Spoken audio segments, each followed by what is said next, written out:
It's been a few days since we said bye to the others in Nasha Town. Still no news about Rerir, though.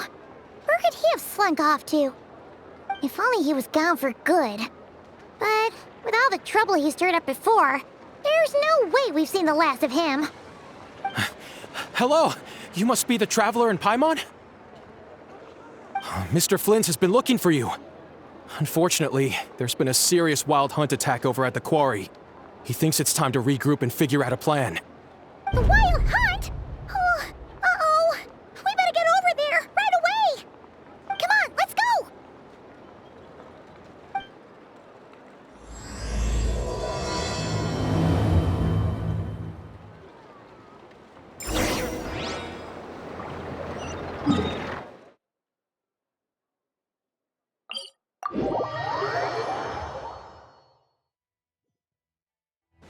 Try and stop me!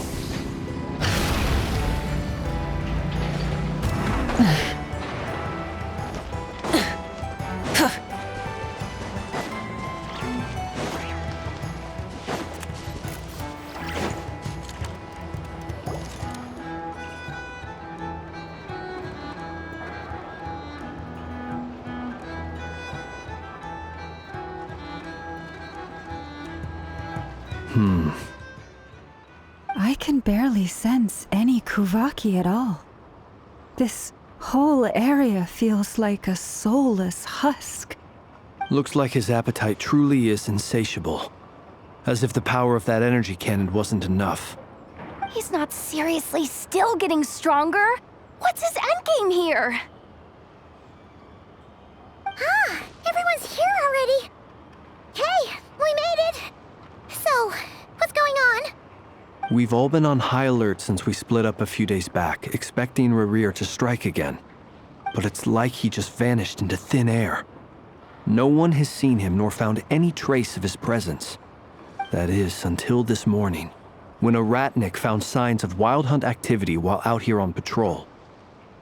As you can see, the Crystonite itself is physically intact, but the Kuvaki it contained is all but completely diminished. And we're sure that Rerir did this.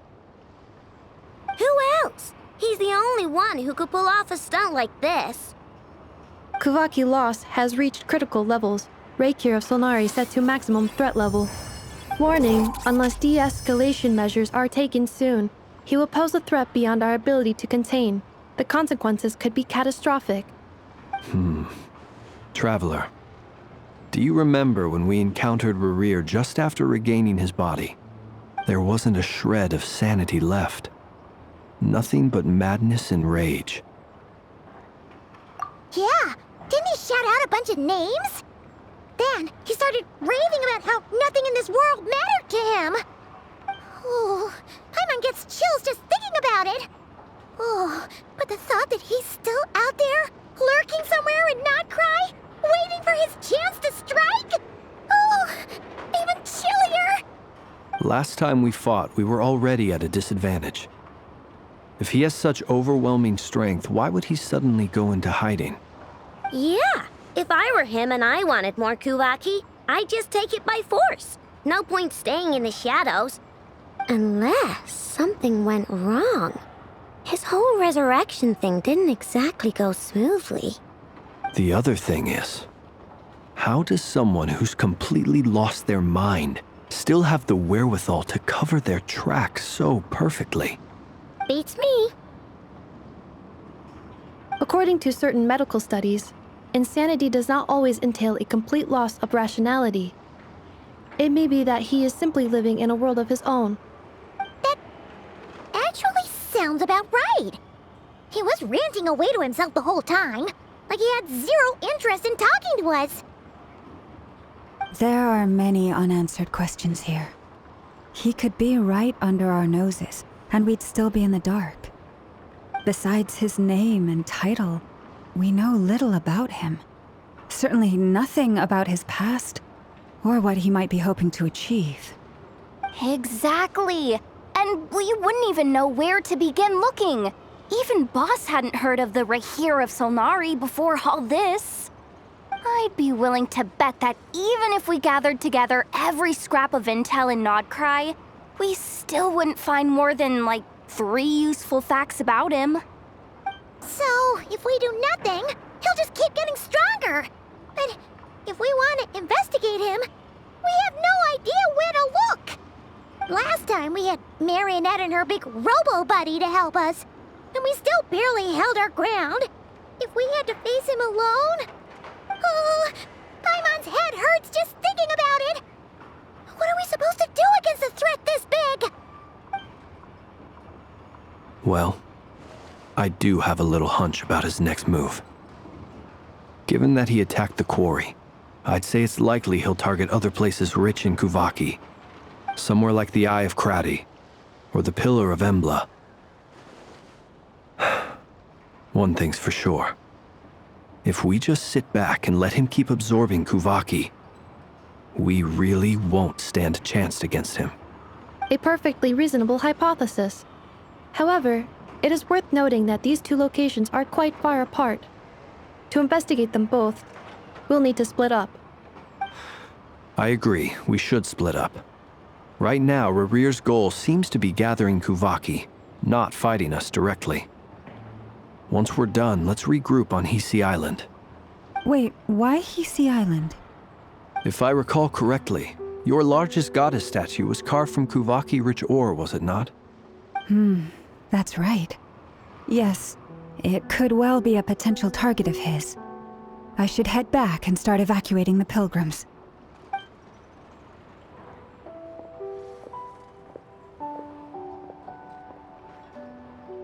Splitting up's always gonna be risky.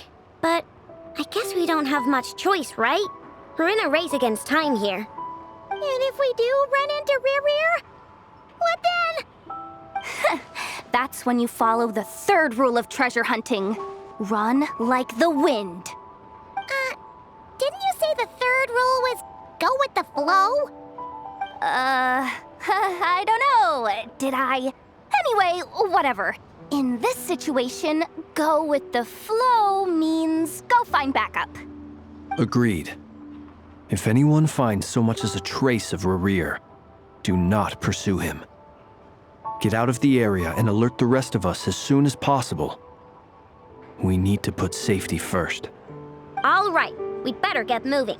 Come on, Anefa, let's go.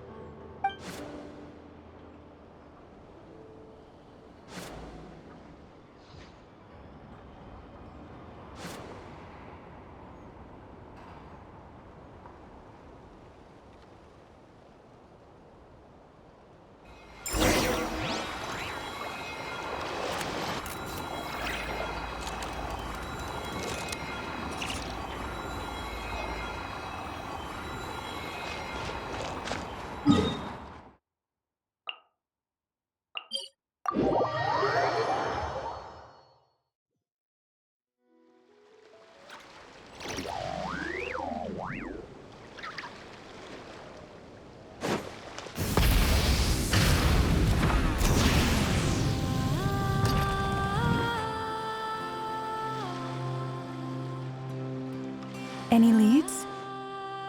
Nope. Diddly squat. No clues to where he might be hiding. It's like he's a ghost. It feels like we're sitting on a powder keg that could go off at any second. Oh, I hate this feeling. I'd rather face him head on than be left hanging like this. So, you guys didn't find anything either? Not loving the word either. How about you, Flint's? I questioned a few Ratniki and eventually narrowed my investigation down to one suspicious individual. But by the time I got to his place, he was already gone.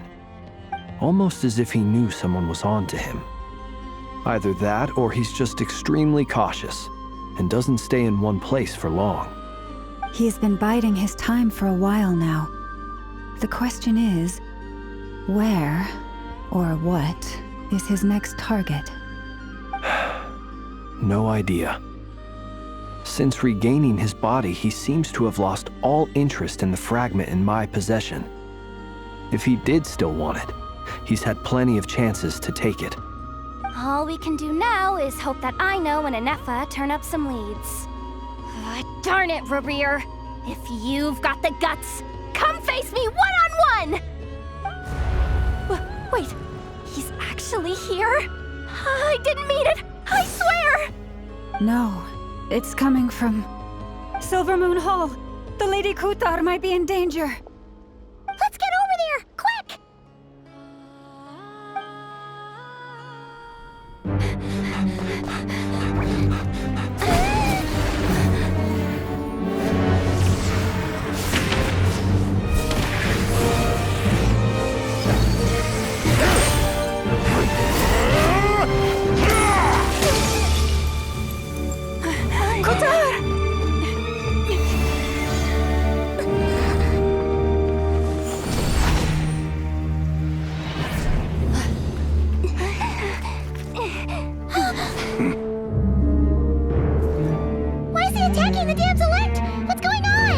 No time for questions.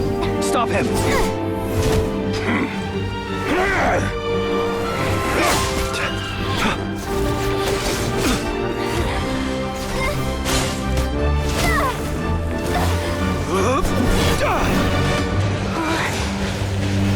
This is insane. Yehuda, get Kutar out of here! On it.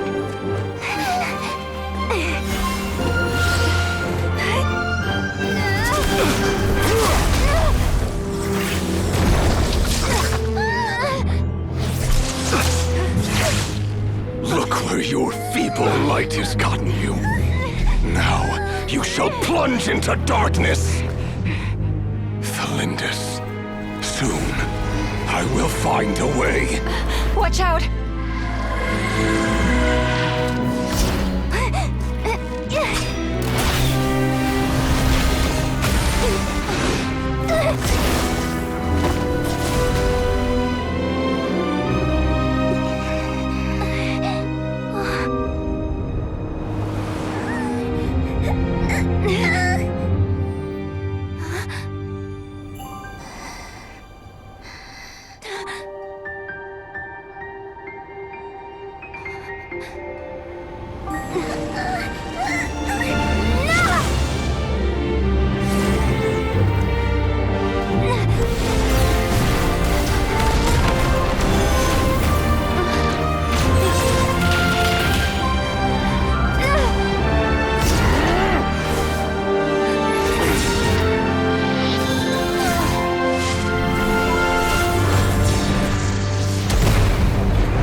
Barely made it out of there alive.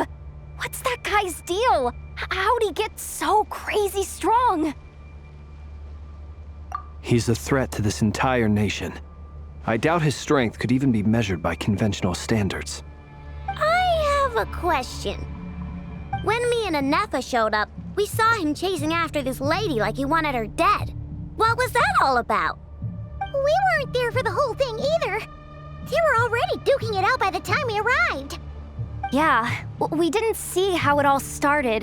It all escalated so quickly, we had no choice but to step in.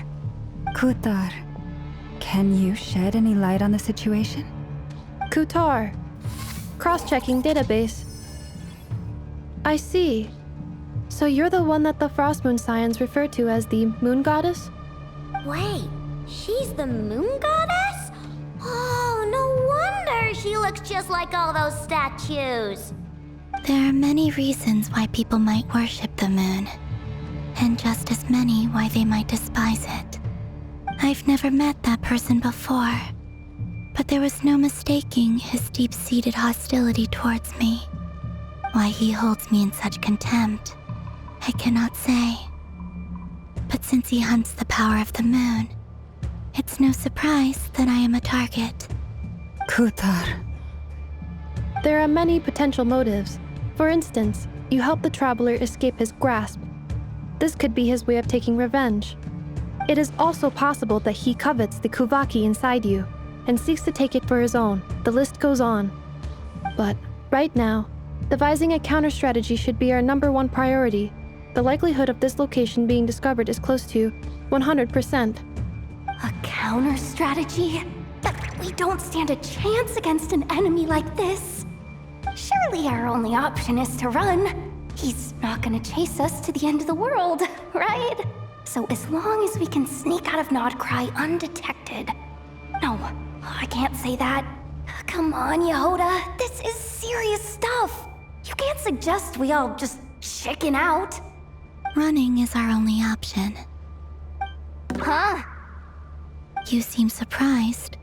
But what other choice do we have? We are facing an enemy we cannot possibly defeat in battle. Well, I mean, yeah, but still. It's not too late. I can distract him, so you have plenty of time to make your escape. Wait, what? You're gonna act as bait? Doesn't that make sense? I'm the one he's after. There's no need for you to risk your necks on my behalf. A coyote doesn't stop for bypassers while it's howling at the moon. What is it, Loma? The Frost Moon Scions have already grown accustomed to life without their goddess. My presence here is no longer essential, and this is not my home, so you needn't ask me to stay. We can't just roll over and let him get away with this. That's not our style. Yeah, we can't just call it quits after everything we've been through together. Besides, she'd pretty much saved my life back there. If I just ditched her now, I'd never forgive myself. We can't overlook that you have saved our lives multiple times now. To talk of returning the favor would be a little crass for my liking. But suffice to say that we are friends, and friends look out for one another. Rerir's true objective remains unclear. Even if we were to sacrifice Miss Kutar, there's no guarantee he would stop. But Kutar, I know why you left the Frost Moon Scions so long ago. It was because people started treating prayer as a form of trade. They would make self-centered wishes, force you to accept meaningless offerings in return, and then expect you to perform miracles for them, as if that were their entitlement. If it were me, I might have walked away too. But I believe that time can change everything, and that sometimes it takes losing something precious to appreciate its true worth. After much reflection, I've realized that this was never about whether the Frost Moon Scions need you. Any relationship based on need is purely transactional.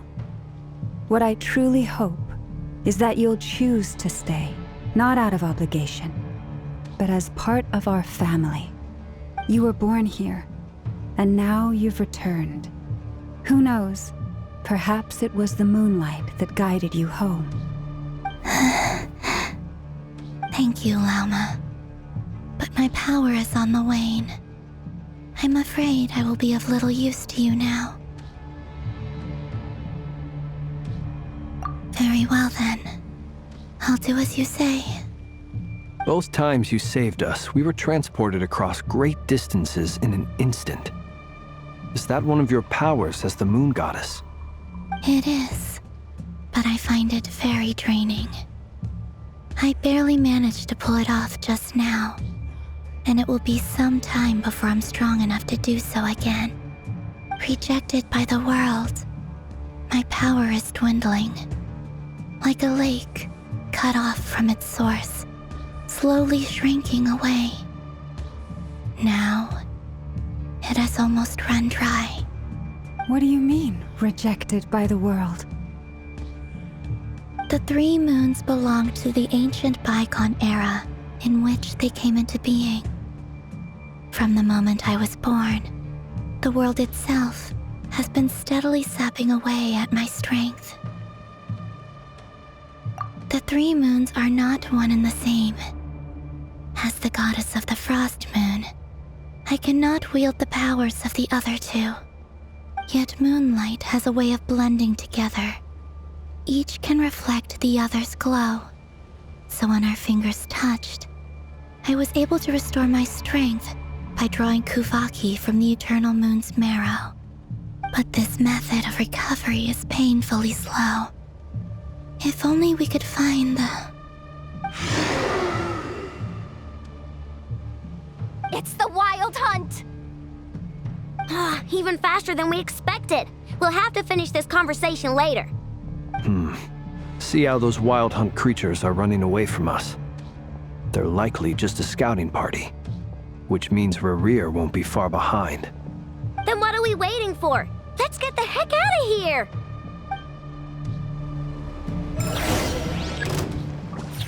Leave this place. Installation chamber deployed. Preparing for dust up. Chew on this! Oh, they just keep coming!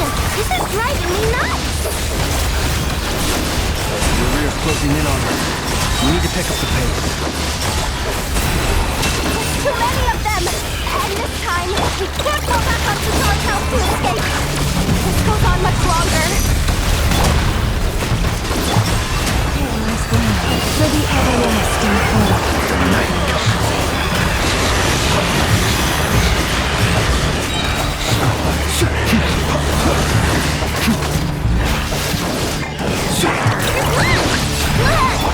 Defensive mode engaged. Preparing for dust up.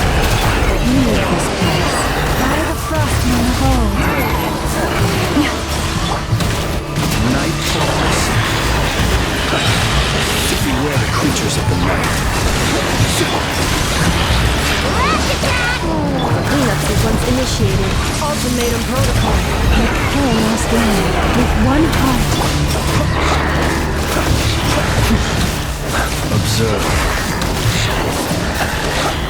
Fear the dark. Be silent.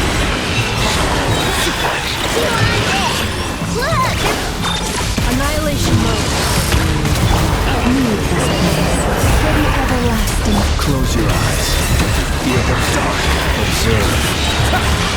The long sleep ends. To dust. Burn it down!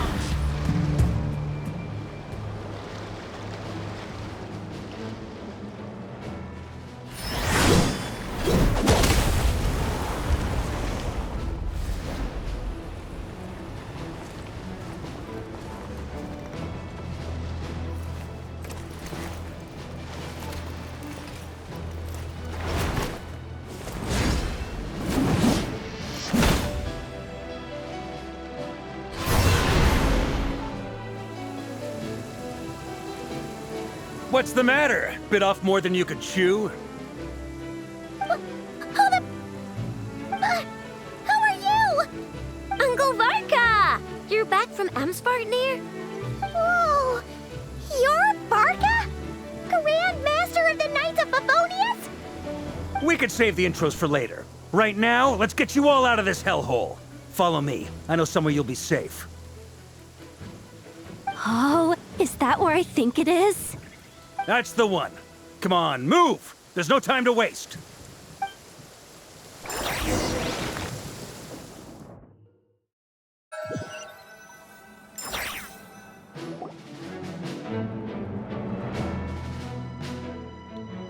Wow!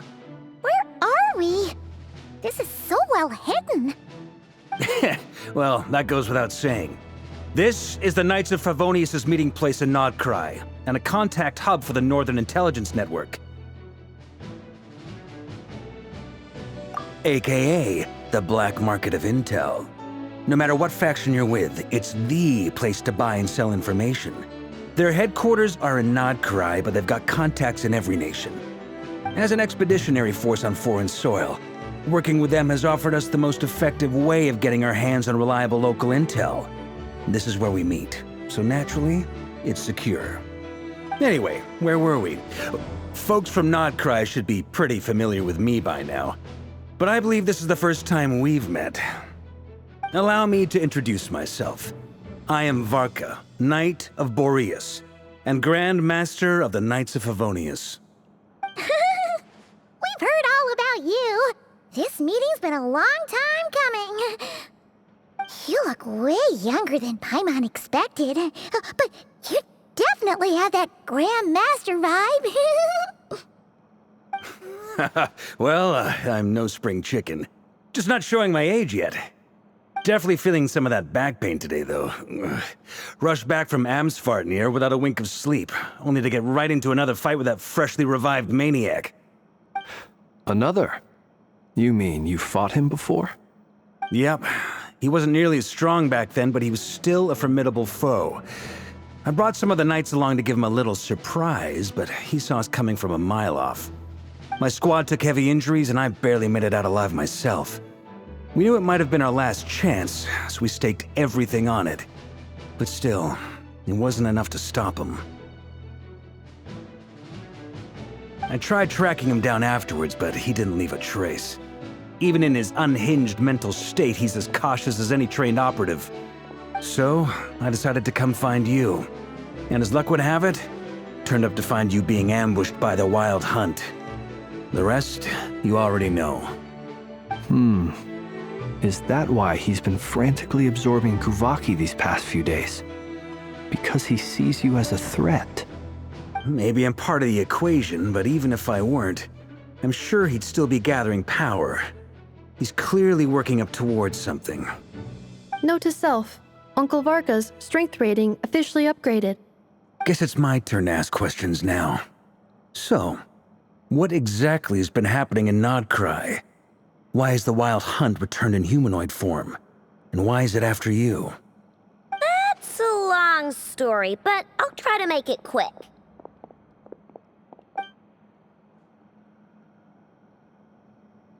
Wow, I had no idea so much had happened. Sounds like you guys have really been through it. So, the Kutar is actually a Fatui Harbinger. And all this Wild Hunt activity in Nod-Krai is the work of the Rerir of Solnari, one of the 5 sinners. That's a lot to take in. Need some time to wrap my head around it all. I'm truly sorry, Mr. Varka. You stood with us against the Wild Hunt, and did everything you could to stop it from escalating into a full-blown catastrophe. And then, the one time you're away, it all comes to a head and all your hard work gets undone. You've got nothing to apologize for, Miss Moonchanter. You can plan 100 steps ahead and still slip up. That's just life. No one knows what tomorrow holds. You can't predict which way the wind will blow next. And, to be perfectly honest, I can't say I'm surprised. For all the times we've defeated the Wild Hunt in the past, we've never been able to completely wipe it out. Turns out, we were just delaying the inevitable. But now that a new variable has come into play, fate may well take a different course. A new variable? You mean us? Who else? And in a strange way, I think his resurgence might not be an entirely bad thing. The Wild Hunt is like an unrelenting force of nature, but Rerir is an individual with an agenda. He's gotta have a weak spot somewhere. That said, while I was explaining everything just now, some of the points that Mr. Flint's added caught my attention. You mean about our mystery ally? That's right. From what you've said, not only did they lead you straight to some key files, they also shielded Hisi Island from a lethal Kuvaki blast. I don't know who or what could pull something like that off. Heck, even Miss Columbina doesn't have a clue. I hadn't heard the story about those files. Would you mind repeating their titles for me? Wild Hunt Phenomena Log, a Nod-Krai and Ratnik's Field Journal, and Kuvaki Survey Log. Oh. No. Still doesn't ring a bell. Another dead end. Guess all we can do now is hope that our mystery ally keeps showing up when we most need them. Still, it's safest to assume they won't be intervening again. From here on out, we'll have to resolve this crisis by ourselves. Your intel also explains something else I've been wondering about. The reason I led my team to Amsfartnir was because we'd had reports about a possible source of the Wild Hunt showing up there. But once we looked into it, it turned out to be a red herring. I don't know who was behind it, but clearly, it served its purpose. I doubt it's by chance that he happened to make his comeback while my attention was diverted. And from everything you told me, it sounds like his scheming began well before his return. So maybe luring me away was all a part of his plan. But is it even possible that he orchestrated all of this by himself?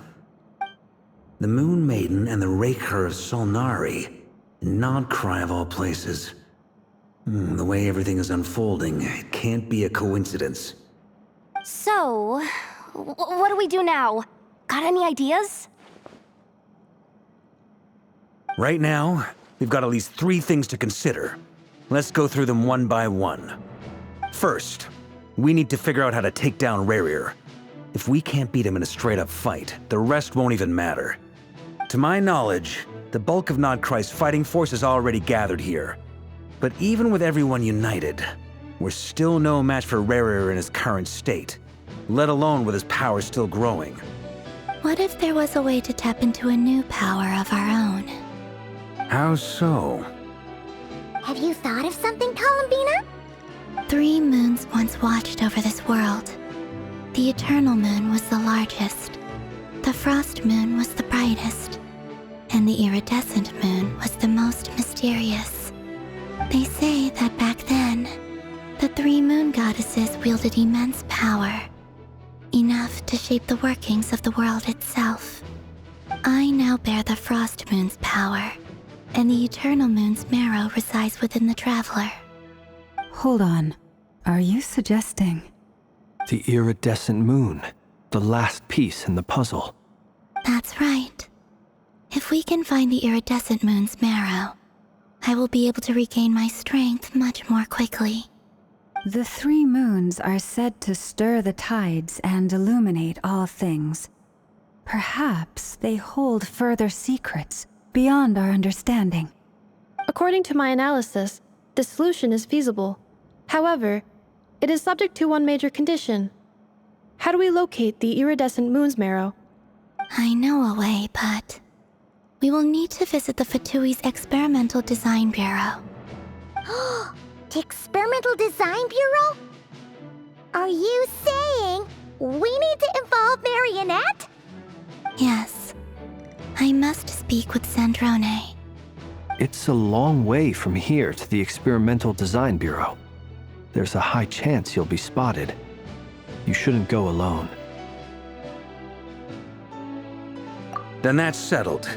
Next up, our second priority. Somehow, we need to figure out Rerir's end goal. As you saw for yourselves, when he was still in his Wild Hunt form, everything he did was for the sake of recovering his body and resurrecting himself. His first act since then, after laying low for a while, was to try and assassinate this young lady. People's obsessions often reveal their greatest vulnerabilities. There must be a reason why he despises the moon so deeply. Perhaps it sheds some light on his title, the Rerir of Solnari. The Wild Hunt has plagued Nod-Krai for centuries now. If we want to stop it for good, we have to get to the root cause of what's driving it. It's true. We still know very little about him. If Kuthar hadn't given us that lead, we wouldn't even know his name. But where would we even start? I doubt even the Intel Queen of Nod-Krai has a clue, and she has info coming out of her ears. Oh? That's a rather hasty conclusion for someone who's so painstakingly meticulous when it comes to dealing with machines. Ah, she heard me.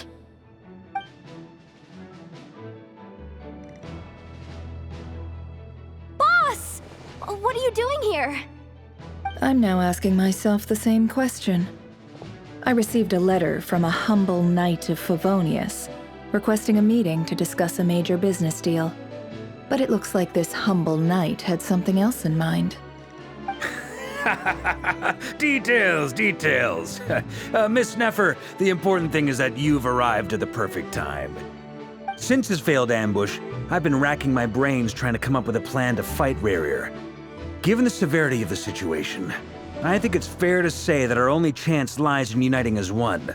And I'm talking all the factions in Nod-Krai. We can't do this without the Curatorium, but I knew it'd be a tough job to win you over. So, I took the liberty of reaching out for a little chat. Wait a sec. How did you even hear about this place, Nefer? Didn't you say this is meant to be the Knights of Favonius' meeting spot? And a contact hub for the Northern Intelligence Network? And isn't it supposed to be super hidden? You really think he could have gotten settled in Nod-Krai without my help? Besides, I'm the one running this gig. Of course I know where the meeting place is.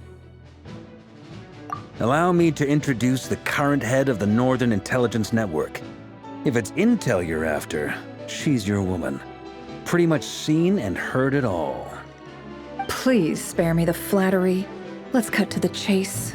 Seems like you've run into some trouble, huh?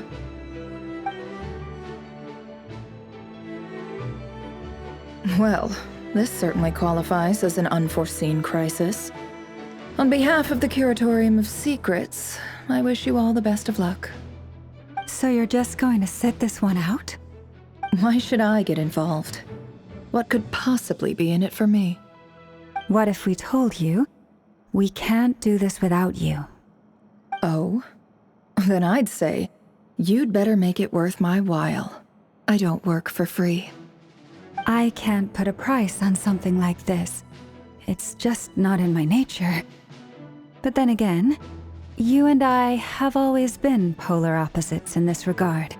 So I can't exactly say I didn't see this coming. If you insist on compensation, I will pay you. Consider this a formal commission. Sound fair? You just don't give up, do you? Too bad. I know you well enough to know you can't afford my prices. The riskier the job, the more it'll cost. And a Moonchanter's stipend isn't exactly generous. Unless you're planning to start passing the donation box around among the faithful. Boss, just a thought. If they come up short, maybe you can take the difference out of my next few paychecks. Things got really dangerous during the fight with Rerir. If this girl hadn't saved me, I'd be ley line fodder by now. I'd be gone for good, boss. If there's any way we can make this work, I'd really like to help her. Please, I'm begging you. This is why I'm always telling you never accept favors. They are the hardest debts to repay. You have to be careful who you get involved with, or you invite all kinds of misfortune. Very well, Yehoda, I will help. But just this once. Don't count on this happening again. Flynn's, that fragment that Rerir was after, do you still have it on you? Of course. Let me borrow it. I need it to follow up on some leads. Wait, you actually have some leads? Shh. This is top secret information. I get it. We all have things we'd rather keep to ourselves. Plus, I know we can count on you, so we'll leave the intel gathering in your hands. And that brings me to the third and final item. We need to find a way to distract him. We need time to make our move, so someone will have to stall him. I'm in for this part, no matter what. Anyone coming with? Count me in too. Come off it, you two. Quit playing heroes. I'm way ahead of you here. And Nefa did a scan of the Moon Goddess's Kuvaki signature, and we're gonna use it to make some decoys over at the Kramkake craft shop. Anyone who's in, follow me. Once they're ready, we'll deploy the decoys across Nod-Krai. So as long as the rest of you keep moving, he won't catch on to your scent and won't be able to track you down. I like it. Genius idea. No biggie.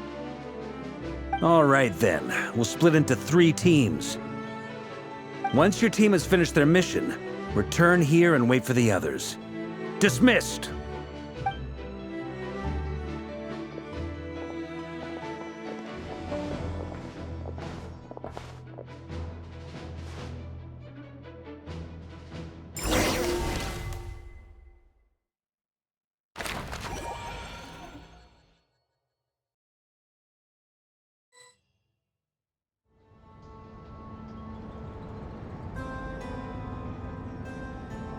Lady Damselette. Wait, and you two? What are you doing at the Kuvaki Experimental Design Bureau? We've been doing our best to mind our own business lately.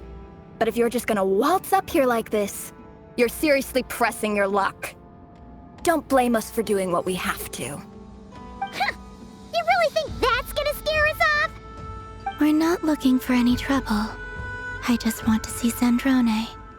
Do I need to remind you that you're still a wanted fugitive for deserting us? Out of consideration for our former ties and the crisis we're all up against, we'll let you leave in one piece. But don't even think about trying to get inside. Let them in. But... Are you going to make me repeat that? No, my lady. Sandrone seems to be in a good mood. Must be maintenance day.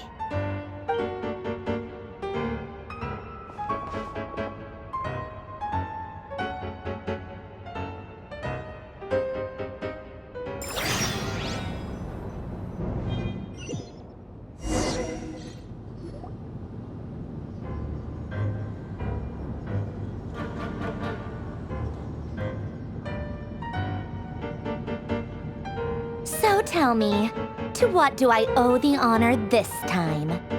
Actually, before you answer that, just so we're clear, we're not colleagues anymore, Columbina. I don't owe you anything. I promise it's nothing big. It seems like you've gotten the wrong idea here. The only reason I let you in was because I was bored. It seemed like a way to kill some time and satisfy my own curiosity. Whatever miscalculations I may or may not have made in the past, I haven't lost the plot enough to even consider sticking my neck out for your sakes. I'd like to speak with Arlecchino. What? Huh? You mean the knave? I'd like to speak with Arlecchino. Is she in Nod-Krai? No, she's not. Once the work on this facility was completed, she went back with the Rooster and Regrator. The only ones in Nod-Krai are me and... What is it you need to speak to her about anyway? Rerir is hunting me. If I'm going to face him, I must first retrieve the lost moon.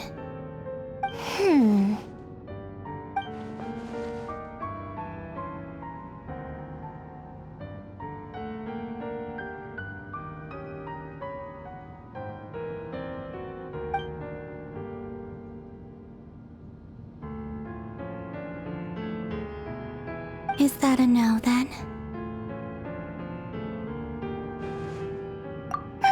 As if I need reminding. I was this close to settling things with him before someone decided to whisk me away to their weird little garden. Have you held any tea parties lately? Tea parties? Yeah, obviously. You don't seriously think we'd pack it all in just because you aren't here. If anything, they've been more eventful than ever. Just me, Arlecchino, and a bunch of insolent and sensitive guests who won't stop asking where you've gone. Oh, they've been a real joy. I bet you served them the worst tea you have. Just like you used to do to me when I upset you. Who cares about how good the tea is when there's no one around to drink it? I keep losing people. First Rosaline, now you. I'm running out of people who can make me laugh. Honestly, what could be more ridiculous than a multi-centenarian goddess who's only ever had the plain herbal tea she received as offerings? You'd always brew a different type of tea for me each time. Was it really just to see how I'd react?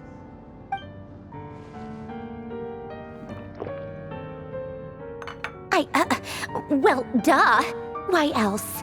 Watching you squirm was practically my only form of entertainment.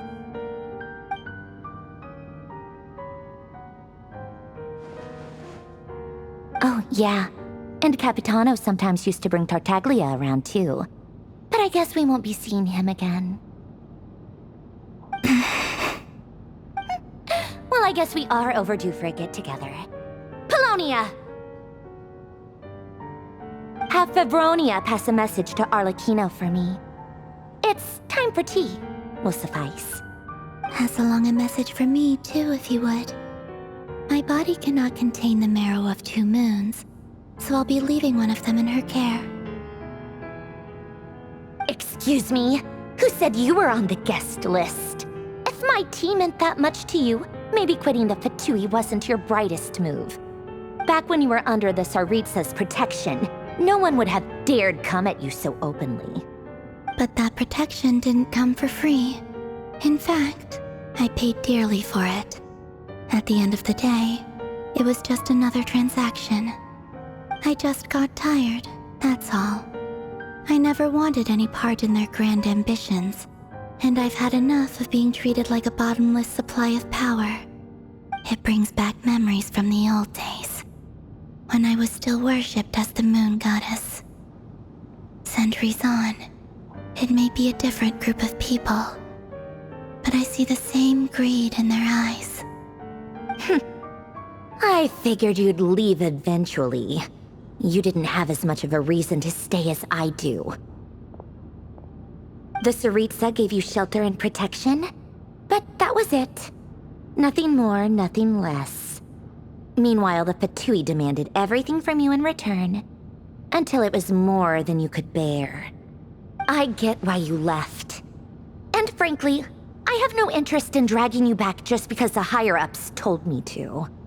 But if you keep hanging around with this riffraff, the next time we cross paths, we might be enemies for real.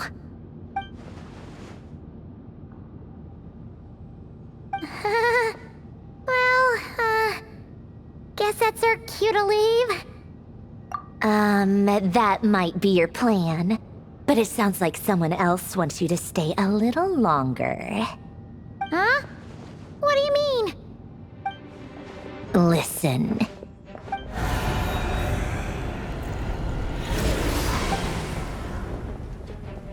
My lady, it's the Wild Hunt.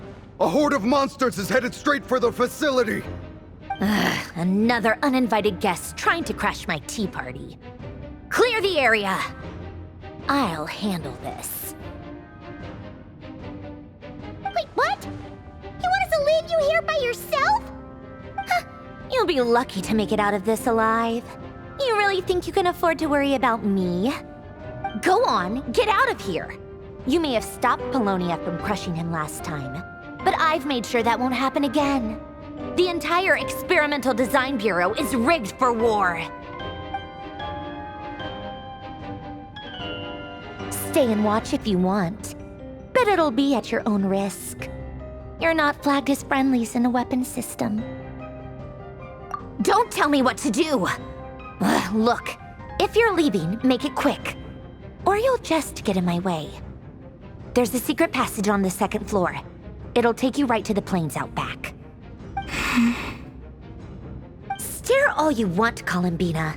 You're not getting another invitation to my tea party. I know. But thank you anyway, Sandrone. This is exactly why you shouldn't hang around with those people. All their melodrama and sentimental nonsense is rubbing off on you.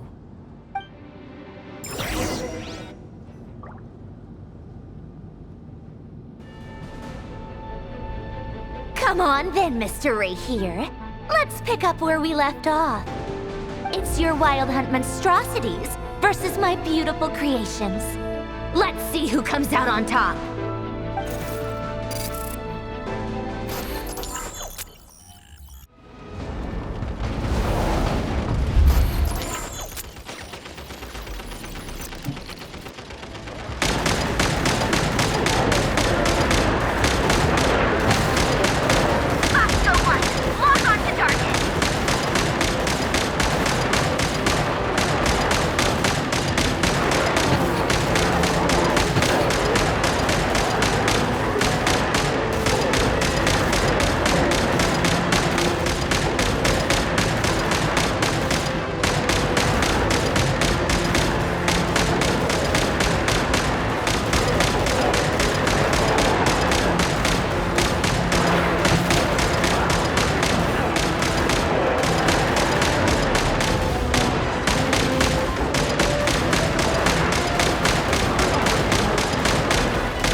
Columbina! Get him!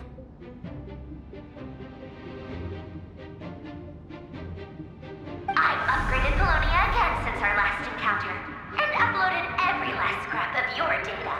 So let's finish this, once and for all.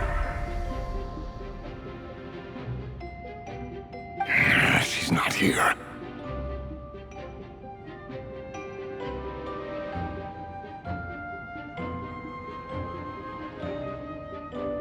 Where did she go? Hey! Over here, you big... Cursed moon. Go. Keep searching. She cannot have gotten far.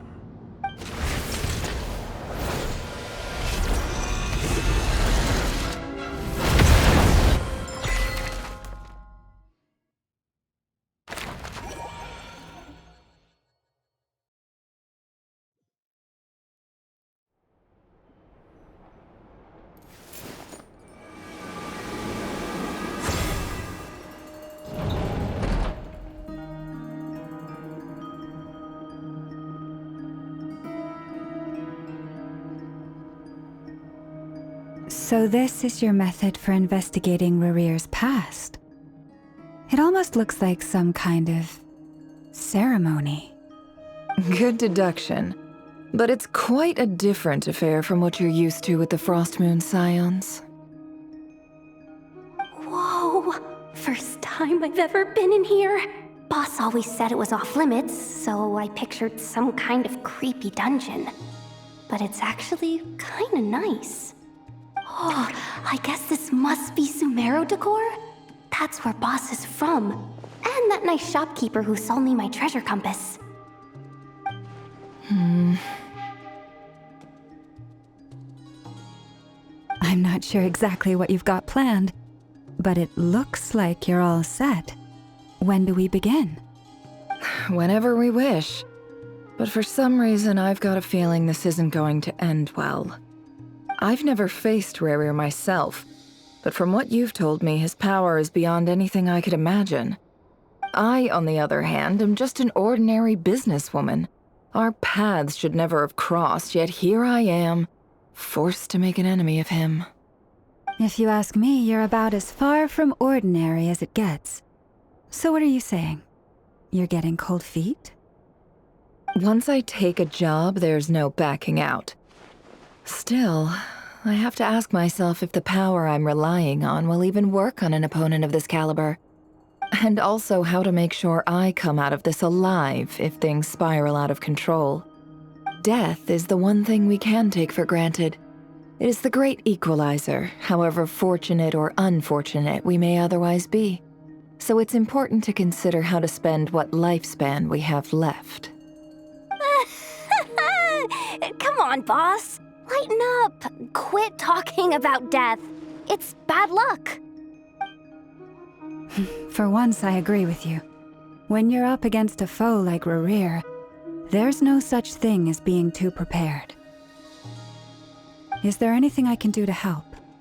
That won't be necessary. I've already made up my mind. Time to cash in a precious favor I've been saving for a rainy day. Yehoda, I need you to find someone for me. The sooner the better. Find who? That shady merchant who sold you an overpriced treasure compass the other day. Come on, boss. You're pulling my leg again. In what way is she shady? She showed up when I was completely lost and sold me a neat little gadget that was exactly what I needed. Trust me, she's a good person. Anyway, I know who you're talking about. Don't go anywhere. I'll be right back.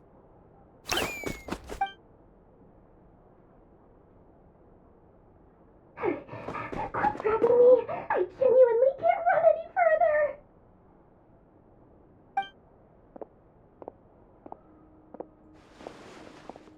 Hey, aren't you? What is it? What's the big rush? You dragged me out of a dream where I was literally swimming in Mora. I'm charging double my usual attendance fee. See, look how easygoing she is. After that rude awakening, she could have completely snapped at us.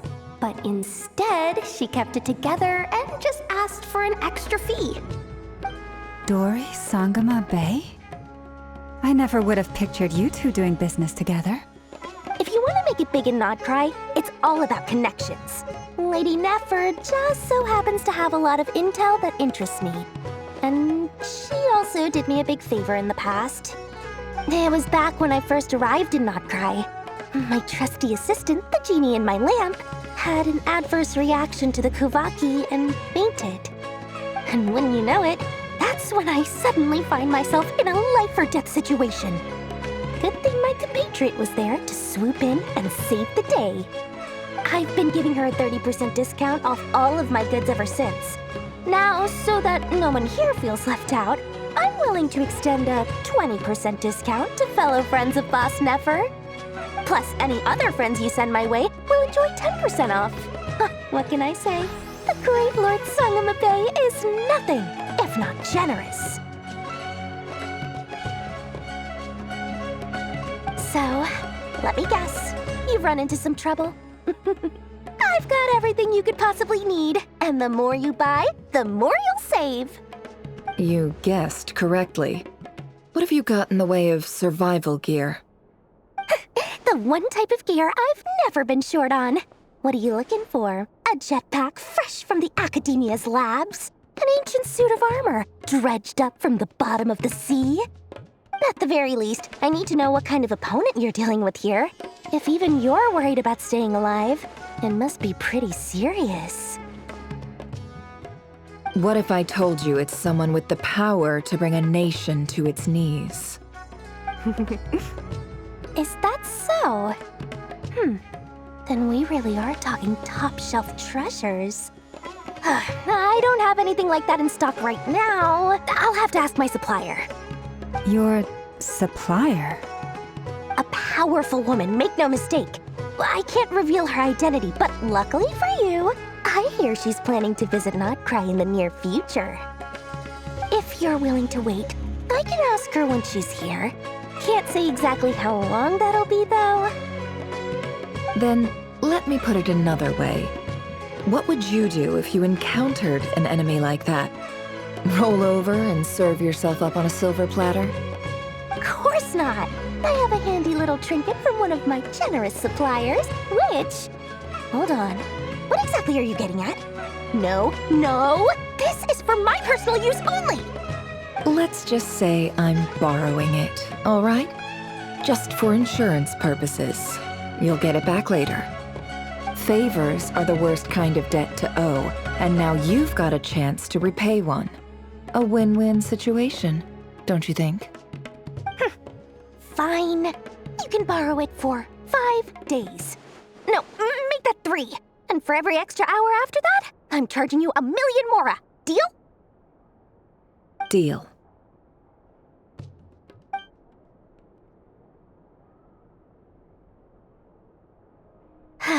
What a way to start the day. Now, was there anything else you wanted? Or can I go back to bed now?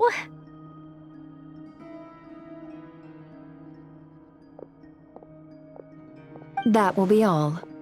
Take care now. Don't trip up on your way back, friend. See you later! You're my favorite shopkeeper.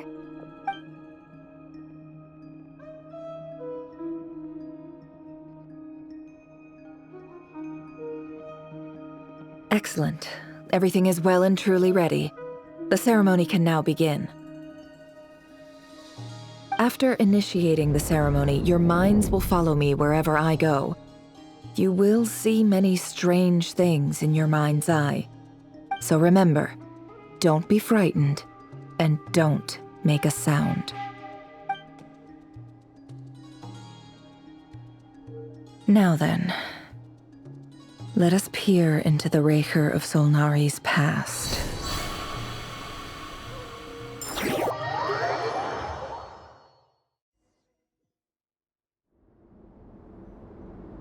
I made it. I don't recognize this style of architecture. Must be Conrian. Simple furnishings, table and chairs. It's a more ordinary house than I might have expected. Looks like the fearsome Rerir of Zolnari came from surprisingly humble beginnings. Unless this passed for luxury in Conria. Unlikely. It was said to be a very prosperous nation in its heyday. Anyway, I'll keep exploring.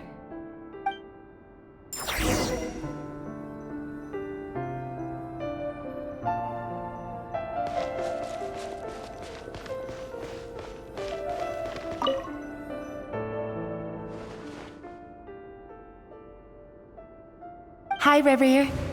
Since you're working extra hours tonight, I thought I'd keep myself busy by checking out that new kebab shop. I've heard good things about their menu.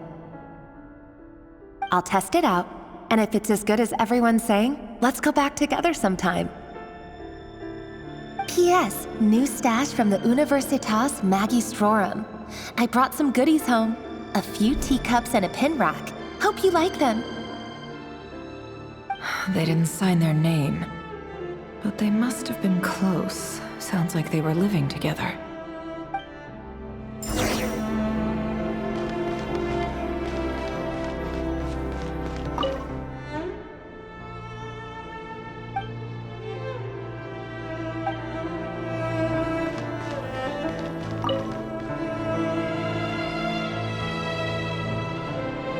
I went over to Joseph's for drinks today. They have a fine collection, but I went alone.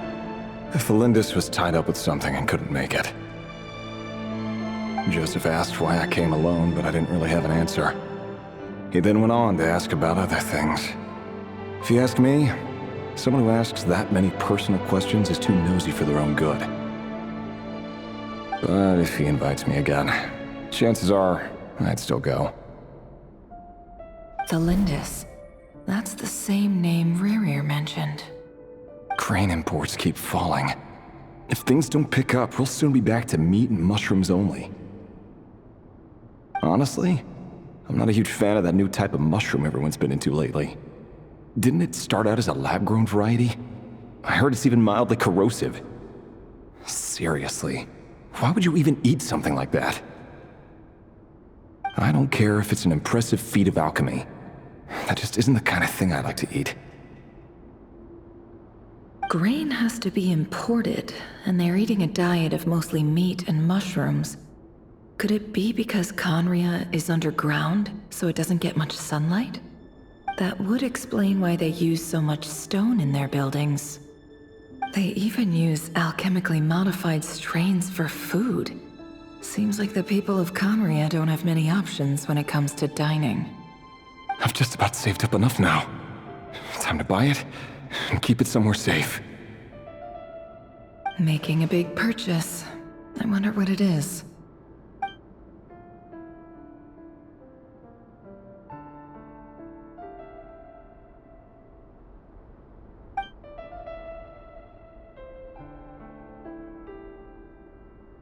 He really is a professional.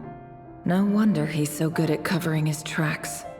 Despite what he's become, it seems like he's retained certain habits, at least in this regard.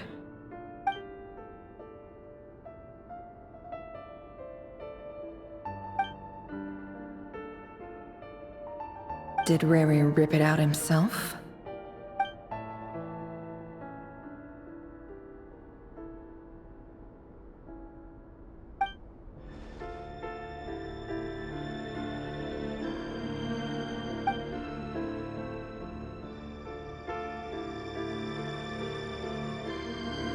Before I met you, I was convinced that my heart was nothing more than a stagnant pool. The burial place of a fallen moon. A withered, windless grove where the waters rested forever unrippled. It was you who helped me see that my heart hadn't entirely withered away. That it could still beat to the rhythm of love. This is just trivial sentimentality from the looks of it. Why would he go to the trouble of hiding that? The burial place of a fallen moon.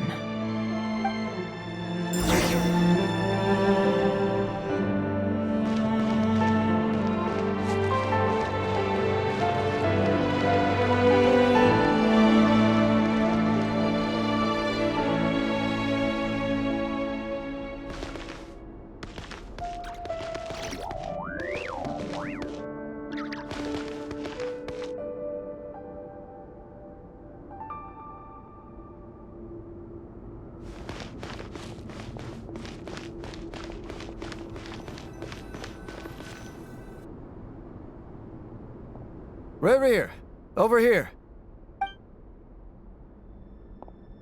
Dane! Oh, and, Vediflin here? What a surprise to see you here, sir. Hello there, Rerir. You need not address me so formally outside of court. He doesn't get that much free time, so I invited him over for a drink. Even the court prophet deserves a break every now and then, right? Well, I'm flattered. So, what are we discussing today? Hey, don't look at me. As far as I see it, we don't need an excuse to have a few drinks. Come on, don't give us that. Didn't you say you were about to pop the big question? How's that coming along? Who'd have thought the Great Twilight Sword was an even greater gossip?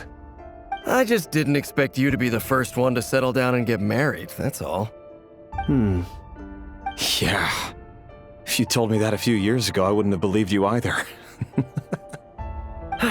So, are you planning to come clean about your job then? I'm guessing you still haven't told her. Sure, I'll have to tell her at some point. But I'll need to pick the right time and place. To be honest, I have no idea how she'll take it. Come on, stop being such a pessimist. For all you know, she could be thrilled. I bet she'll be much more impressed by your actual job than the one she thinks you're doing now. A member of the King's Guard. Quite the cover story. Does the king himself even know? Of course he does. Anyway, enough about me. How have you been? Me? Same old, nothing much to... Huh? What's up, Fed? It's nothing. Vediflin, Dainsleif's elder brother. Renowned throughout the court of Conria as the Visionary, and said to possess a wisdom far beyond the reach of any ordinary man. And yet, despite the gulf between us, he seems to have something to say about me.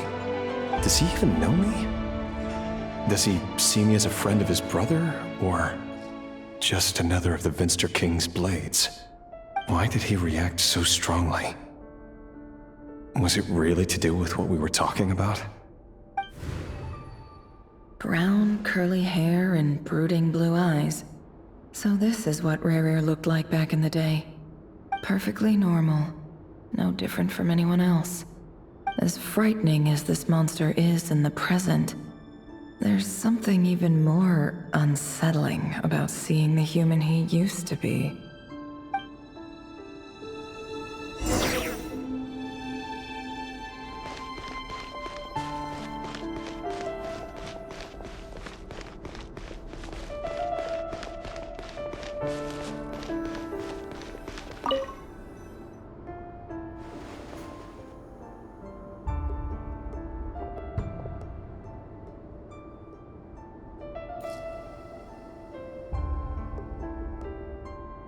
Felindis?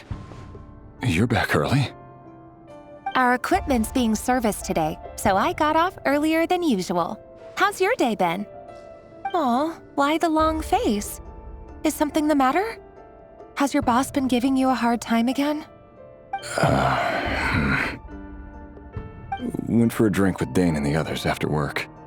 Isn't that a good thing?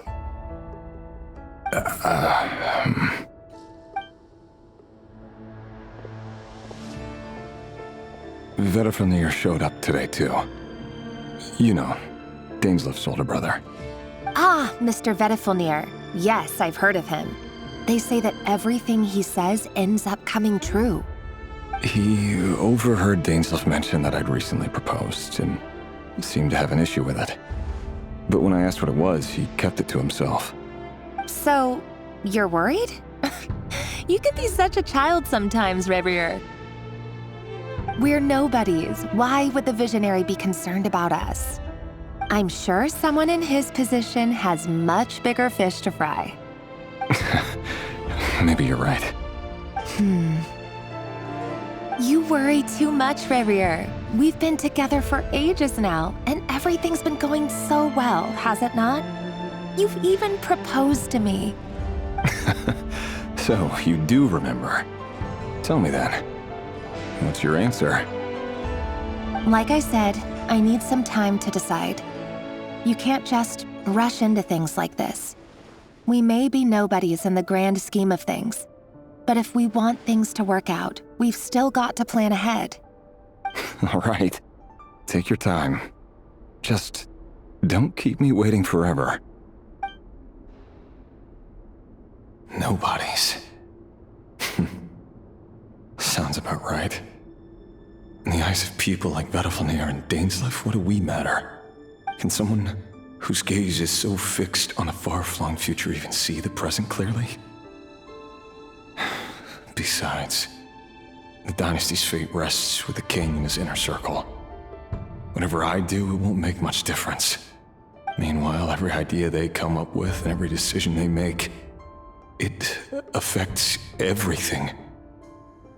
These days, the king is lost in his research, and the purge of the Crimson Moon bloodline grows ever more intense.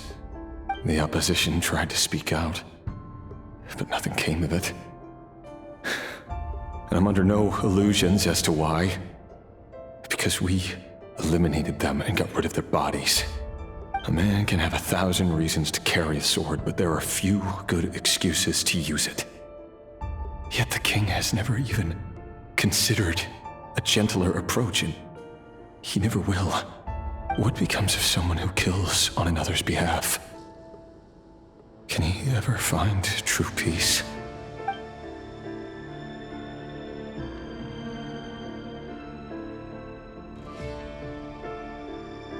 Thelindis?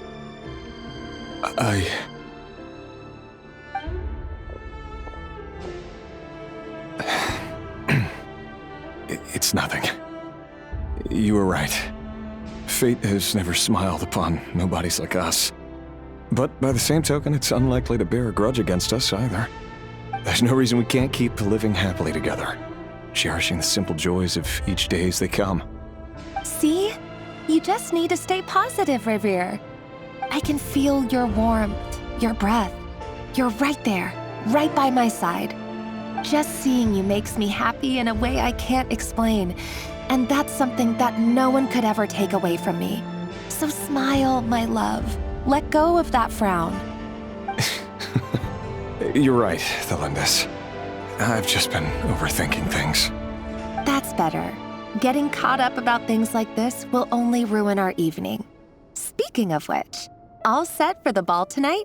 I need to go get ready. You go ahead. I just have a few things to take care of, then I'll come join you. Even busier than the big shots, huh? Fine, I'll go get started. But don't be late. If you keep me waiting too long, I won't be a happy bunny. Relax. I'll be there. Seriously, though, you drive a hard bargain. You're really gonna leave my proposal hanging and still expect me to take you to the ball? Well, that goes without saying. I already told everyone I'd be coming with a dance partner.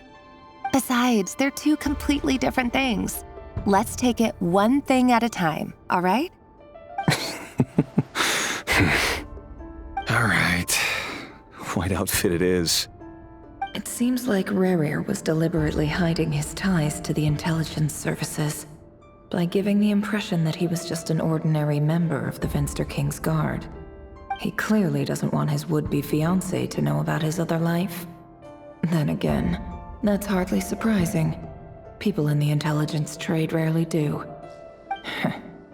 Who'd have thought we were in the same line of work? Let's dig a little deeper.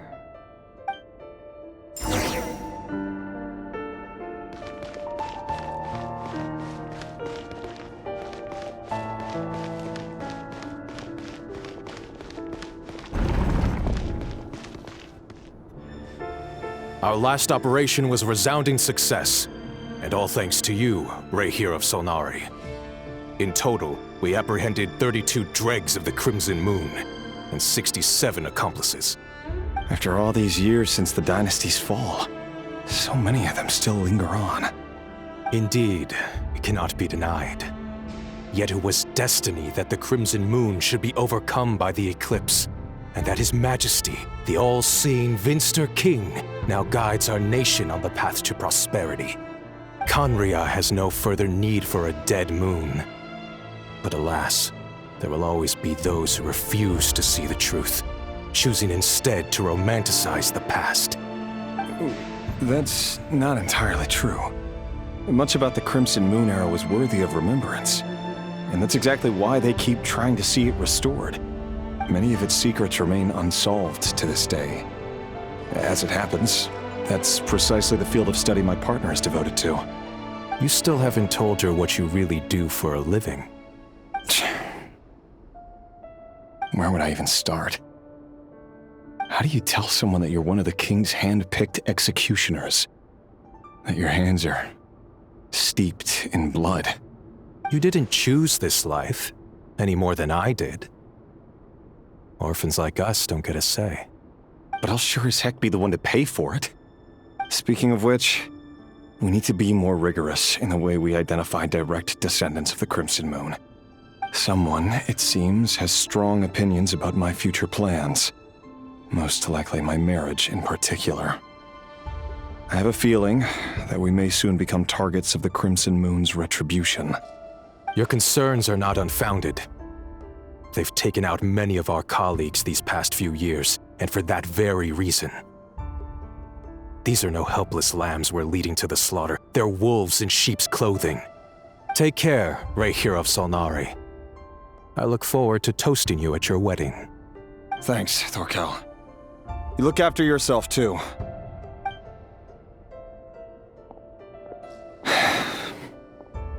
Thelindis, I never wanted to keep this from you. You're the last person I would ever want to lie to. But that's exactly why I can't tell you everything. There are things you shouldn't know. Things you cannot know. The moonlit dynasties are a thing of the past. Yet even now, with the sun shining high in the sky, there are those who would call forth a dead moon's ghost. Could that be why Vedalfnir held back? Or was it because of some court secret he's not at liberty to share? I have to get a clear answer from him. No matter what happens, I will protect Thelindis. Rerir seems to be very concerned by Vedalfnir's reaction. Vedalfnir and Dainsleif, the Visionary and Twilight Sword. So that's what they were really like. I've investigated this whole area now. There doesn't seem to be any other memories here. Should I try somewhere else? Wait a second. What's this black smoke?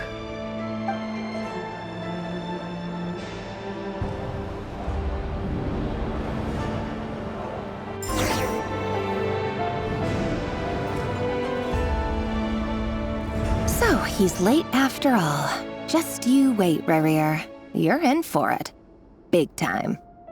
Are you waiting for someone, ma'am? Could I tempt you into buying some flowers? Oh, sure. Pick me out a pretty bunch if you would. Thank you. But I'm afraid none of them are as pretty as you. For someone so young, you sure have a way with words, don't you? I'm only telling the truth. Look me in the eyes. You'll see I'm not lying. May we have a word in private? Who are you? And what do you want? It doesn't matter who I am. Too many of our kind have fallen lately, so I decided to take the risk of reaching out. Not long ago, the Rerir of Solnari led an assault on one of our strongholds. We suffered many casualties, and many who came to our aid lost their lives as well. Sorry, I don't know why you're telling me this, and I don't want to get involved. Wait, hear me out. This time we finally got a clear look at his face and learned his true identity. His name is Rerir. and he claims to be one of the king's guards. What did you say? A cruel irony, isn't it? The man you're set to marry leads a double life as a brutal executioner. But surely, you must have caught a whiff of the blood on his hands.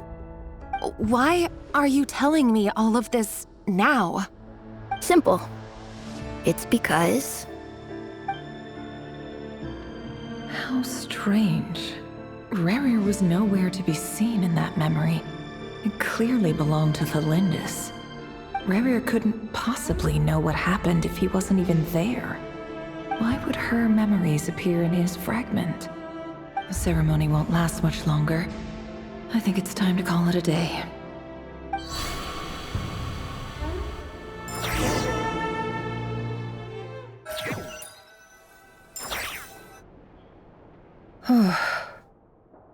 So that was your doing? Did you just pull us inside Rerir's fragment to spy directly on his memories? Any more questions, and I'll have to start charging. I had no idea you could do that, boss! Seriously, that was amazing! We're not worthy. We're not worthy! I gotta admit, though, I'm itching to see what happens next. Feels like we barely scratched the surface. I'm just as curious as you are, but the ceremony only allows for limited time inside. That's all we can see for now. Luckily, we managed to learn quite a lot. So far, so good. I just hope the others are doing okay too. Especially the group with the Traveler. Their mission is a risky one. Let's hope it's all going smoothly. If you're worried about them, go see how they're doing. If I know boss, she's gonna need some time to write up all the details and make sure it's all coherent. I'll stay behind to lend a hand, but feel free to head back and meet up with the others.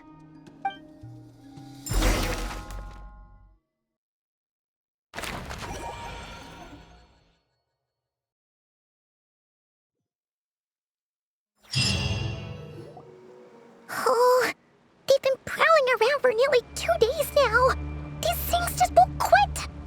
Oh, they might not have seen us yet, but with them constantly sweeping the area, our way out is completely blocked. Oh, that's never gonna work. One little slip up and it's game over. If they spot us, they'll run straight back to Rerir. And once he knows we're here, it won't be long before he's breathing down our necks again.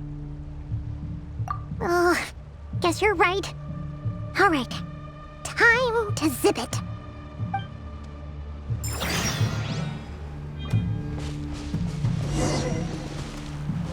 Quick, hide! We almost got spotted! Phew, that was a close call.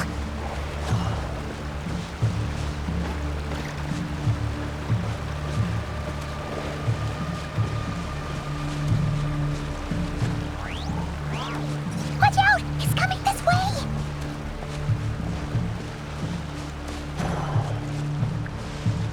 Keep going. We're nearly there. This is the final hurdle.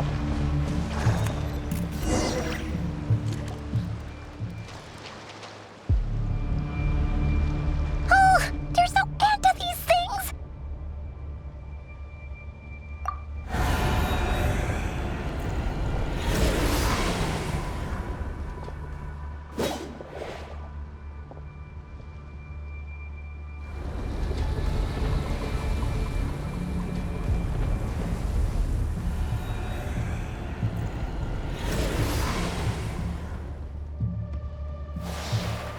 Fire. Fire? Wait, what's that smell? Oh no, there's a fire!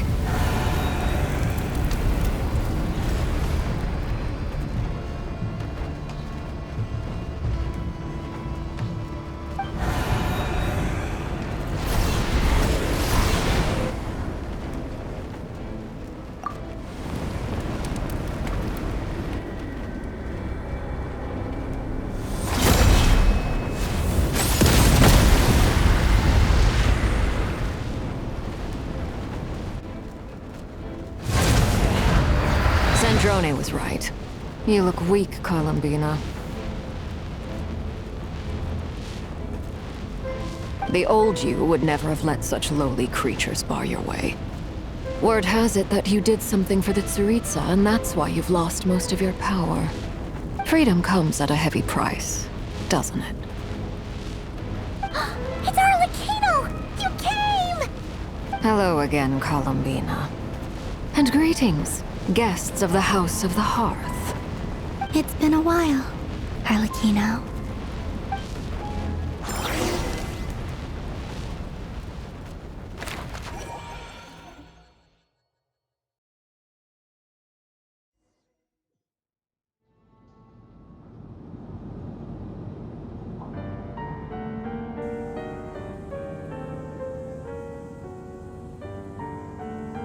Stupid Rerir of stupid Solnari.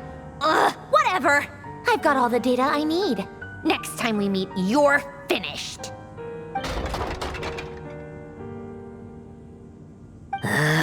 He sure doesn't pull his punches.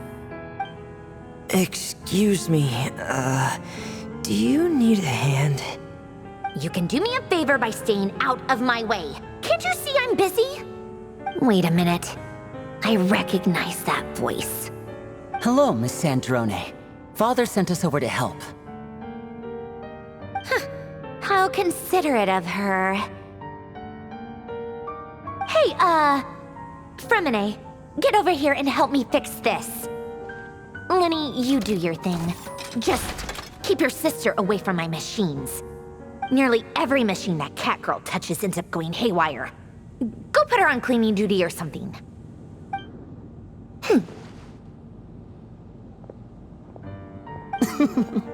Then let's start downstairs. Fremine, we'll leave this place to you. You've got it.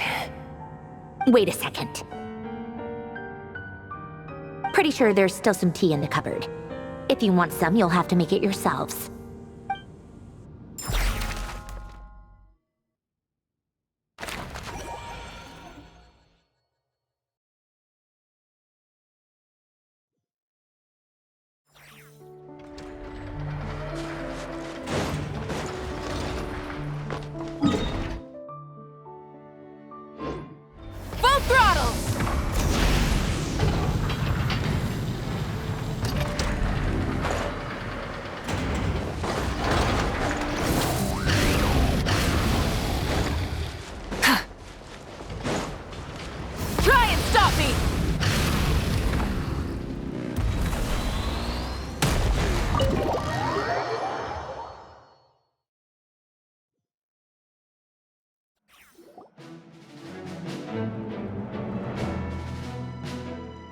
It's a relief to see you all made it back in one piece. Huh? Feels like there's quite a few people missing.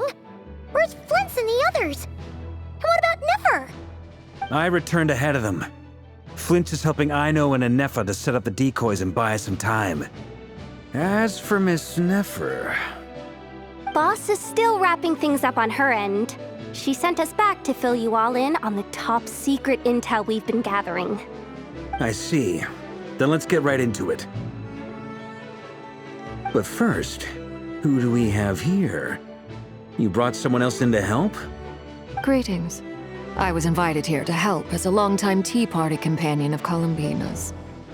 You may call me Arlecchino. Surely it can't be. Those eyes. Oh, where have I seen them before? Wait, of course. In those memories we just saw. The only Arlecchino I know is the fourth of the Fatui Harbingers. So either you share a pretty uncommon name, or you're more than just a Tea Party buddy. You're well informed, Grandmaster.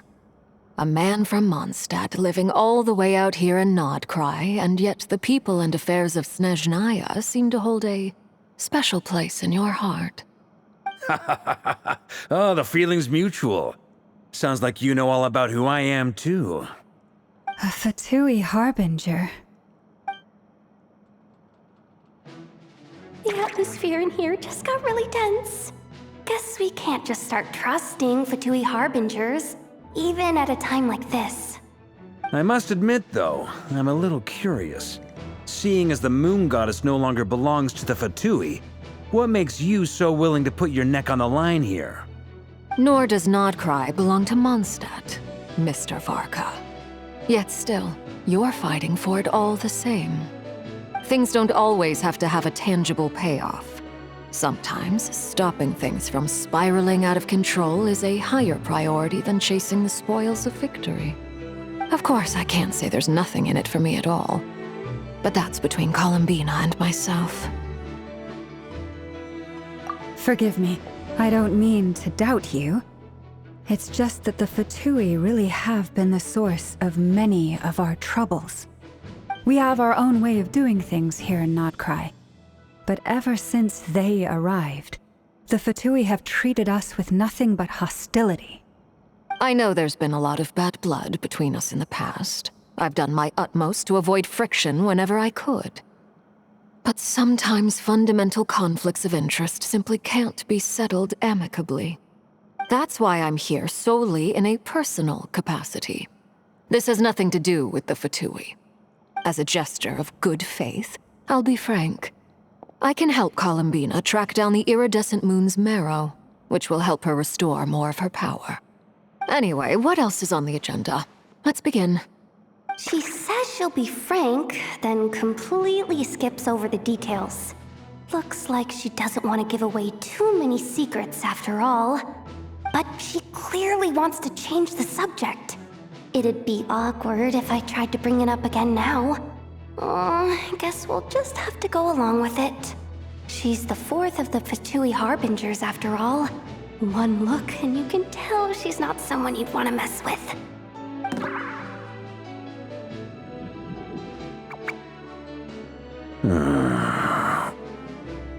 Well, since Miss Arlecchino sounds confident in her ability to handle that, we'll proceed to the next topic.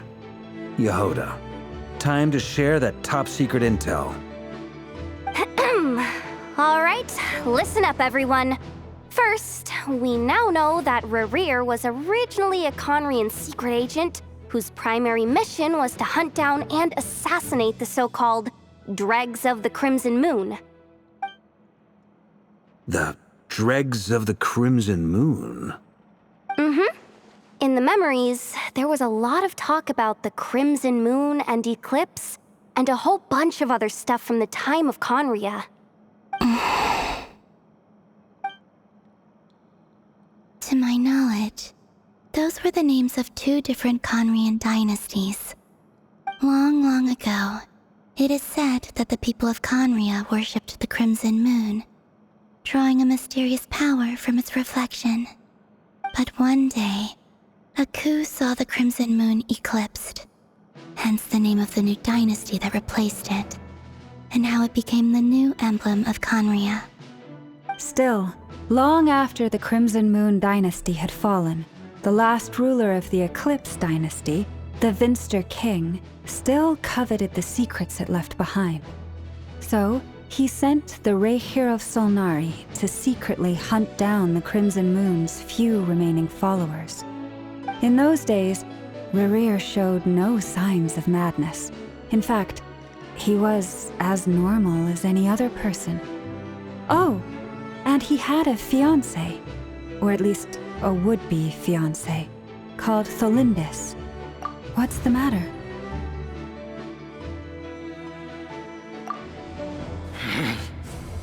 Verfnir, Freindaughter,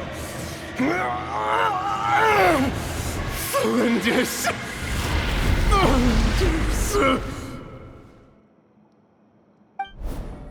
Interesting. Anything else?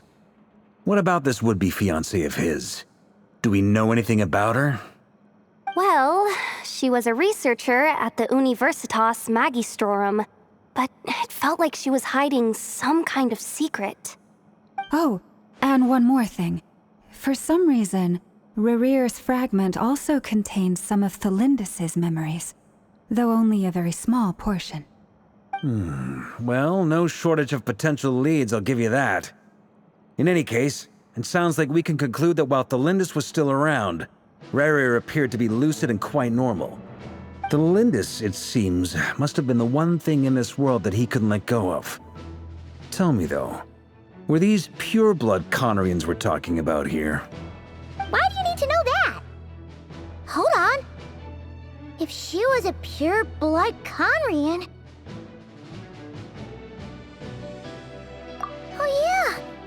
Just like how it was with the captain! If we could somehow find her, do you think there's any chance Rerir might regain some of his sanity?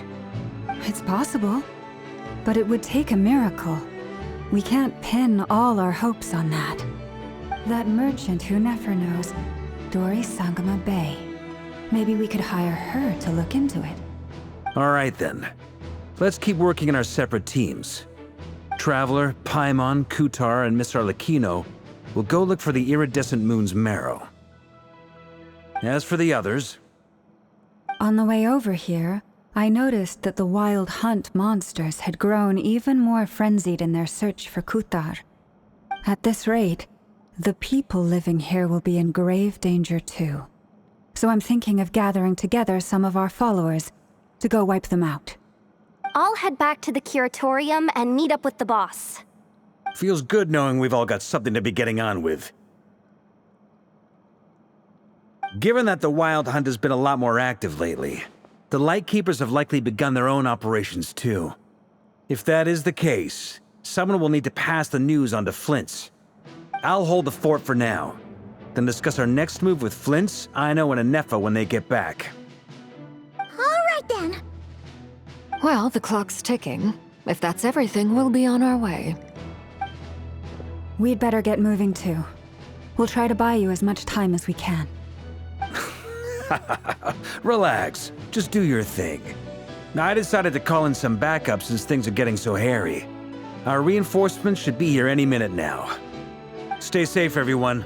Dismissed.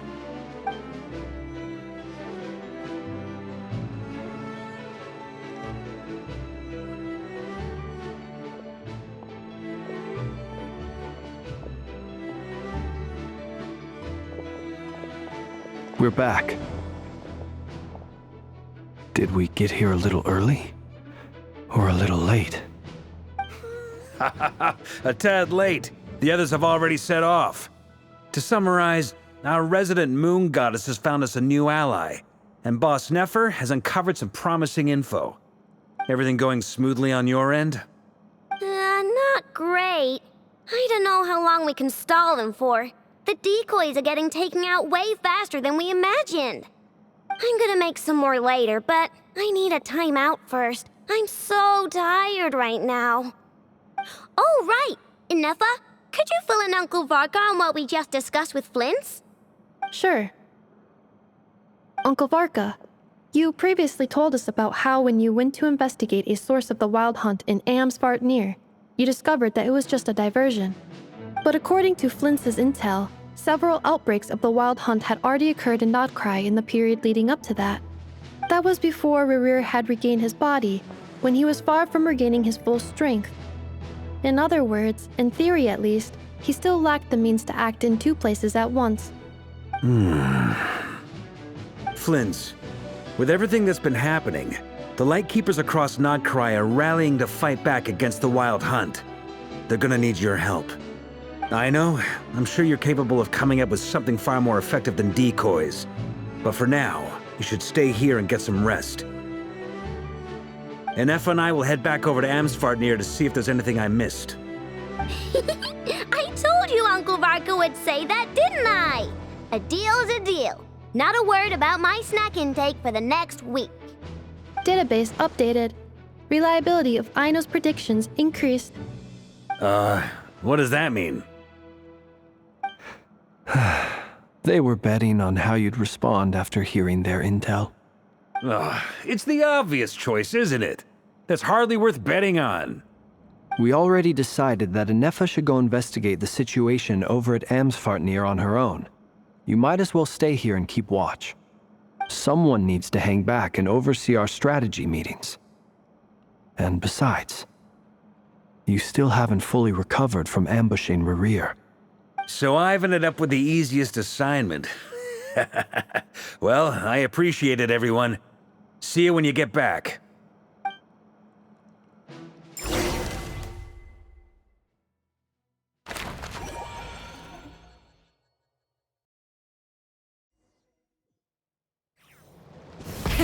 Rev the engines! Here, this will serve as a good spot to cross over. Arlecchino, hold up a second. Since you brought us all this way, would you mind telling us what you've got planned? We still haven't got the slightest idea what's going on here. And if even Columbina doesn't know where the iridescent moon's marrow is, how do you? Simple. Because I am an inheritor of the royal bloodline of the Crimson Moon, and one of the last surviving embers of the Two Worlds' flames. Huh? Are you serious? As in, you're a descendant of that Crimson Moon dynasty we were just talking about? The one from ancient Conria? Your surprise is understandable. I was also taken aback when I first learned of it. But the more I thought about it, the more I realized the signs had been there all along. When I was young, I discovered I could wield a very special kind of fire. It coursed like blood through my veins and smoldered away inside my nerves. What's more, whenever I experienced strong bursts of emotion or drew too deeply on this power, it was like some kind of presence within the fire would begin to gnaw away at me, consuming me from the inside out. Exactly. That is why my hands are like this, too. At first, I saw it only as a curse, but once I became a harbinger, the jester apprised me of the truth. Together with my own investigations, over the past few years, there are several things that I have gradually come to understand. For instance, take the so-called Crimson Moon. In truth, it is nothing more than the shattered remnants of the iridescent moon, fused with the abyss to prolong its lifespan. Since this blood flame was bestowed upon me by the Crimson Moon, it is a fusion of the iridescent moon's former power and the corruption of the abyss. You all understand the nature of the abyss well enough. I draw upon its power, and in return, it hungers for my soul. This strange blackness is the mark of corruption it has left behind. If I recall correctly, you once told me that if the corruption ever made it to your heart, you'd become a completely different person. Yes, and that's the reason I'm always careful not to push my power too far. It's essentially a never-ending tug-of-war. Whew. Sounds intense. Anyway, the rest of my story can wait. Is there anything else about the Crimson Moon or the Iridescent Moon that you're unclear about? Paimon has a question. So, the Crimson Moon that the Carians used to worship was actually the Iridescent Moon, right? Which was one of the three Moon Sisters. Does that mean that the Carians were to the Crimson Moon as the Frost Moon Scions are to the Frost Moon? So much of that history has been lost. We have no way of knowing exactly what they were like. But I would suspect that the Conrians weren't as devout in their moon worship as it might appear. The iridescent moon's remains simply served as their link to the abyss. Later on, perhaps someone discovered a way to make direct contact with the abyss. Or maybe there was some kind of ideological divide. Either way, a dissenting faction staged a coup and drove out the royal heirs of the Crimson Moon dynasty. Still, even with the dark sun looming high overhead, the Crimson Moon's glow never truly faded. If you want living proof, it's standing right before you. The first time we met, I sensed something familiar in your presence. When I looked at you, I felt I could see that mysterious red moon in the corner of my eye. In your flames, I saw its broken image, surrounded by a strange black aura. Well, I appreciate that you kept it to yourself. Much about the Crimson Moon is still a mystery, and I'd prefer not to end up as the object of an insane research project. Anyway, time is against us here, so if there's any other questions, they'll have to wait. I just want to make sure I've got one thing straight. In her letter, Sandrone mentioned that since you are unable to contain the iridescent moon's marrow yourself, you intend to leave it in my custody. Correct? That's right. For now, it's the only way I can pay you back for your help. The iridescent moon is already part of who you are, so with its marrow in your possession, you'll be even more powerful than before. Deal. Then let's get started.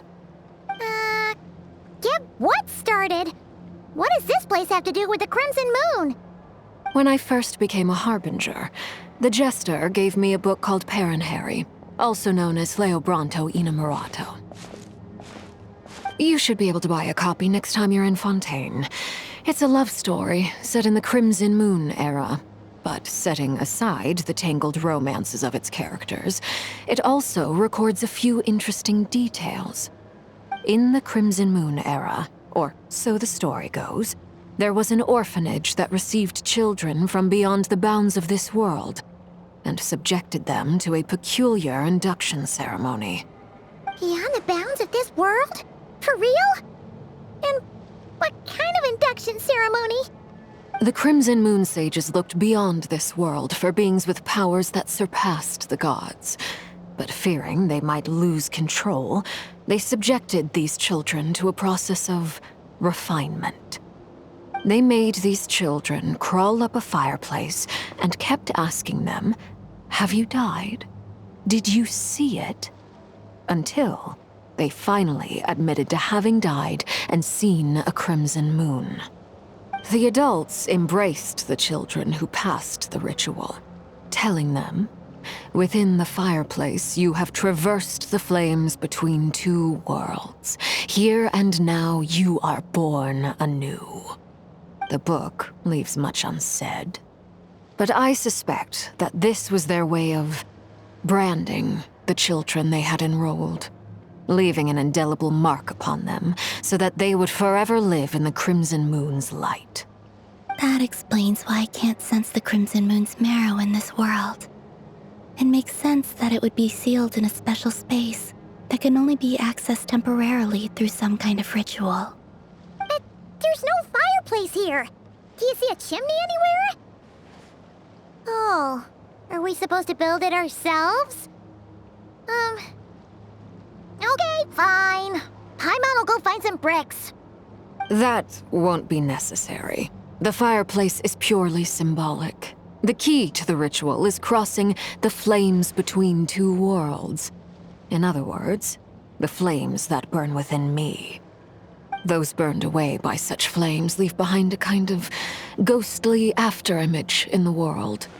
In the days of Conria, people believed they could be used to bridge the gap between the two worlds of life and death. In short, I can open a passage to that space for you. That's the easy part. The catch is I'll need to stay on this side to keep the passage open, so I won't be able to come with you. Once you're inside, you'll have to find your own way. Very well. Then I'll open it up. Traveler, spare me a little more moonlight if you would. I may need it.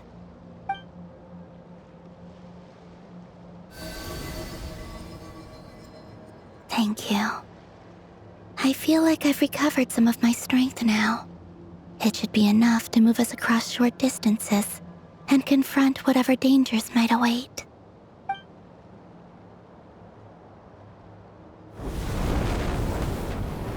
Mistress of the seven hues of ages past, great mother of the present, crimson-clad sovereign of the two realms, by fire severed, by fire renewed, I offer myself now and beseech your descent.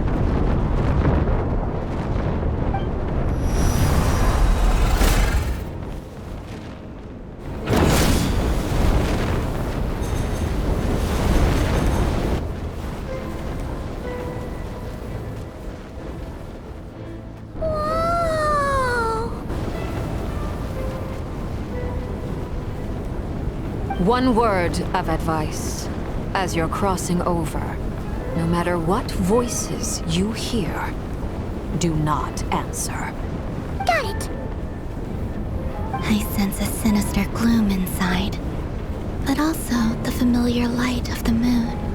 I feel that I am about to meet an old friend who has changed beyond all recognition. All right, let's go.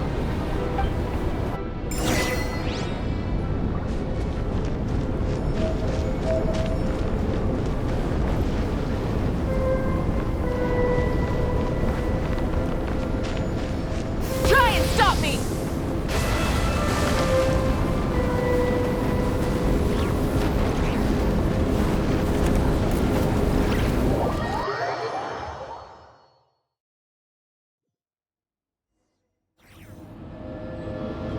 I sense your presence and craving death and rebirth. Wait, why are you? You have crossed over from another world, transcended fate itself. I have no right to.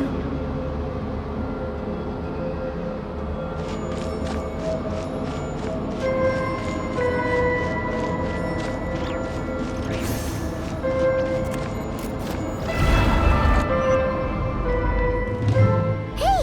Look up at the sky! A red moon! This must be the spot, right? Is that the abyss? It's practically filled the entire place! What now? What a tragic sight. Fragments of your broken body, seized by the abyss, and hung up aloft like mummified remains. Iridescent moon. Was this truly what you wished for? Careful! There's something spooky about this place. Feels like something is lurking in the fog. Haimon's right behind you. Whatever you do, don't run off without her.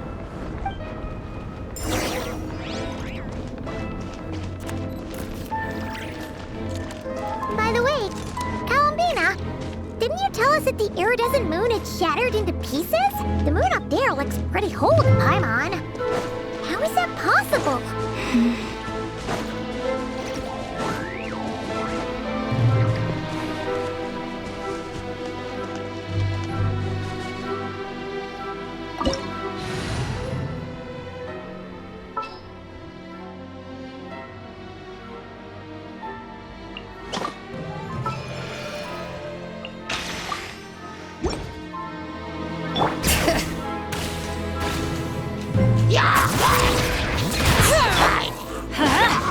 Get to work!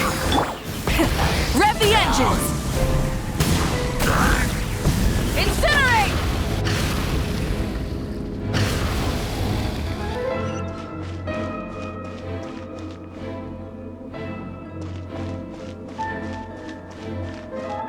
Just like I thought. It was only a facade.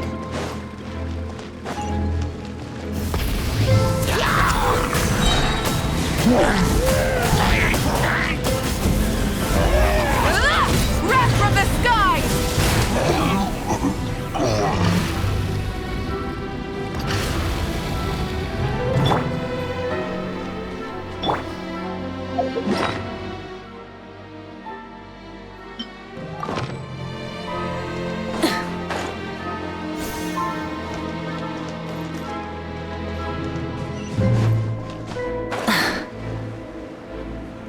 Full throttle!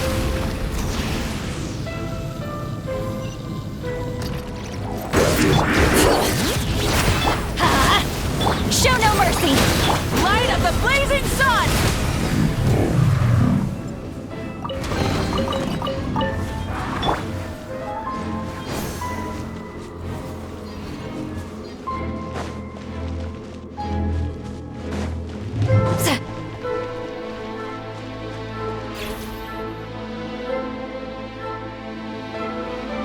Huh? Huh? For real? That's way too high! There's no way we'll be able to reach it! No. I'm not sensing anything up there. It's coming from under the mountain. Let's see. Ah! There's some kind of weird shadow over the water. Wait, see that? Looks like a mechanism of some sort. Let's check it out.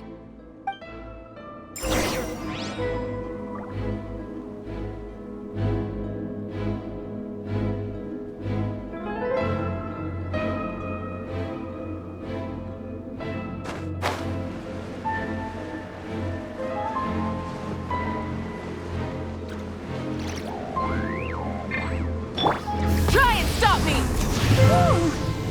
Looks like a device from the time of Kalia. Maybe people once came here to study the Crimson Moon's domain, and they left this behind. If we can activate it, we might find some clues.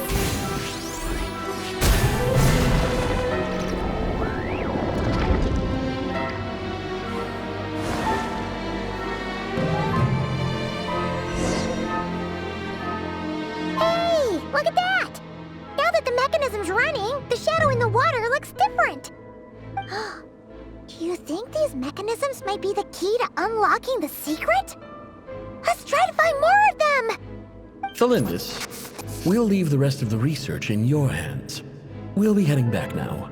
I hope this isn't ruining date night. Ugh. Mind your own business. Just leave me some snacks on the table. Thalindis? Is that Rerir's girlfriend? How come we're hearing her voice here? Oh yeah! So, do you think she was studying this strange space all along? The Abyss has made this space extremely unstable. Maybe that's why some of the things she said and did were preserved here. Like echoes. Or after images. Whenever I see this view, it takes me back to a poem from my childhood. Waning moon, oh lifeless damsel, weeping on the mountain crest, mourning still in wistful tone, her fragile soul now laid to rest. For me, of all people, to be here investigating the mysteries of the Crimson Moon space, is it a coincidence or something more?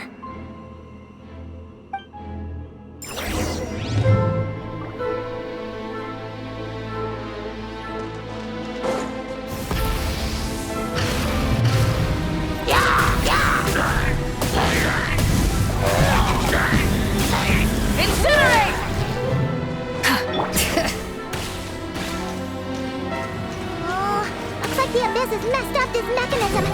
We need to find a way to get it working again. Let's see if there are any other devices nearby. Bring it! Pyroclastic surge! Incinerate!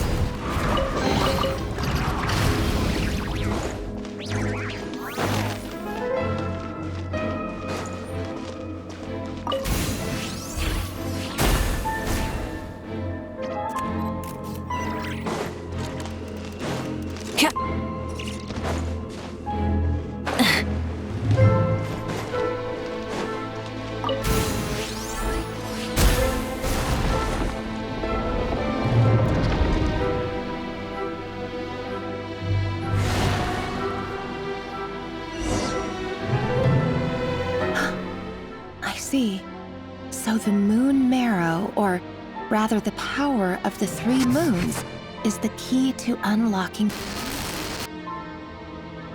If it really does exist, then maybe this madness can finally be put to an end.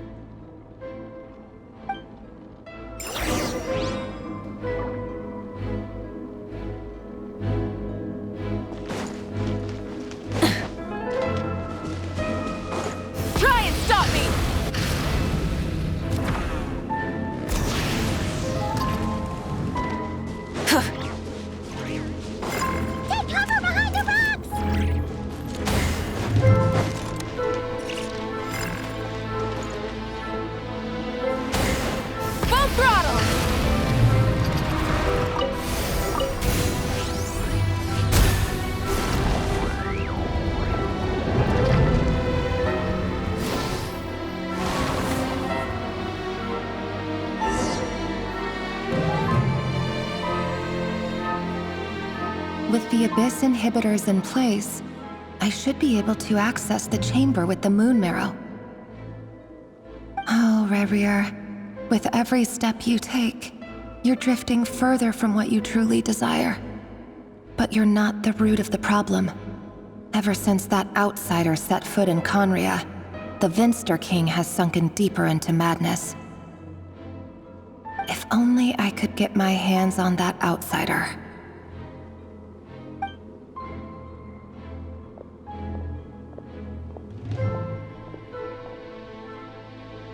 Hey look! The moon's reflection is back to normal! Elendis' voice mentioned a chamber with the moon marrow. Do you think maybe it's hidden in the moon's reflection? It must be.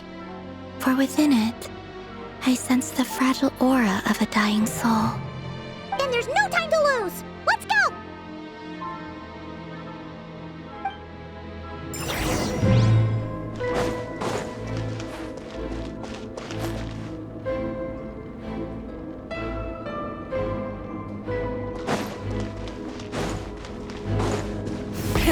Rev the engines!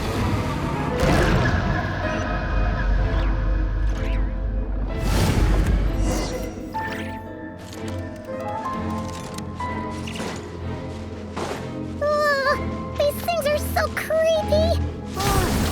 Looks like we'll have to destroy them if we want to get to the iridescent moon's marrow!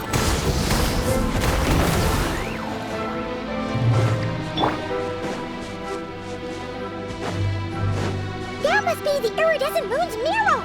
Oh, we'll need to destroy these things before we can reach it!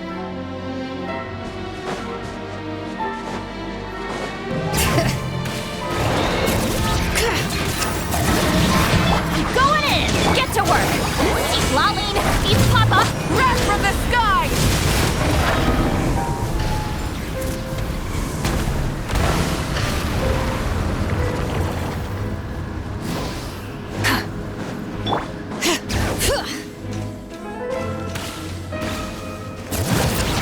Hear the echoes of the valley! Ship! Ow, ow, ow! Try and stop me!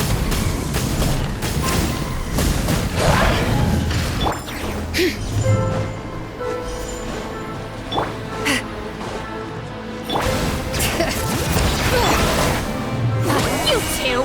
Time to end them! Pyroclastic surge!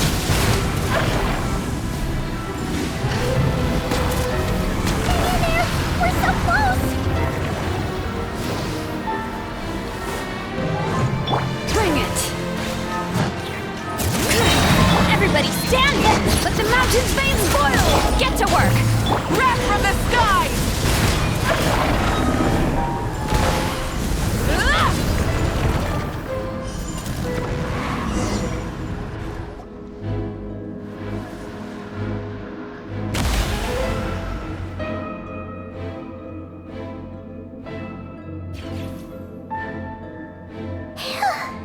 We finally did it! The iridescent moon's marrow. Still burning away like an undying flame, yet now contaminated by the abyss. It has taken on a new form entirely. If we can purify the abyssal power within, we should be able to obtain its untainted.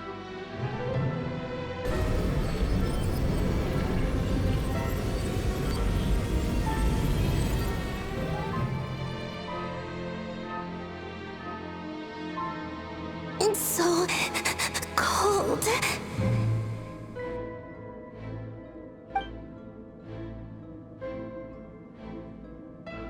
Is it you? Are you here? Huh? Are you talking to us?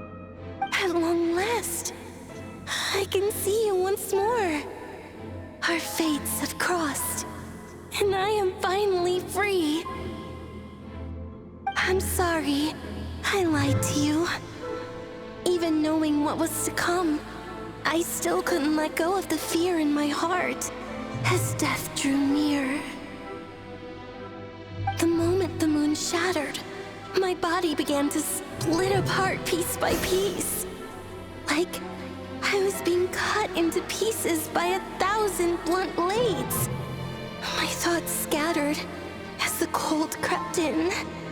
But I could not bear to fade away like that. Tell me, what was it that brought you to us all that time ago? If only I had possessed your courage, then I might have been spared this torment more painful than death. You look so puzzled. That's how I felt too when I first saw you. But trust me when I say that everything happens for a reason. Farewell, Hypo.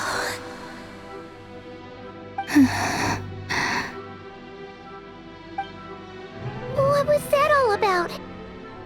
Was that the goddess of the iridescent moon? Oh, it sounded like she was speaking to a long-lost friend. But none of us have ever met her before, right? Perhaps. She took me for the goddess of the frost moon she once knew. For a fading soul like hers, our auras must be too similar to tell apart. But anyway, we've got the iridescent moon's marrow now. That should help you regain your strength, right? Alright, time to leave this place and meet back up with Arlecchino. Let's go!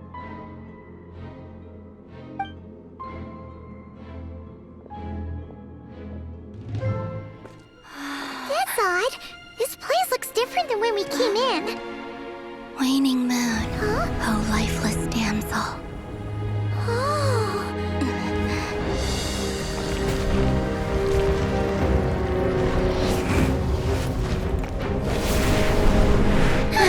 Hurry! The place is collapsing! It wants to trap us here. Who's it? The Abyss? Now we've taken the moon marrow. All that's left here is a dark will. It will show us no mercy.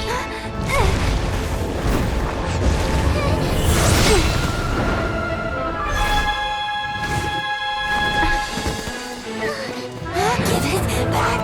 The crimson moons! My marrow! My heart!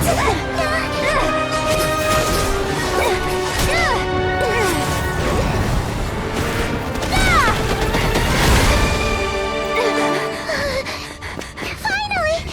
Huh? Oh no! The exit's blocked!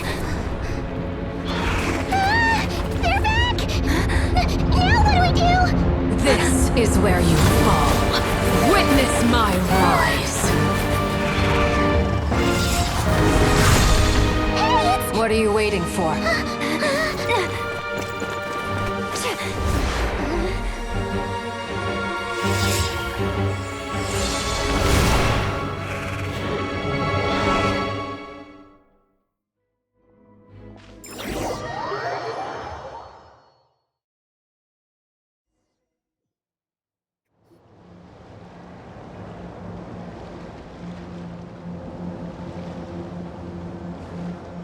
Oh, we made it! Was that you, Arlecchino? Did you save us? Wait, your hands! They're... Oh, this? Don't worry. It's a small price to pay. The Abyss wanted to trap you inside, and I defied its will by bringing you out. No wonder it's a little angry. No. I have paid the price, albeit a small one, and it cannot be undone. My hands have already fused with the Abyss. Purification would simply destroy whatever's left of them. But surely... Oh, we're so sorry, Arlecchino. Paimon can't believe you'd make a sacrifice like this for us. As much as I'd like to call it a favor, the truth is I was simply holding up my end of the deal. Well, Columbina. Yes, you did your part.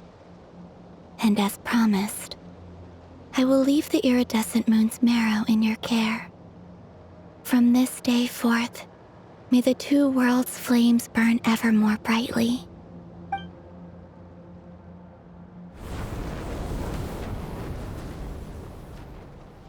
I'll take that as a blessing. Now, Columbina, give me your hand. Accept this moonlight I offer in return.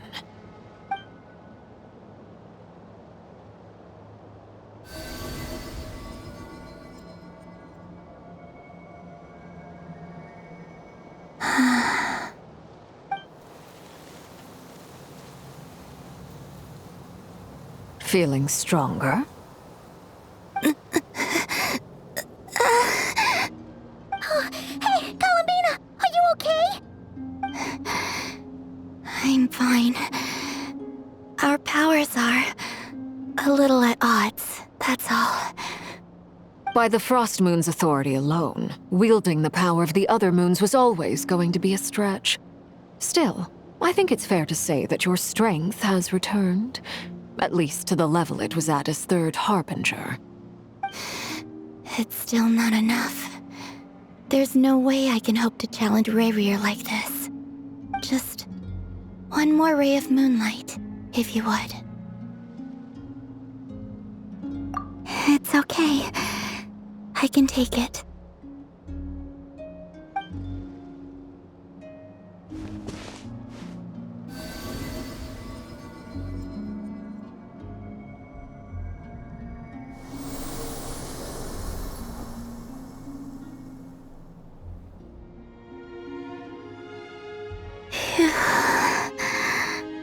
How about now? Fighting fit? At the very least, I won't have to stay hidden like before. I want to see him gone from Nod-Krai. The Rerir of Solnari and his wild hunt must be sent back where they belong. Well, it's good to have something to aim for. You certainly seem more alive now than you did earlier. When I first met you, you didn't strike me as a ray of moonlight. More like a wisp of fog drifting in from who knows where, ready to scatter at the first sign of a breeze. But now, you're full of vitality. Just like the Frost Moon, once the brightest of them all. May you keep shining, Columbina. This is who you are. Thank you. Look after yourself too, Arlecchino.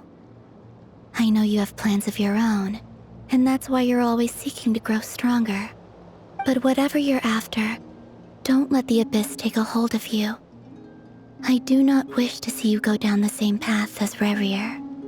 I appreciate the concern, Columbina. Although perhaps it's time you took a new name. A new name? Kutar, the Moon Maiden, Columbina, they're nothing more than code names. They describe who she is and the roles she's played, but they're not her real name. We often use code names in the House of the Hearth, too.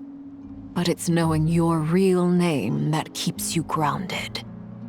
Up till now, you've been living a wandering life, so you've probably never really cared. All I'll say is this. Once you've defeated Rerir, give it some thought. All right, that's it from me. I'll get you back safely first, then go meet up with Sandrone. You're the best! I appreciate the gesture. It speaks to your good character. Anyway, let's get going. There are more urgent things to do right now than trade compliments.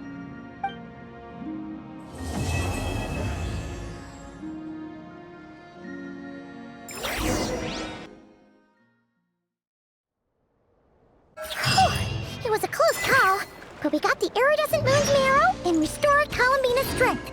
And that's all that matters. In other words, mission accomplished. Paimon wonders how everyone else is doing.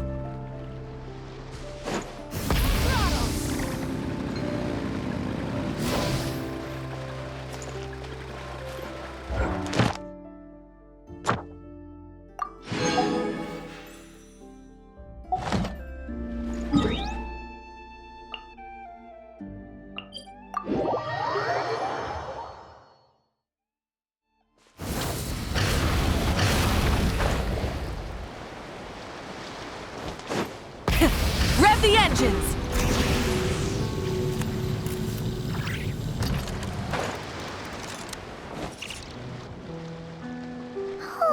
Do you think the others are making good progress?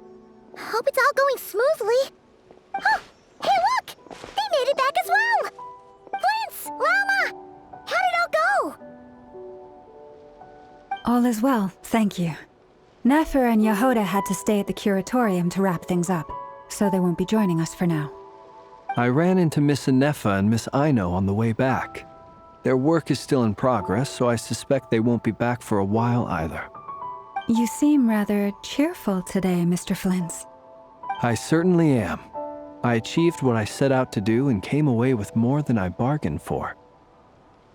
Fighting alone can get quite tedious, but I had the good fortune to run into a pair of brave young warriors. We meet again. How have you been? Albedo! What are you doing here? That would be a natural assumption to make. It's also the correct one. These two courageously lent me a hand while I was fighting the wild hunt. When they told me they were Servarka's colleagues, it all made sense. And given how people of outstanding talent tend to cross paths, it's no wonder you're already acquainted. So? Who's your travel buddy, Albedo? Why don't you come and introduce yourself?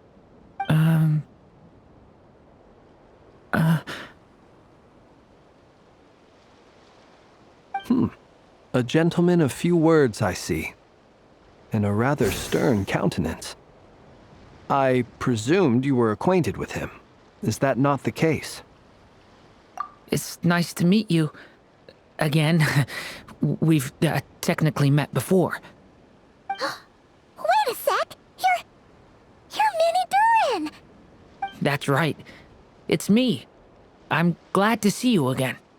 By the way, he says it's okay if you drop the mini. Yeah, I'm not as mini as I used to be. Interesting, isn't it? The first step towards blending into human society appears to be reflecting on whether one's name really reflects who they are. Wow! You look so different! In a good way, of course. It's great to see you looking so healthy. Thank you, Paimon. And although you're as mini as ever, I understand that diminutives don't always convey endearment. I'll be sure to simply call you Paimon as a sign of my great respect for you. Wow! You're such a smooth talker now. Paimon could get used to this. From now on, you may refer to her as your esteemed guide, Paimon. Personally, I think our little Paimon is the perfect size. When people call her Little Paimon, it's just because she's so adorable that they can't help themselves. If that's not a sign of endearment, what is? You're absolutely right, Miss Lauma. My brother still has a long road ahead of him when it comes to understanding human relationships. Anyway, speaking of long journeys, didn't Columbina, leave with you? How come she isn't back yet? She's been catching up with old friends. Wouldn't be surprised if she stopped for a cup of tea or a 10 on the way back. Uh-oh. People are talking about me. Hope it's nothing negative. Judging from your expressions, I'm guessing it all went well? It's getting crowded here. I'll go grab some chairs. No need. This is a job for an alchemist. I'll whip some up momentarily. Thank you for your hospitality, ladies and gentlemen, but I was merely escorting my friends back. I'll be meeting Sandrone shortly, as we still have some things to discuss. It's been a pleasure, everyone. But this is where I'll say goodbye. We really appreciate your help. Oh, come on. Spare the formalities. I'm just glad I could help out some true friends. I understand. Well, bye for now, Harlequino.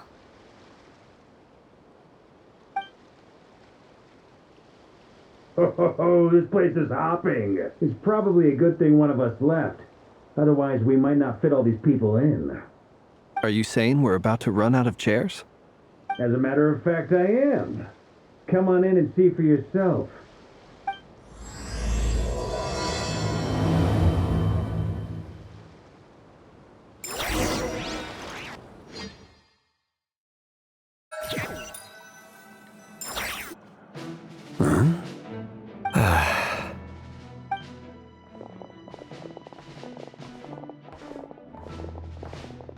I overheard your little chit-chat outside, by the way. With Miss Columbina's colleague gone, we should be back to the original crew plus the other colleagues I brought in. Though, it looks like we have another new face. Someone else managed to rope in a colleague too? Frankly, you and Paimon are the only people I know here. This here is Deansliff, colleague of Tevat's greatest guide, Paimon, and greatest adventurer, the Traveler. Well, not exactly colleagues, more sort of friends. When someone else jumps in to do the announcing, you know you're speaking to someone important. Let's hear what he has to say. Note to self. Once Paimon knows your name, the rest of the world will soon follow. When he comes looking for us, it's usually something important. Paimon's guessing you've heard about the Wild Hunt, then. From the looks of it, you're about to hold a meeting. If I were to say that the Wild Hunt is our mutual enemy, would that earn me a seat at the table? As the saying goes, the enemy of my enemy is my friend. Mr. Dainsliff, there's a seat with your name on it. Though, I can't promise the same for everyone else. Hey, Albedo, think you can rustle up a couple more chairs? After all this time apart, Grandmaster Varka's first order is to rustle up a couple more chairs. I've missed this. Is he being sarcastic? Hey, he's your brother. Why are you asking us? I've still got a lot to learn about the nuances of human conversation. Trying to decipher Albedo's way of speaking has been like jumping in at the deep end. Oh, good point. Paimon gets you now. Don't sweat it. There are people who go their whole lives without getting the hang of it. You're ahead of the game already.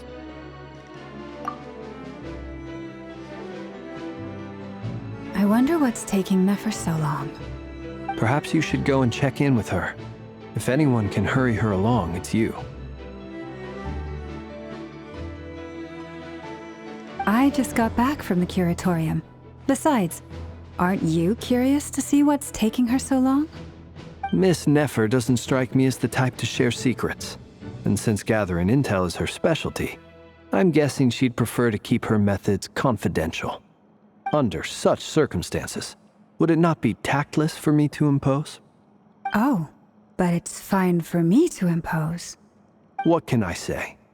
You have an unrivaled ability to garner people's affection, Miss Moonchanter. Besides, you have far more in common with her than I do. All right, then. Impressive. She barely fought back at all. I admire your powers of persuasion, my friend.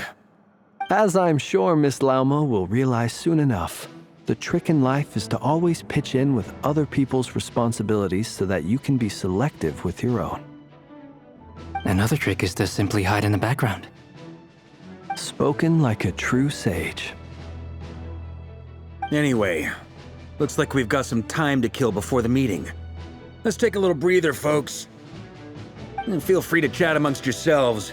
We'll get down to business once the other two arrive.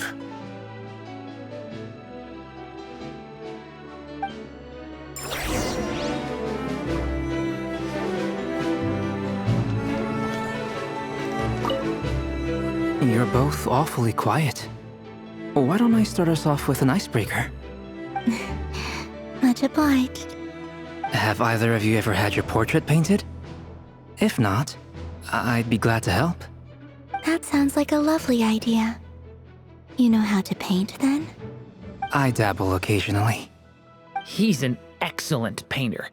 Tables, chairs, people, dragons, you name it. He'll paint it for you.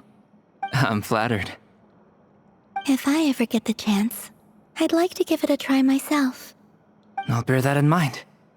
Anyway, How about you, Durin? What sort of portrait would you prefer? Oh, I'd be fine with anything. Whatever style feels best to you. Very well.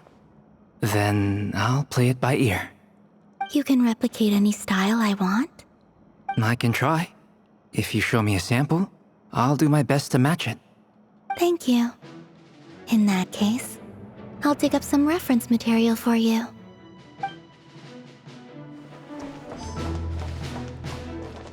Is there something you'd like to say to me?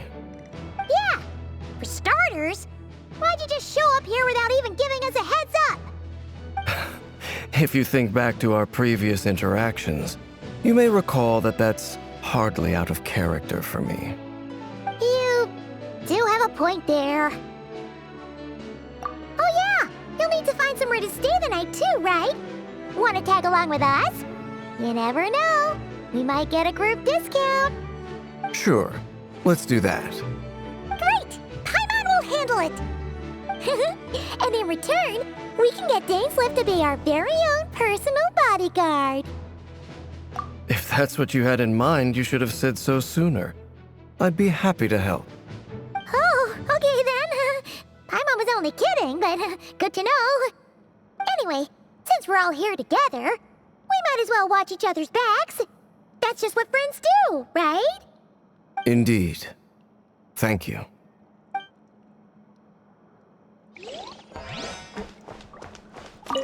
Truth be told, I can't remember the last time I was in a meeting with so many people. You're not alone there, my friend. The Lightkeepers also struggle to bring everyone together for a serious discussion. I don't doubt that. I've only ever met two Ratniki, one being you, and the other being that young guy, Itlua. Itlua is a good apple, I'll give him that. He's kind, honest, and regularly delivers supplies to my lighthouse. A true Ratnik to the core. In that sense, he puts me to shame. So you're what? A fake Ratnik? That's what it sounds like you're saying. But I get the feeling that's not quite what you meant.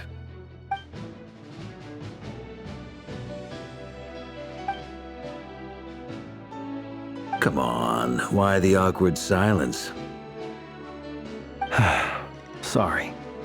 I'm not even gonna bother trying to hide it. You've known all along, haven't you, my friend?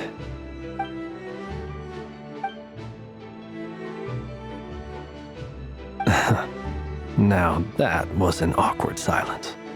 Let's just keep this between ourselves. Probably best if Itlua doesn't know, huh? That goes without saying. Gotta be careful what you share with youngsters, after all. Anyone else in the know? Let me guess. The Traveler and Paimon? It's dangerous being too sharp for one's own good, you know. Then, in the name of the Animo Archon Barbatos himself, I swear your secret's safe with me. When we went for drinks, you said that you and Barbatos were practically best buds. In the light of that claim, do you really expect me to take your oath seriously? Of course. Just as long as you don't go spreading around the fact that I'm close with Barbatos, all right? Fair enough, then. Nothing like a bit of mutual leverage to seal the bonds of friendship.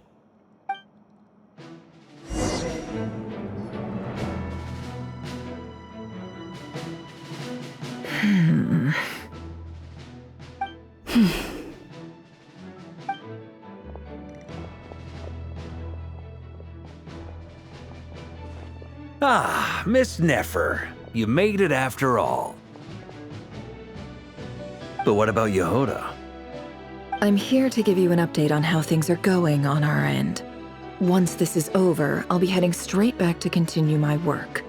I left Yehoda back at the Curatorium to watch over things while I'm gone. Huh. So much for just this once.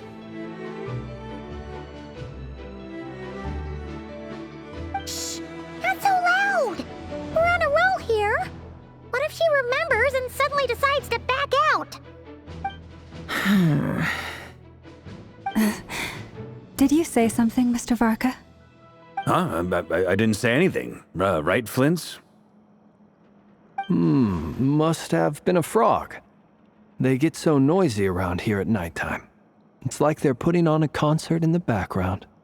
Anyway, before we begin, there's a few introductions to make. Let me start by saying that it's an honor to be speaking before so many distinguished colleagues and collaborators. First up, we have Miss Lauma. As Moon Chanter, she's the leader of the Frost Moon Scions, a local religious community in Nod-Krai. Then there's Miss Nefer, boss of the Curatorium of Secrets, an intel gatherer extraordinaire. Nefer is leading the investigation into Rerir's background, assisted by Yehoda and Lauma. From the little I've heard, they're making some great progress.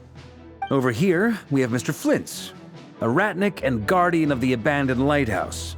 In our last operation, he courageously distracted the wild hunt to buy time for the rest of us. For those of you who've never met, this is Mr. Albedo, a renowned alchemist and captain of the Knights of Favonius investigation team. By his side is a new face for us all, myself included, Mr. Durin, who has come to lend his aid. Next up, we have the Moon Maiden and former Fatui Harbinger, Miss Columbina. Then we have the Traveler, who's earned more titles than I could possibly hope to list out, so I'll spare you the rundown. And Paimon, the ultimate travel companion and quite possibly the best guide in all of Tevat. Wow! That's a lot of people!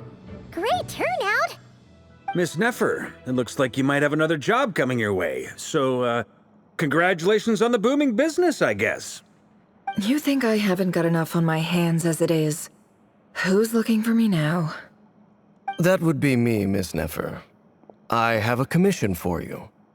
And you are? Who I am doesn't matter right now. What does matter is that I'd like you to gather more intelligence about the Rerir of Solnari. Well, it's not as if we never take on anonymous commissions. But in your case, I'll have to decline. I'm gonna take a wild guess and say your job's probably more hassle than it's worth. Something about you seems like bad news. It's my eyes, isn't it? Conrian, I assume. And what's with the mask? Are you trying to hide your identity? In any case, the fact that you're even still alive raises an awful lot of questions for me. My name is Dainsleif. And yes, I am from Conria. As I'm sure you're aware, the Rerir of Solnari's real name is Rerir. He was once an acquaintance of mine. Really? Then you must have been quite an influential figure yourself.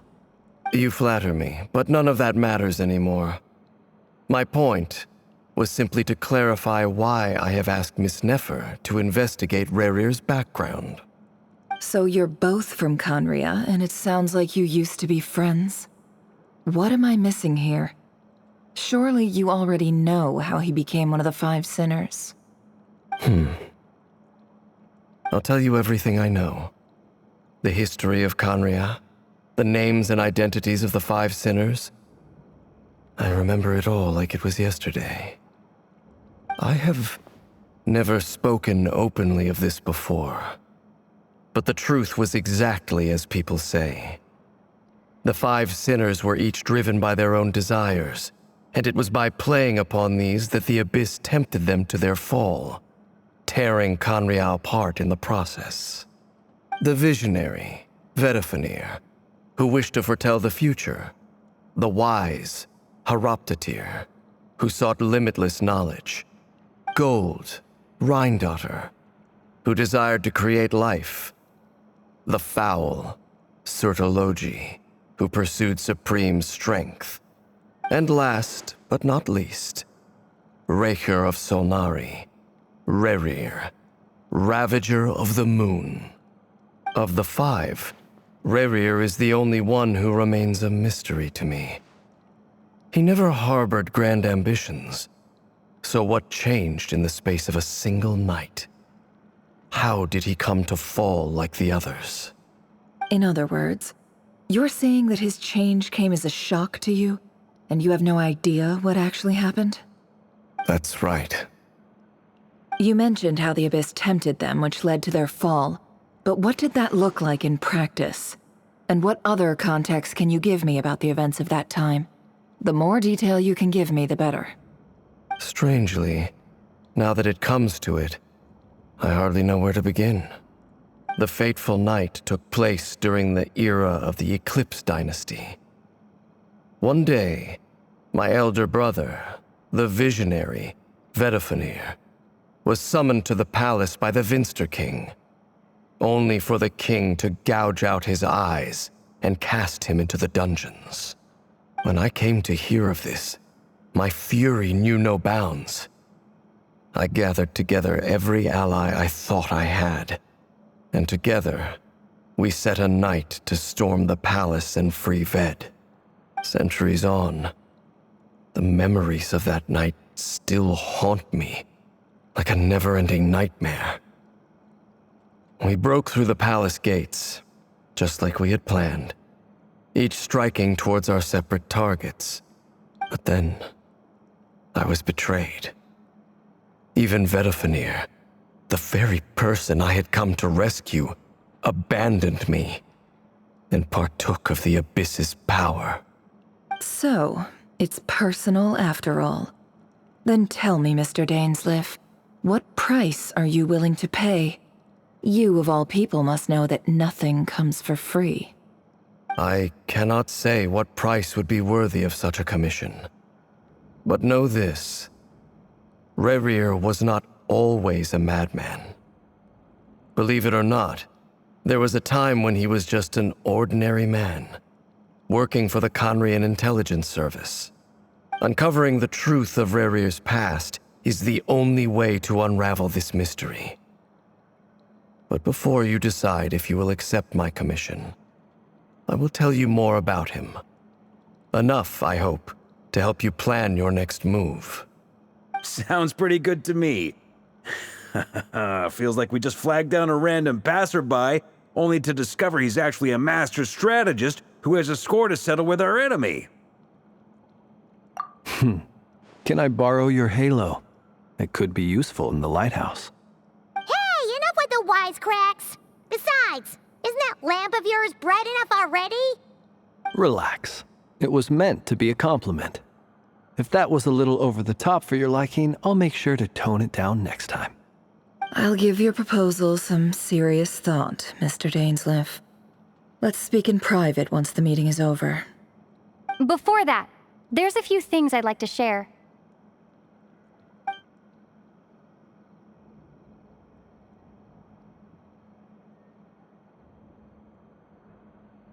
Now that we've united the hearts of the three moons, your power should be greatly enhanced. But it seems like that hasn't happened yet? I believe it will take a little longer. You've done so much for me, so I want to be completely honest with you all. Even though I'm doing a lot better now, the truth is, my recovery will likely be an ongoing process. From the moment I was born, my power has been slowly ebbing away. And that is because Tevat has never accepted me. Even with the moons united as one, it seems my rejection cannot be undone. So far, I have yet to find a solution. It may turn out to be a problem that will plague me until the day I finally leave this place behind. Even so, I will do everything in my power to help you drive out the Rerir of Solnari. As Arlecchino put it, this is not about chasing the spoils of victory. It's just a gesture of heartfelt gratitude. Kutar.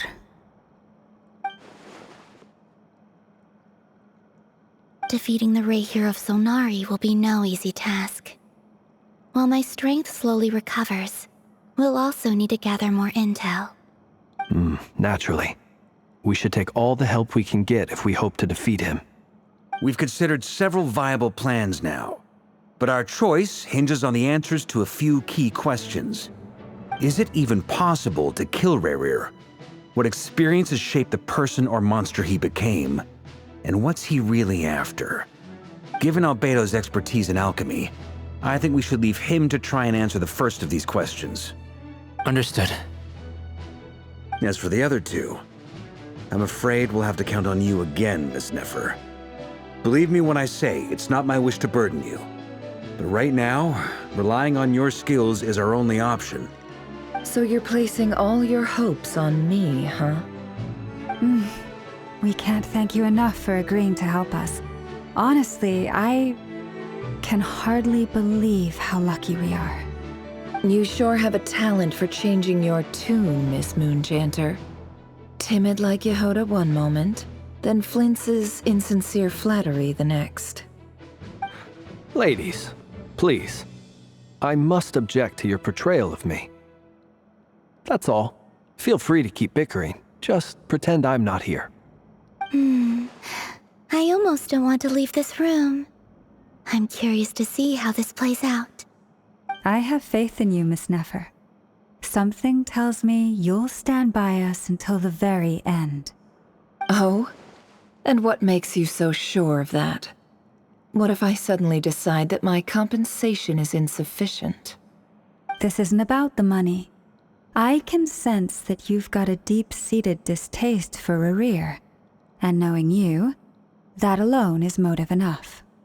Look at them getting along so well. Like two peas in a pod. And I'm the one they accuse of insincere flattery. There is no justice. Miss Lauma, you have to understand something. Unlike you, I don't actually enjoy having everyone's hopes on my shoulders. Is that right? Well, maybe the fact that I'm willing to put my hopes in other people says more about me than you. But the fact is, I also trust you. And that's because I know that you're someone we can count on. Anyway, we've got our plan, so let's get moving. Mr. Dainsleif, let's talk. And Traveler, once we're finished, if you've nothing else planned, I'd like you to come with me. This whole experience is teaching me a lot. For instance, I now know that when other issues come up in the future, I'll have far more luck getting Lauma to convince Miss Nefer than trying to do it myself. Hate to say it, friend, but that's one of the funniest things I've heard in a while. Why? You think I've got it wrong? Quite the opposite. But what makes it so hilarious is how long it's taken you to realize.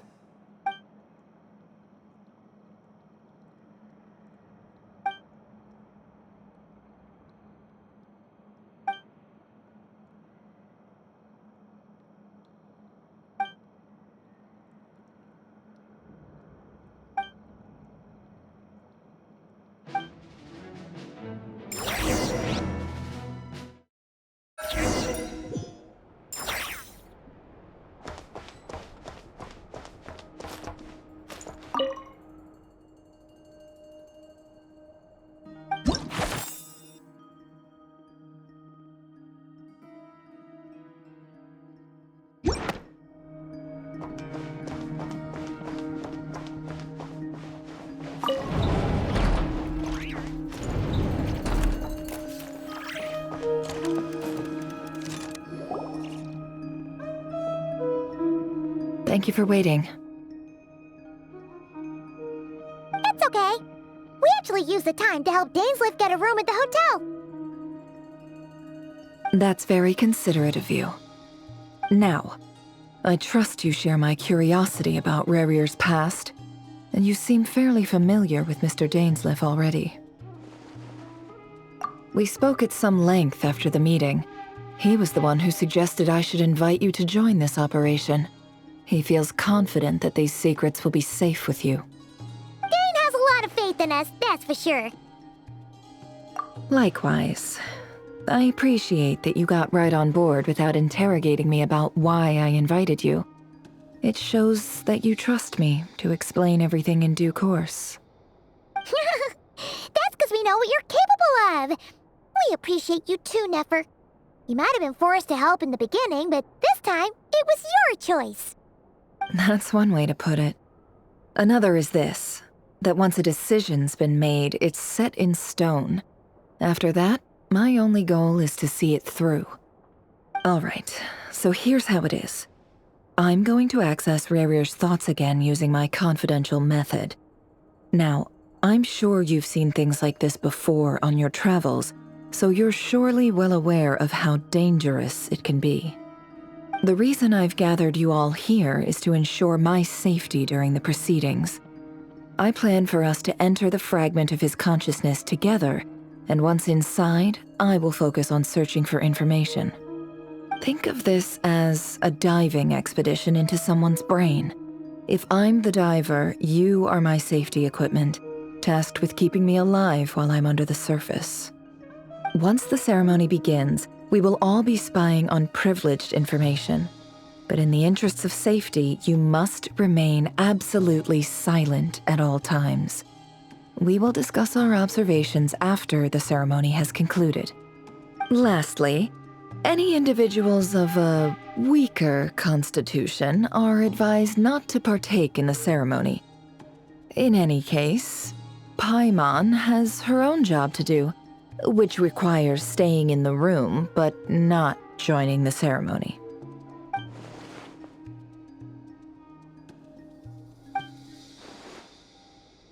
Well, good luck, everyone! Sounds like all Paimon can do is cross her fingers and root for you guys. There's a little more to it than that.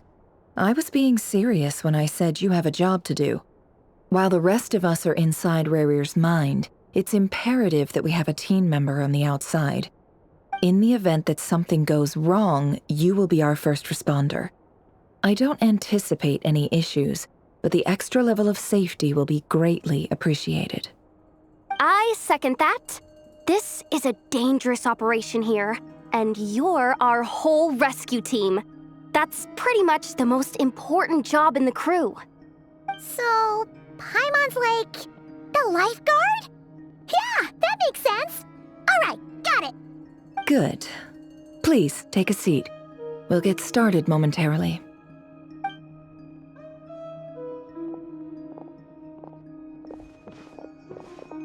So, did Mr. Dainsleif tell you anything else? He told me that he believes Rerir kept some big secrets in his life. He's not sure that they were the cause of his eventual downfall, but he's asked me to uncover what those secrets were all the same. But surely you're not planning to go through with this, no matter the cost. If you think that, you'd be overestimating me. I'm a businesswoman, not a mercenary. But I do have my own professional reasons for taking this job. You think I'd turn down the opportunity to get a first-hand glimpse into Conrian history? No chance. Well, as long as you don't let morbid curiosity get in the way of safety concerns, we're good. We'll do whatever we can to help you. You're such a killjoy.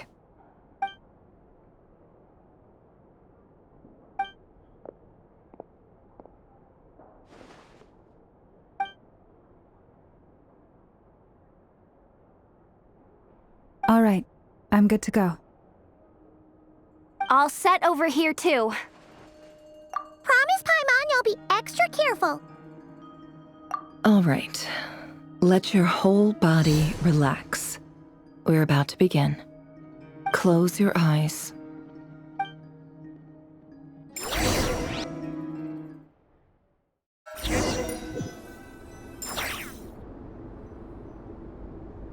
Phew.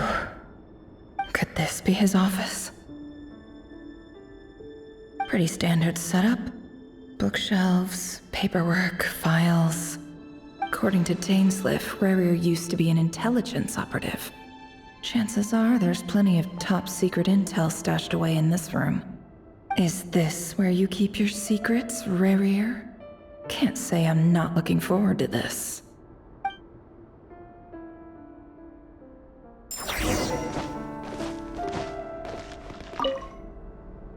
Bookshelves full of documents. Looks like these are all files, packed with the personal details of individual Conrians. The Crimson Moon dynasty preceded the eclipse. Since Rerir worked as a secret agent during the latter, it stands to reason that he was tasked with purging remnants of the old dynasty. Yep, lines up exactly with what Dainsleif told me. No more lies.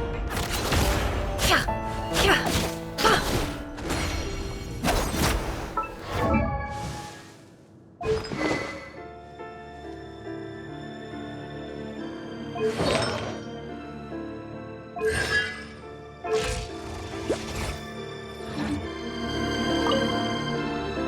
file tucked inside a folder. The title reads, Dear Breakfast Shop Owner. It's a list of names. But at this stage, I have no idea who any of them even are.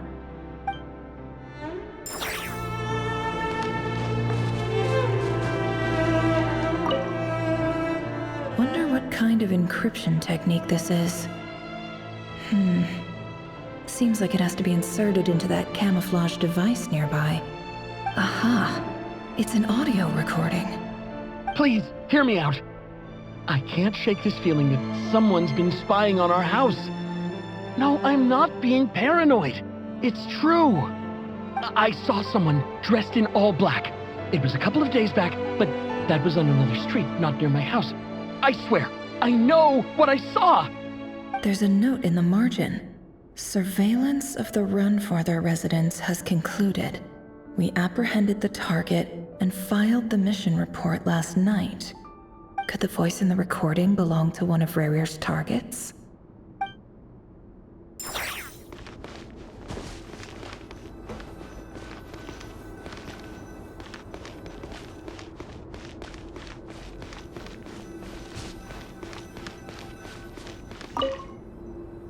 A box containing a ring inlaid with a precious gem.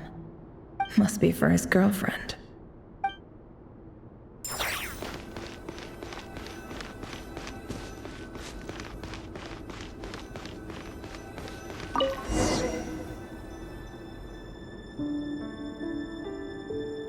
Today's files are in. Time to wade through them, just like usual. Male, 51. Occupation, cook. Confirmed Crimson Moon descendant. Has maintained frequent contact with other descendants over the past year. Poses a threat to the dynasty. Neutralized on...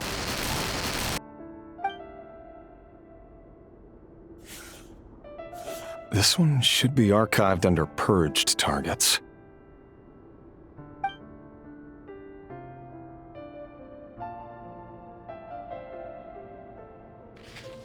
Female, 23. Occupation, office clerk. Confirmed Crimson Moon descendant. Has maintained frequent contact with other descendants over the past year. Poses a threat to the dynasty. Neutralized on... Another one for purged targets. Sounds like she was that other man's daughter. Never mind. What's it got to do with me?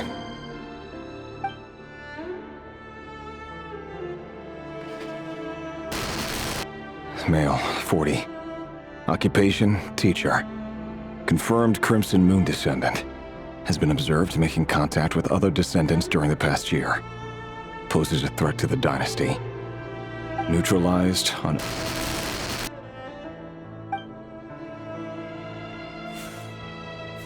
Just another nobody for the archive. Come to think of it, I remember surveilling this man. A case like his never would have been considered a priority in the past. He barely even interacted with other Crimson Moon descendants.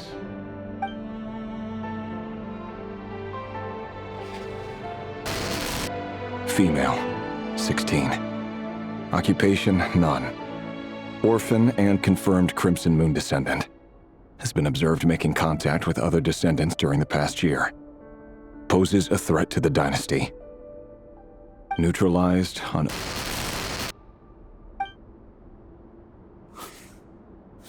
Filed. I have no recollection of this girl. None whatsoever. She doesn't seem to be anyone important, but then again, how many of them really are?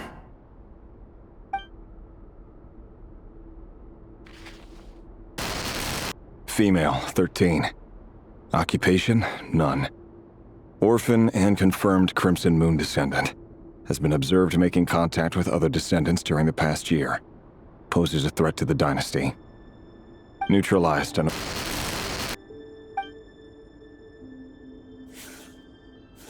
Filed.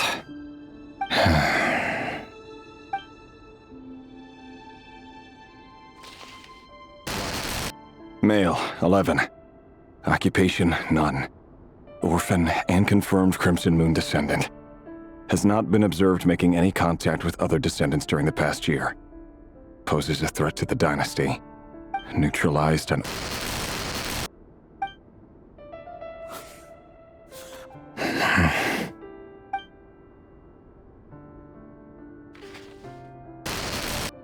Male. 6. Occupation, none. Orphan and confirmed Crimson Moon descendant. Poses a threat to the dynasty.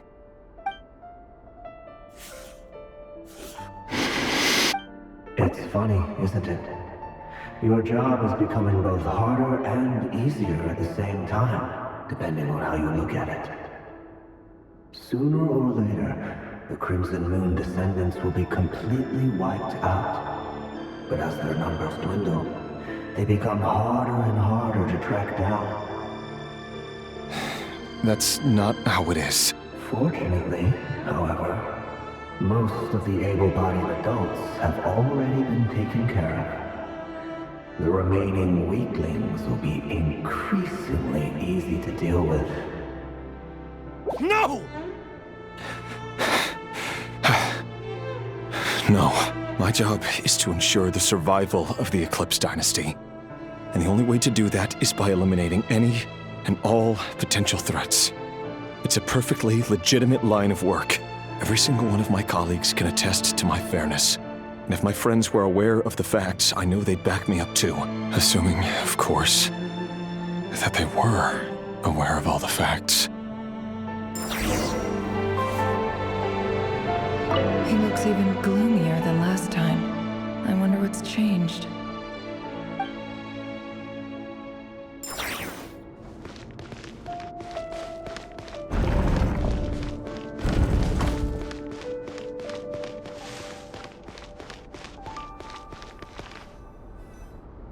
Mr. Vedifalnir, it's been quite some time since we last met.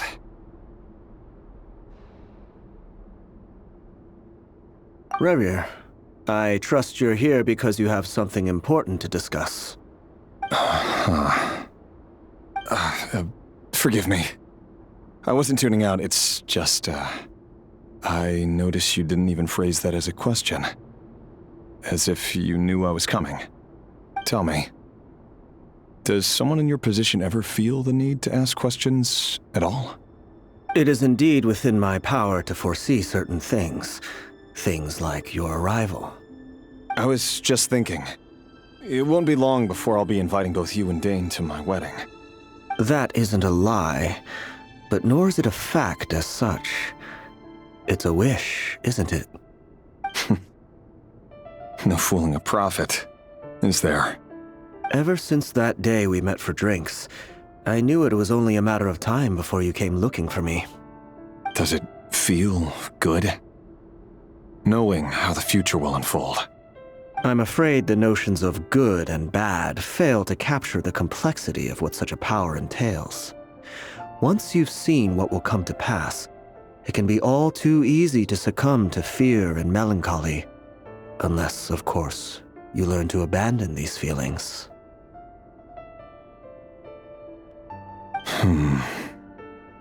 You fear my silence, and long to hear the words I left unspoken that day.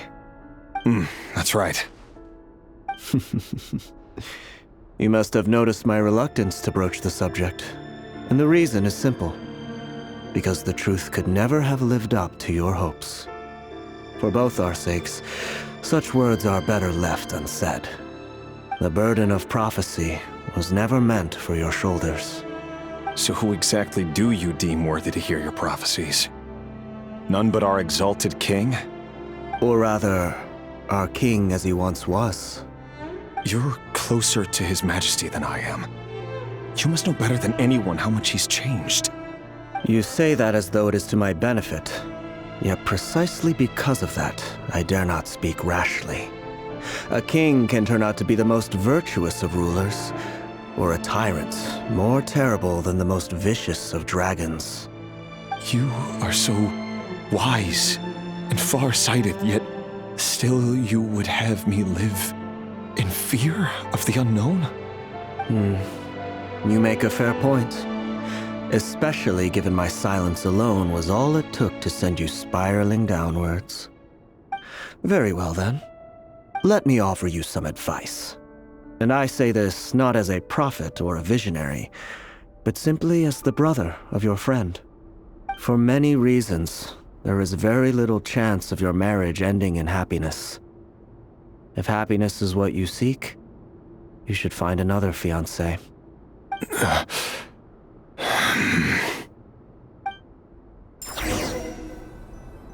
Hold on.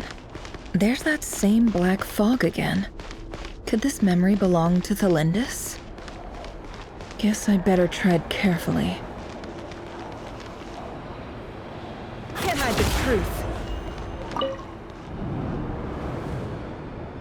Wait. Hear me out. This time we finally got a clear look at his face and learned his true identity. His name is Rerir, and he claims to be one of the king's guards.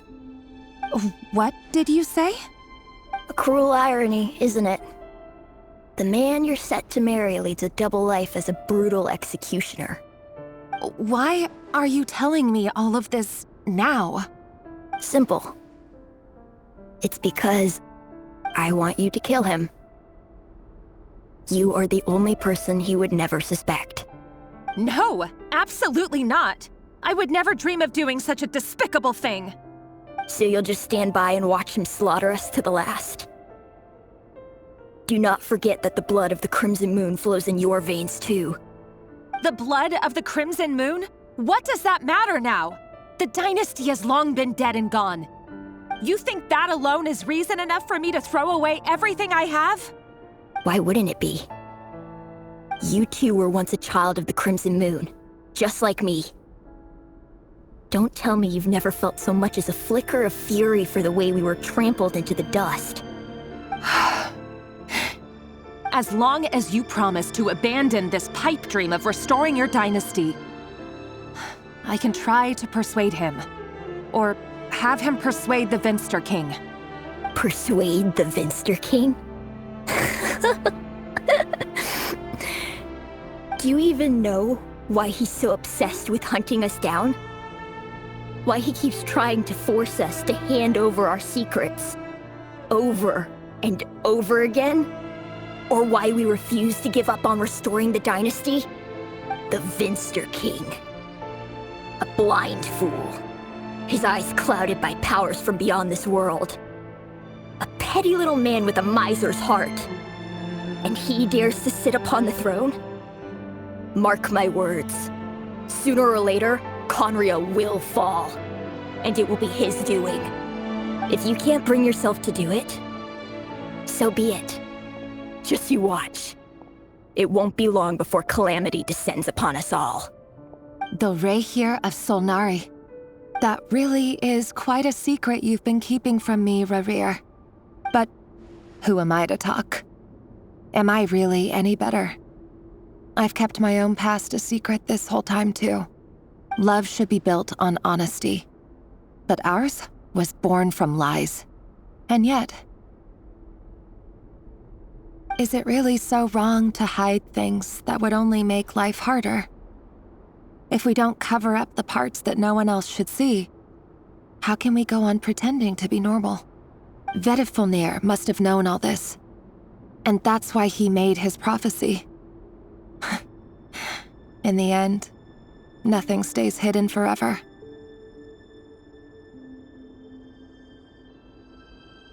But I won't just sit by and watch this disaster unfold. I'll do everything in my power to protect what I cannot afford to lose, no matter who I have to face.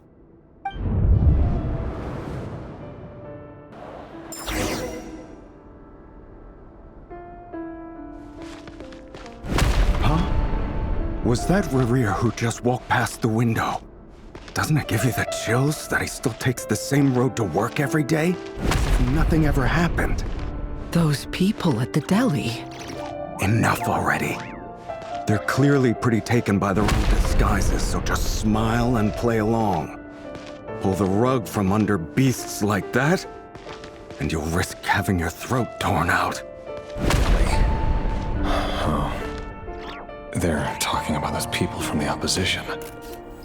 Right. I'd almost forgotten they used to run a deli. People of no consequence always vanish so easily. And no one even remembers them.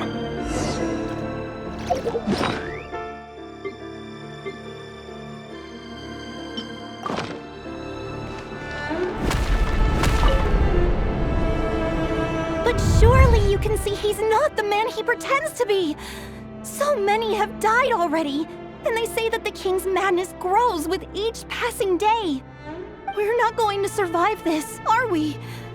But why does it have to be this way? Do we really deserve to die just because of the blood that runs through our veins? Felindis, are you even listening? Sorry, Freether. My mind was off wandering. I heard you, though. You're talking about what Rerir said. He's just following the king's orders. He's a secret agent, and it's his job to hunt down rebels and dissidents. By the time you first met him, he'd already taken lives. Maybe he was using you from the very beginning. No. Rerir has no idea I have anything to do with the Crimson Moon. My family are only distant relatives of the main lineage, and besides, my eyes are perfectly ordinary. Truth be told, apart from my teacher, pretty much no one knows I have any connection to any of it. It's been a long time since my family severed ties. But as Orlog said, who could possibly talk sense into that raving lunatic of a king? No one. I'll work something out. Trust me, I'm with you all. But for now, you need to keep yourselves hidden. Don't let anyone find you, anyone at all. Don't forget that Rerir is an Eclipse operative. You need to be extra careful when he's around. And when I am too. For now, don't come looking for me. And if anything happens to me, just act like we've never met.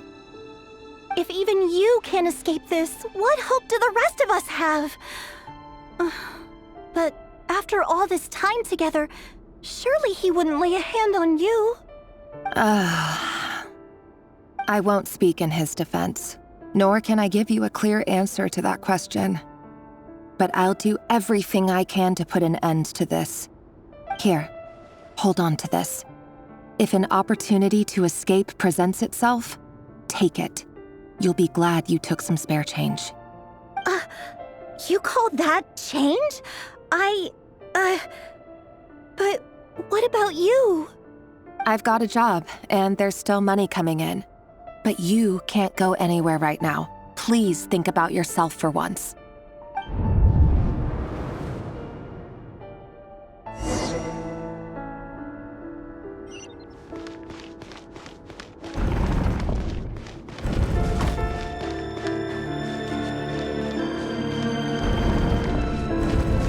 Another day, another round of assassination training. Training ground is just beyond this hidden passageway. When you kill a person, doesn't it bother you when you end up covered in their blood? Why would it? Aren't we all just walking blood bags? But not everyone is accustomed to hunting down others like prey. You've been a hunter for so long now, you seem to have forgotten that most people don't just go around killing one another. Leave me alone.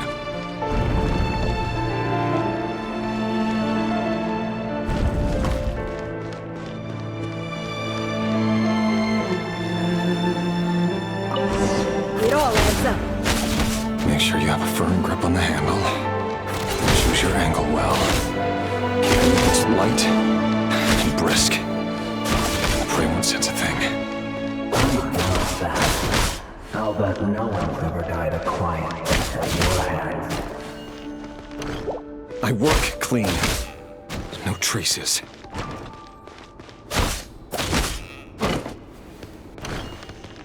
It all adds up. No more lies. That doesn't make it open or closed. The king just happens to need you right now. What if he doesn't? Won't happen. It's changed. Ever since he fell under the spell of that power. In the beginning, he only had you take out a handful of the guilty. Now... The ones I've dealt with have always been guilty. And I've carried out my work flawlessly.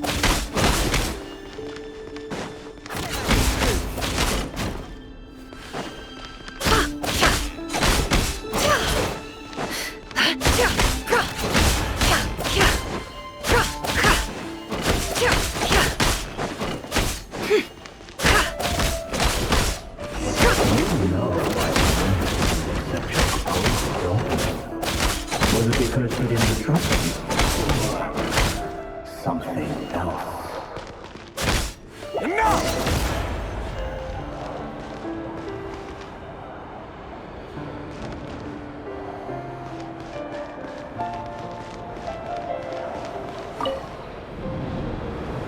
Delindis, do you still remember Orlog?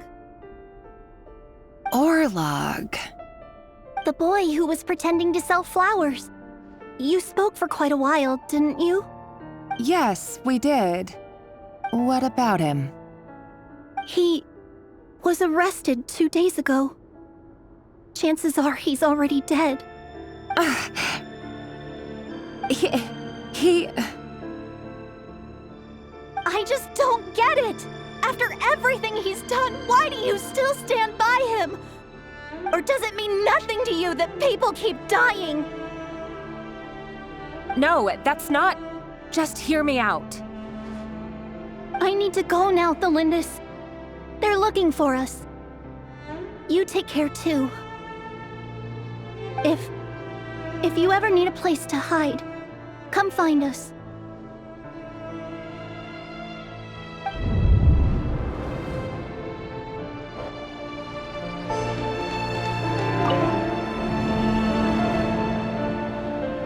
Author, Delindis. Over the course of this week, the research object was subjected to interference for a total of 47 hours for experimental purposes. The results are as follows. All subjects of observation that were sent inside have now... The situation within is proving more problematic than anticipated. No progress whatsoever. What now? Won't you give me even a glimmer of hope? Things are getting worse by the day. I have to find a way or we'll all be in danger.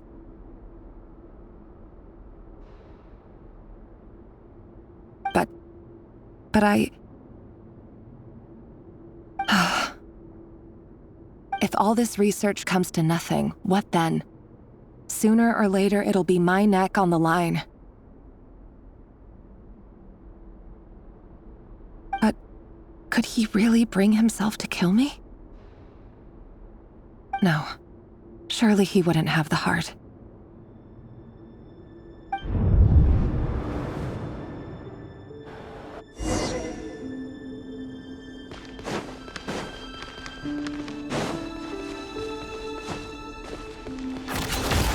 It all adds up.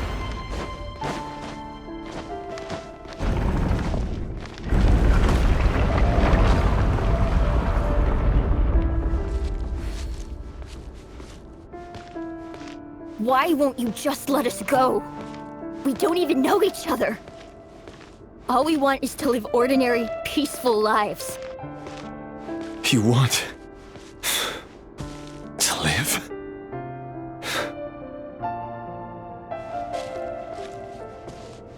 Yes. I just want to go on living.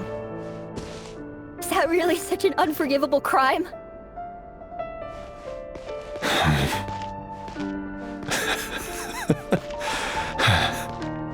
You want to go on living. I want to keep living too. To keep living forever. That's why I have no choice but to continue on the path I'm on. If only some savior would suddenly swoop down and change the way the world is. Too bad that's not going to happen.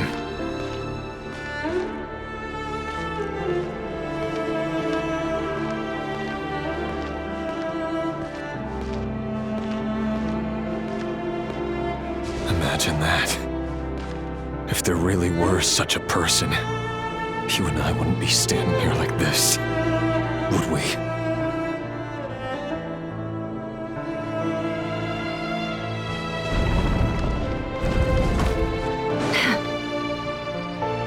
Today's files are in.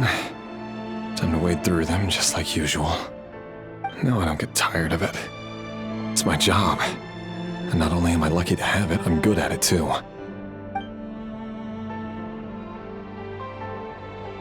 Huh. Wait. That's... Thalindis?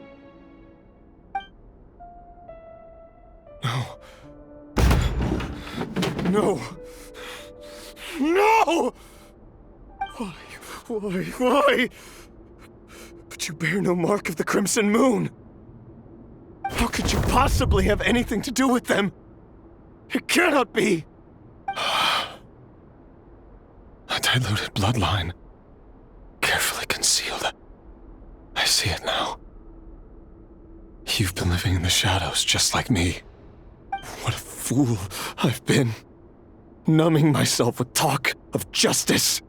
Even imagining my friends would back me up. But in the end, Irminsul.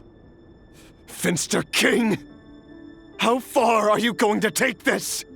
From the direct bloodline to secondary offshoots? And then what? Today it's the descendants of the Crimson Moon. Who will it be tomorrow? Will you not rest until everyone down here is dead? No. This cannot go on. This is where it ends.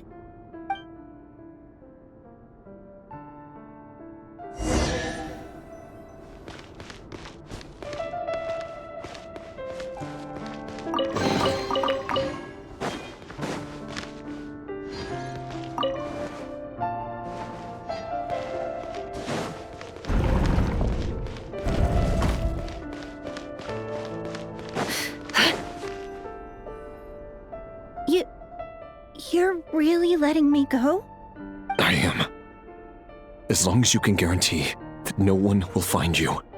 Don't worry, I'll be extra careful. No one will know I was here. But... what about you? Me? If you let me go, you won't be able to complete your mission, will you? Good point. In that case, maybe you should stay. No, please! I just want to see the outside world again. To... Go on living? Yes. I know you're a man of your word. So please, just let me go. If I let you leave, what will become of me? Just kidding. Go, now. But remember, don't let anyone know you were caught. We'll be seeing each other again very soon if you do.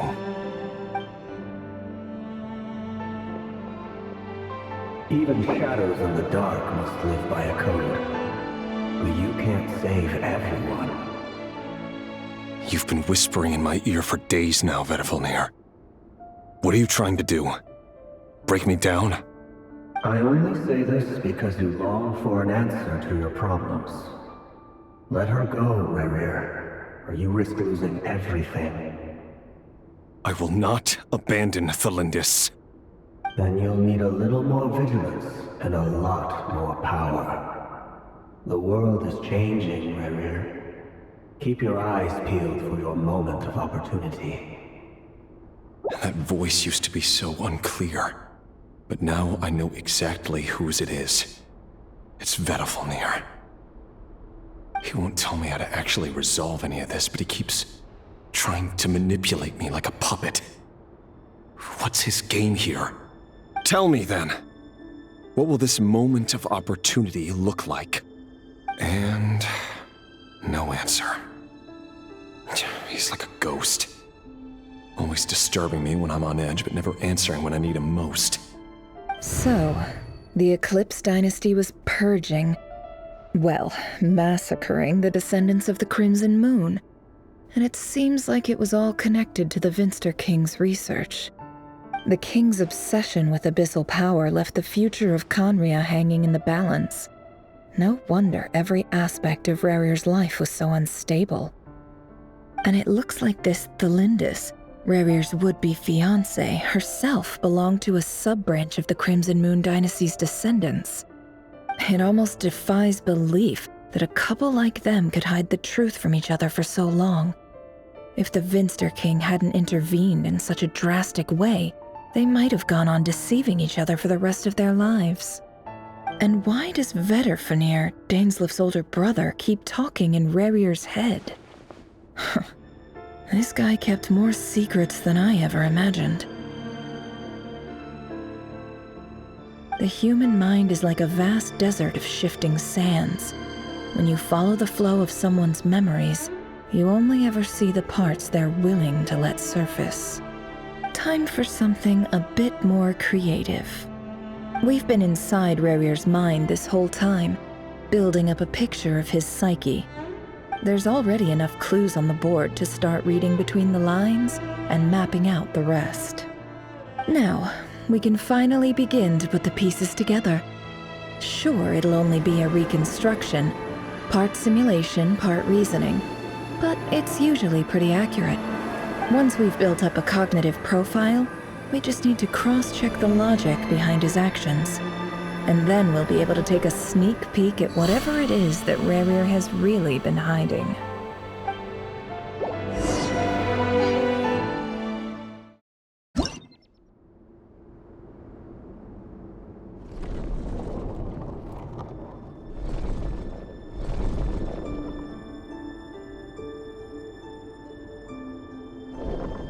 Rerir, are you there?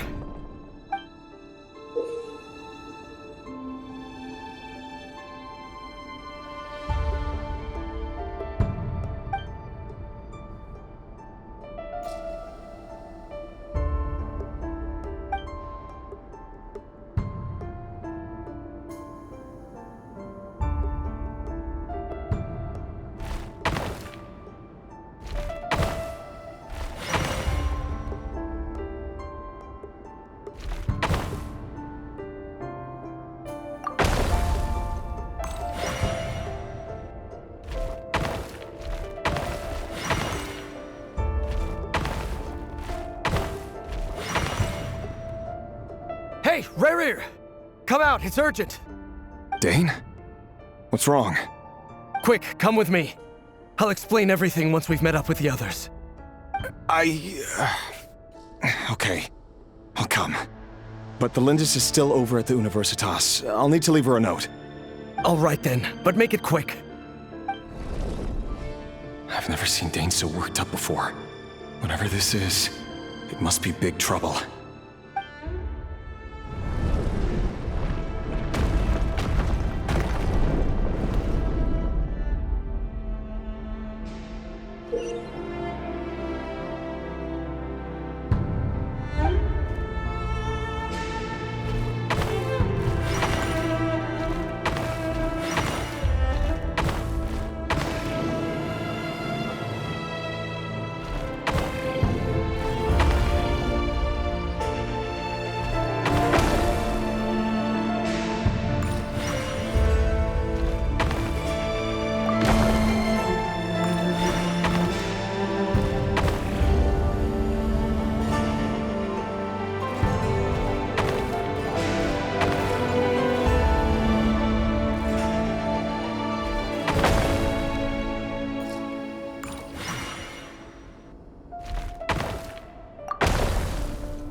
Well, this is a nice change, meeting you all at this hour. When men and women of ambition can speak face to face in broad daylight, I say that's a big step forward for our dear Conria. Don't be ridiculous. We do not fear the day. Why would we seek refuge in the night? You might ask your blade that same question. I'm told it prefers the cover of darkness. The word on the street is that Sir Elegy only strikes when he has an unfair advantage. But that is patently false. I see you're missing an arm and a leg. Surely only a fair fight could explain that. If this is your way of offering me replacement limbs, believe me, I'll take them. Oh, we can certainly discuss that. With bioalchemy, anything is possible. Assuming I have your full support in my research. Lunatic. Robtatir, what brings you here? Why, Dainsleif, of course. He invited me. Please, cast aside your apprehensions, Miss Rhine-daughter. Whatever the rumors may say, I am but a humble servant of the king, and I can assure you he affords me no greater convenience than he does you. Well, the Universitas Magistrorum won't stop fawning over you, so at least some of the rumors must be true. You're clearly doing well for yourself, so drop the humble servant act. It endears you to no one. You're president of the Universitas Magistrorum, the chief royal mage known as the Wise by royal appointment, and by far the most favored among the 4 pillars of Conria. Vice President Veit doesn't even try to hide his envy when he sees you. My success is the product of hard work and good luck. It's as simple as that. Were the king not such an extremist, I hardly think I would have received a senior post at my age. Of course, no job is without its gripes. Serving a king like ours can be a challenging task, as I'm sure you can imagine. And as for Efterveit, in missing out on the presidency, he's dodged a mountain of stress. Like everything else in life, it comes with pros and cons. You're all here. I apologize for the short notice, but it was an emergency.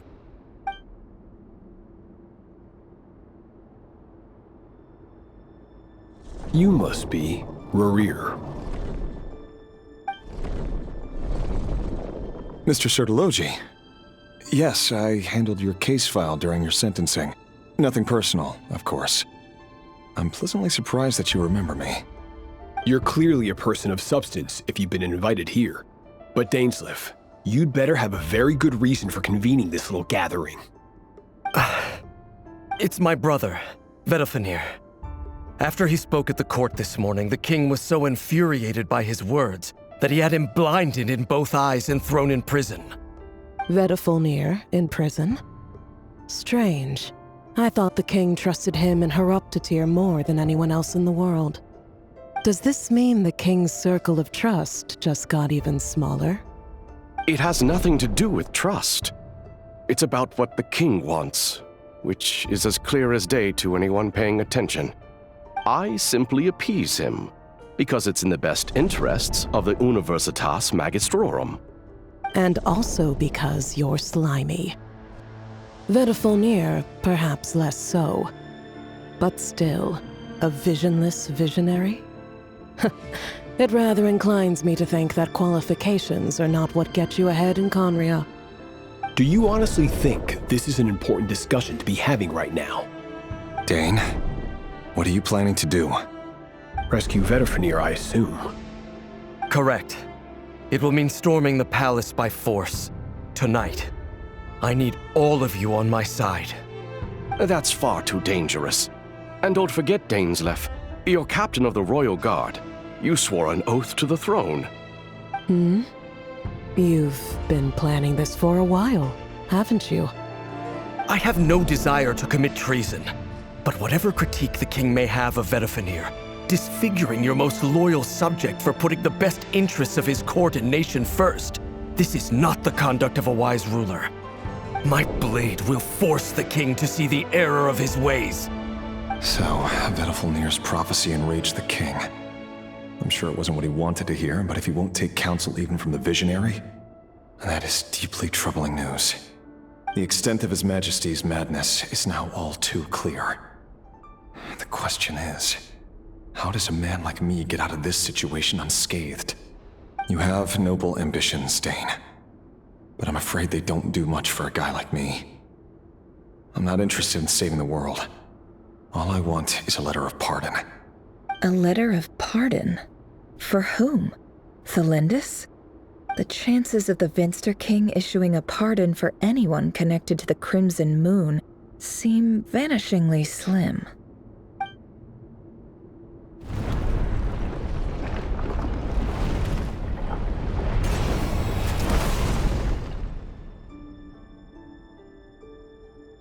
This black fog over the board must have some connection to Thelindis. But why is it taking this form? Does it have something to do with Rerir's past? Another mystery I'll need to unravel.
Author Thelindis.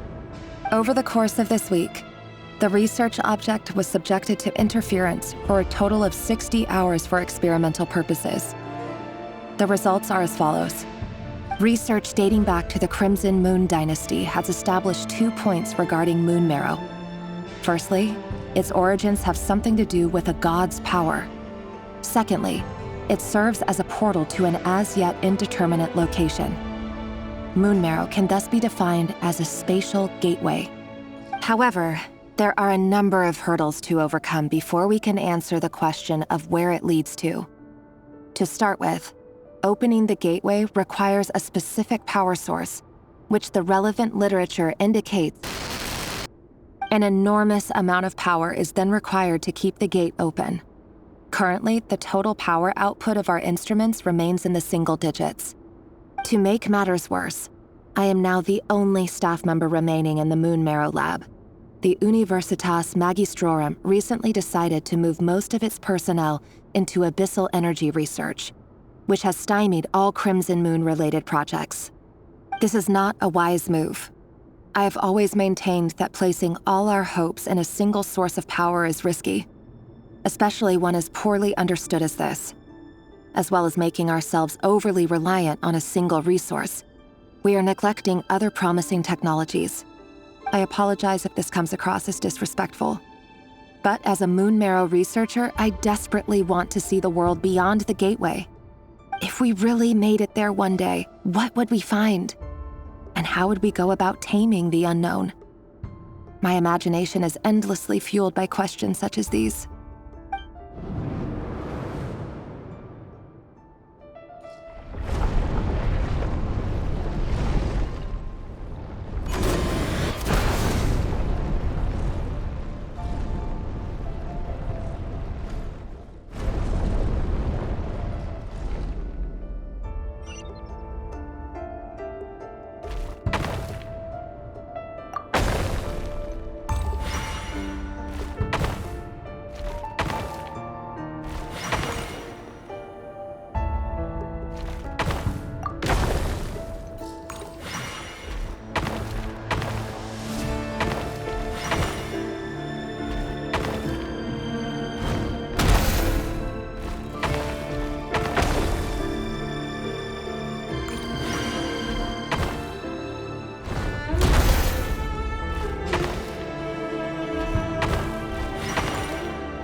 This is for you.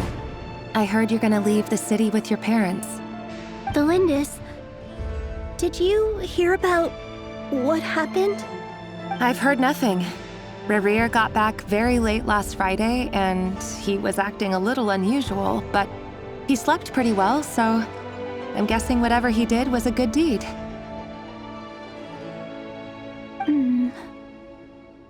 You never saw him, and I don't know what he did. And this conversation never happened. You understand? What if he finds out that you pried into his secrets? Don't be silly. I don't know what secrets he does or doesn't have. All I know is he's just a normal guy who happens to run some errands for the king. Are you scared of him? I don't know. The Rerir I know doesn't match the person you all describe. Logically, I should be scared of him. And yet, I don't want to lose him. But enough about that. You should get going, and be careful with the package I gave you. Keep it secret. Keep it safe. What's in it? A piece of the moon. All you need to know is that as long as you keep it safe, then in the future, everyone will be able to see a red moon. A red moon? You mean our moon? That's right. Our moon. Promise me you'll look after it. I promise, the Lindis. The Crimson Moon bloodline will never die out. Its light, the color of blood, will become like a fire that flows in our veins, no matter how long it takes.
Hurry, everyone, and stick to the plan. Sir Dainsleif, what are you? Is this treason? You know what happens to those who betray the throne. Please, don't do this! It is the king himself who has betrayed the throne. He has betrayed all of Conria. If you have any love left for justice in your heart, you should join me. It's showtime. Dane and his group will handle the troops in the palace. Then Hroptatyr and Rheindotter will disarm the security measures. My job is to enter the prison and rescue Vedifalnir. Stay safe. Wish me luck. Look after my brother. Draw your blade. It is time for justice to prevail.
And the smell is abominable. Clearly, the king doesn't allow his prisoners a single shred of dignity. This is dire. Found you. Hello, Mr. Vedifalnir. It's you. Surprised? Oh, wait. I guess surprise isn't an emotion that prophets feel very often. I certainly felt some surprise in the moment when I was blinded. Surprise at the king's sheer ignorance. Surprise at just how unfairly this world responds to words of earnest remonstration. I'm curious. What did you prophesize this time? It wasn't a prophecy. It was a word of warning. Someone had to say it. The king has forsaken all reason in pursuit of his obsessions. I simply told him that if he continues on this path, Khaenri'ah will surely fall. But he didn't listen. Worse still, he stabbed you in both eyes and locked you away. Dane asked for my help. The court is in complete chaos now, but I'm sure you predicted that. Everything is transpiring as I foresaw, yet I am powerless to change it. Fate is an immutable force. I can but lament as the inevitable unfolds. I do wonder whether giving a man the power to see the future does nothing more for him than slowly crush his spirit. Forgive my curtness, Vedifalnir, but the king did not suddenly turn on you today. His suspicions have been brewing for a long time. You can't have wisdom beyond the reach of your fellow man without attracting his fear and suspicion. There are things the king does not want to see. So, he doesn't want you having visions of them either. He blinded you because he thought this would make the visions stop. He wasn't entirely wrong. I did indeed lose my power to see the future. Right up until... Until what? Just now. I believe I saw something new. Well, tonight could go a lot of different ways. 5 of us banded together to storm the palace, also we could rescue you. This will go down as the most tumultuous day in Khaenri'ah history. I sense hatred in you, but also hope. A desperate hope that with the tyrant deposed, that will be the end of the story. But this is not the end. It is the beginning of a new chapter in a whole new story. There are many men of honor and courage in this world, Rerir. But you are not one of them. You're not here for justice, are you? You're here for yourself. Is that a dagger? Interesting. Why not the polearm? It was always your weapon of choice. With your abilities, I don't doubt that you were able to recover some of your sight. But I also doubt that you want to make an enemy of me right now. Of course not. We're on the same side, aren't we? We could be. But I need you to be honest with me, Vedafalnir. At this point, you're my only hope for the future. You mean your future? With your beloved, Felindis? Yes. And I know there are bigger things at stake here. A dynasty, a nation, maybe the entire world. But forgive me, I care first and foremost about myself. I can't abandon the one I love to save myself. I just can't do it. But you see a broader picture of the future than I. You see the solutions to the biggest problems of our age. So tell me, what is my solution? What's the answer? In matters of fate, answers are either right or wrong. What will be and what will not. Maybe you are willing to pay a certain price in the pursuit of happiness, but unfortunately, fate does not negotiate. That is the cruelest thing about fate. It is unmoved by your sacrifices. That can't be true. I know it's your voice that I keep hearing in my head, urging me to see how the world is changing, to seek more power, so I can protect the things I love. You show me disaster, but you won't show me how to avoid it? Why? Why are you doing all this? My voice. In your head.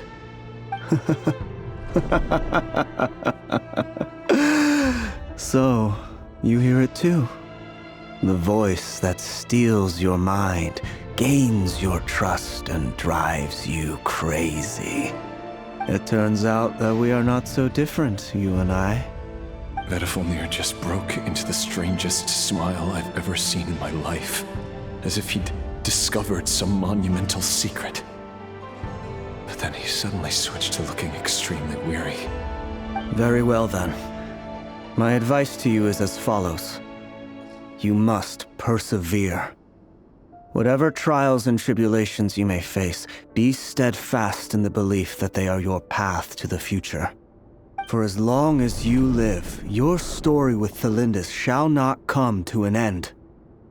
That is the only chance you have of fighting back against fate. It is up to you whether you believe my words. Regardless, that is all I will say on the matter. I have no right to intervene any further. I will hold you to your word. Thank you for setting me free. In return, I will tell you one more thing that you cannot afford to ignore. Just then, a strange wave of energy rippled through the city. We had no idea what it could mean. If I were you, I would head to the Universitas Magistrorum. The Universitas? Oh no! I'm sure we'll be seeing each other again very soon, Rerir. Whatever Vedafalnir said, I didn't catch it. I didn't even help him out of the prison. There was no time to lose.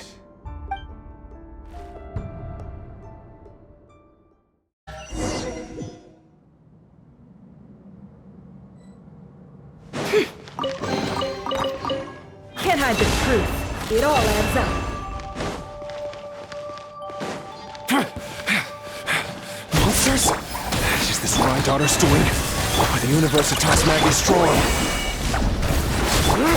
Out of my way!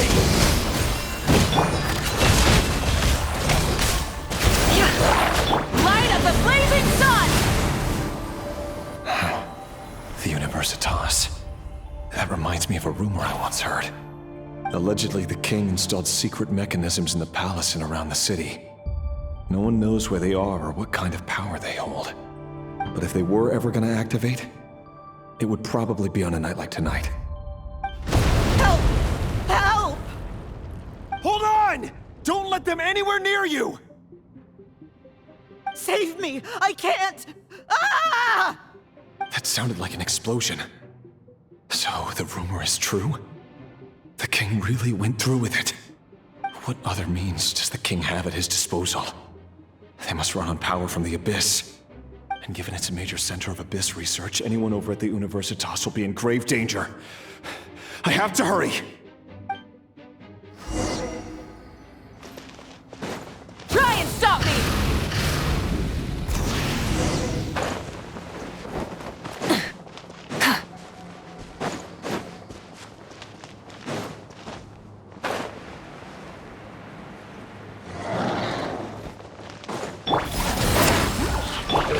Poor lost lamb, with one heart. No more lies.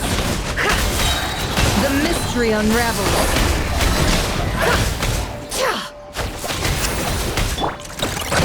Ding dong! Rise with the sun!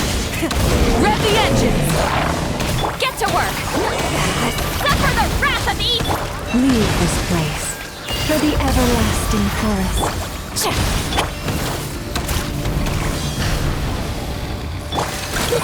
Go! Pyroclastic surge!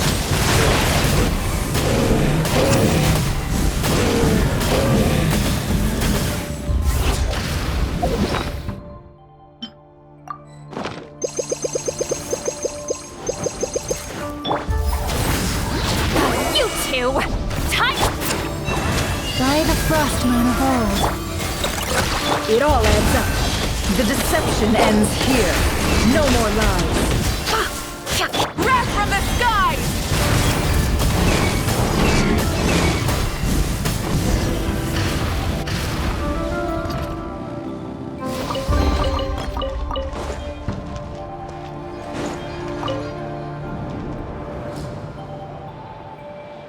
Monsters! At the Universitas Magistrorum? Why now? Oh no! They're coming! It's no use. The table won't hold out much longer. The weapons. Where are the weapons? Of course.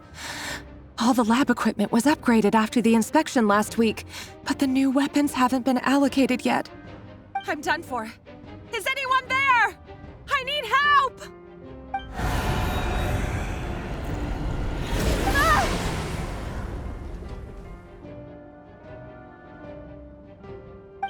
Stay back! Please stay back! Please!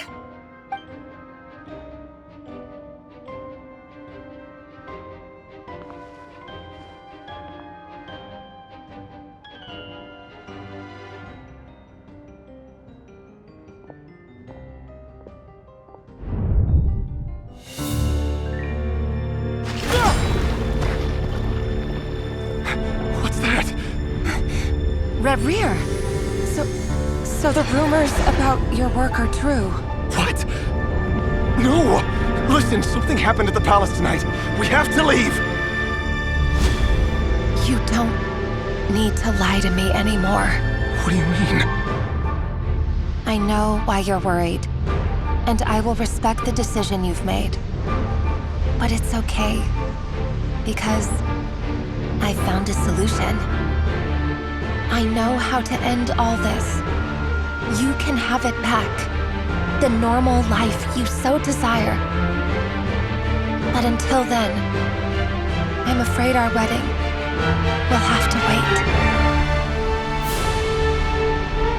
Cylindus? No, don't do it! Cylindus! Cylindus!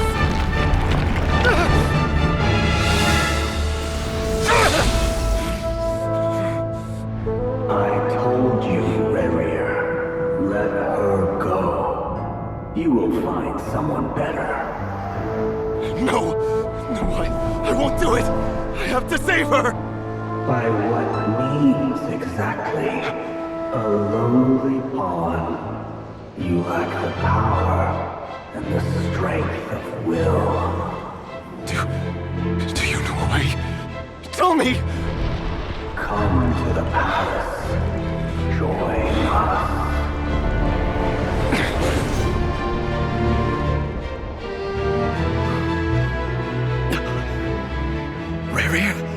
goodness, we... Step forth and take your share. You made it.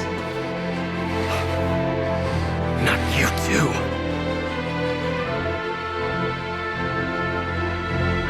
Hatred or grief, despair or desire. We all have our own.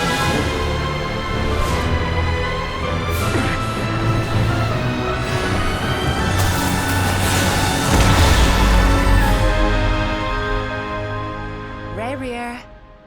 Rerir. Flindis? Were you daydreaming?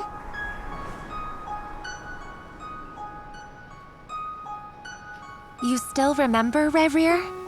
That question you asked me a couple of weeks ago? Oh. You mean the proposal? Yeah. I'm wondering, where do you think would be a good place to discuss it? Maybe in the garden? Or were you thinking a fancy restaurant? It's your choice.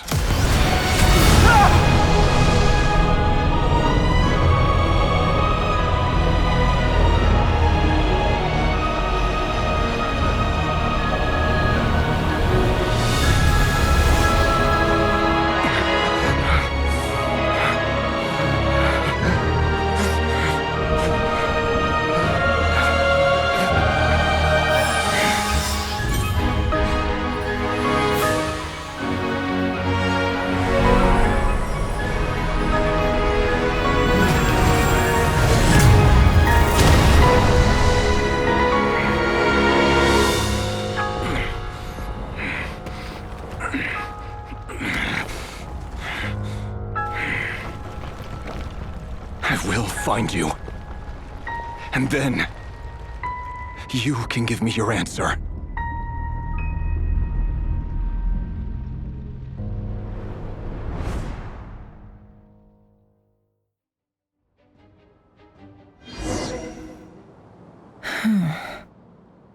So that's how the Raker of Solnari was born. A monster created by circumstance is a monster all the same. Viewing other people's thoughts for too long can get uncomfortable. Right now, I'm feeling a strong sense of loathing. In a nutshell, the story of Conria is what happens when the truth falls by the wayside. Everyone tells little white lies, and before long, you have a huge pack of lies that destroys everything. Whew. Time to get back. His past is filled with sorrow, but the tale of any fallen civilization is one of endless tragedy. Cruel as it may be, that was Conria's fate.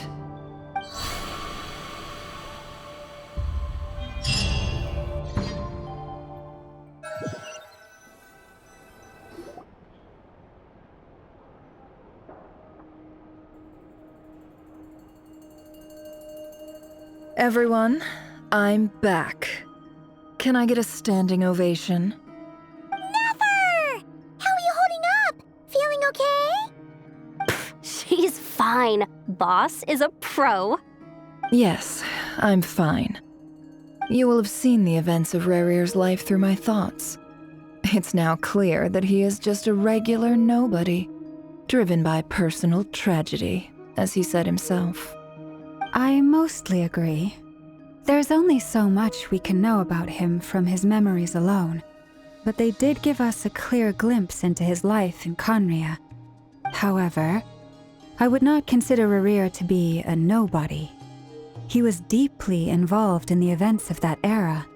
Yet, when the catastrophe of a generation strikes, nobody is safe. Sounds to me like you're speaking in riddles again. Is this you urging me not to abandon the people of Nod-Krai in their hour of need? That's not what I meant. Although I do hope you choose to remain a part of the plan. Without you, the mission ahead will be all but impossible. Then try to remember that I respond better to the carrot than the stick. And I don't appreciate being bossed around. Now, As for you, Missy, you were excellent. You stuck to the rules of the ceremony and kept your mouth shut the entire time. Bravo. Cool! So, can you fill me in on the deets now? Most of what I saw went right over my head. Patience. You'll hear the whole story, don't you worry. But let's meet up with the others first. It will save me narrating it twice. Yehoda? Yes, boss! Let me get that door for ya. That's more like it. For a moment there, I was worried you'd forgotten about the first clause of your employment contract. Forgive my curiosity, but what does the first clause say? It says I gotta do the annoying stuff that boss is too lazy to do for herself. Like opening the door, pouring the tea, yada yada. Is that right? If something is in the contract, it's because she willingly agreed to it. Rest assured that the Curatorium abides by the very strictest of labor policies. You don't seriously think I'm cruel enough to treat her like my slave? In any case, I've hardly shied away from my share of the work today. Hope I don't catch Flintz and Varka lounging about in their chairs, enjoying a leisurely cup of tea. There's nothing I dislike more than other people enjoying themselves while I'm hard at work.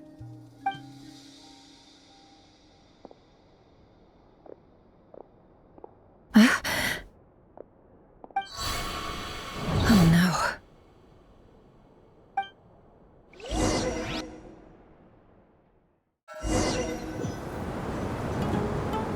Sorry to disturb you, but we seem to have run into some trouble. Evidently so. Don't worry, I'm not about to leave you to fend for yourselves. I'm not that kind of boss. And it would go against the Curatorium's labor policy. I'm sorry. What did you hear me say?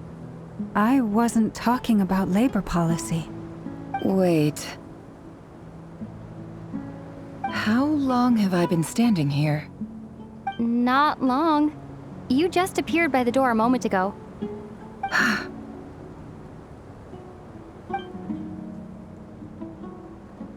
Boss, what's wrong? You look like you've seen a ghost. We've been tricked. We never left at all. Somehow I hallucinated that whole scene back inside the office. Hallucinated? But how? How indeed. This place should heed my will alone. All thoughts and actions that occur in here are just a result of pawns moving across the chessboard in a carefully calculated manner. And nobody has access to this chess set but me. So you control everything in here? More or less. But yes, it's a special technique of mine. Has anything like this ever happened before? Only once. It was the first time I used the chess set. Is there any similarity between what happened then and what's happening now? I suppose my thoughts are a little turbulent, which was also the case my first time. Is there anything I can do to help? The first clause of your contract clearly states that I only need your help with things that I'm too lazy to do myself. Meaning, you're not feeling lazy right now? Meaning, this is not something Yehoda can help with. The chess set is a personal treasure that I alone understand. I must be the one to find our way out of here. Boss, it's fine. Really. Let me do something useful. Oh, listen to you. Whatever would I do without you, Yehoda? What? Really? Yes, really. Where would I ever find another employee as obedient and servile as you? God forbid anything ever happens to you. Oh, okay. Well, anyway, I was thinking of fetching some water. There's gotta be a source around here somewhere. I suggest everyone finds someplace comfortable to take a rest. We gotta conserve our energy. Even though all this chess malarkey doesn't exist in a physical sense, mentally speaking, it's all real. And so is our tiredness and fatigue. You don't want to dismiss mental fatigue. Just because it isn't physical doesn't mean it's any less serious. But anyway, I got your backs, so don't worry about a thing. Don't I have the best employees? Jealous much? If we can find a suitable time, I'd love to borrow Yehoda for a day to help out at the Frost Moon Scions. Would you be amenable to that, Boss Nefer? Oh, Lauma. Have I ever told you just how pretty you are?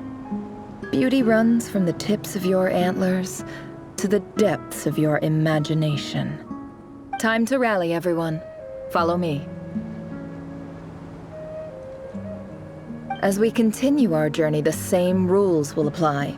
That means stay focused and no talking no matter what we encounter. And don't disturb the chess pieces. You have my word that I will get us all out of here.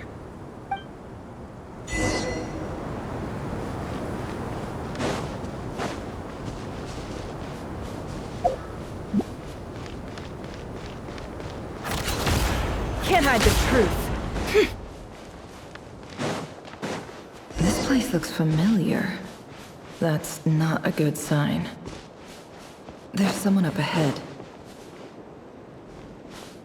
I wasn't expecting visitors at this hour. Wait, is that? Oh, it's him. There you are.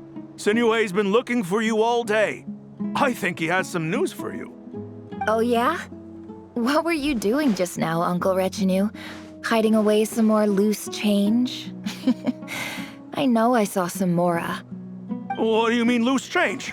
Oh, come on, I'm too old for this. Just pretend you saw nothing.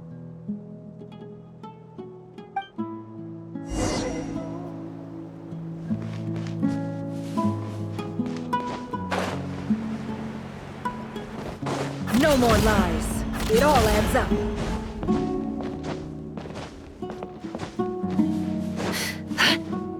Hey, kid. Mind telling me what Sinuhe's been up to recently? I'm trying to get in his good books and I need a way in. Get in his good books? Why? What do you want with my dad, Uncle Apepi? I've written a new song. I was hoping to showcase it at the next festival, but I'll need his approval. A new song, huh? I'd love to stay and listen, but unfortunately, Uncle Retinue says my dad's looking for me. Well, there's plenty of time and I'm not going anywhere. See that pile of stones? I'll be sitting there warming up my vocal cords. Come find me when you're done. Pile of stones. Got it.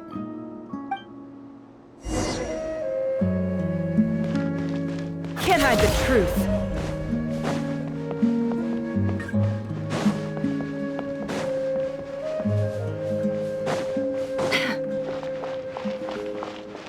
Hi, Dad. Uncle Retinue said you were looking for me. Ah, there's my little princess. If you'd gotten back just a little sooner, you could have shared the spoils of war with me. Spoils of war? Who were you fighting against, Dad? It was just a figure of speech. The aftermath of a sandstorm is no time to be waging war. I was talking about our war against thirst. I went out to fix our water supply problem, and now I'm back. Which means... We have a well again! That's right. I found a new one and brought back as much water as I could carry. It should last us for a good while. If it wasn't for these blasted sandstorms, our wells wouldn't be caving in. You wouldn't be spending all your time out searching for new water sources.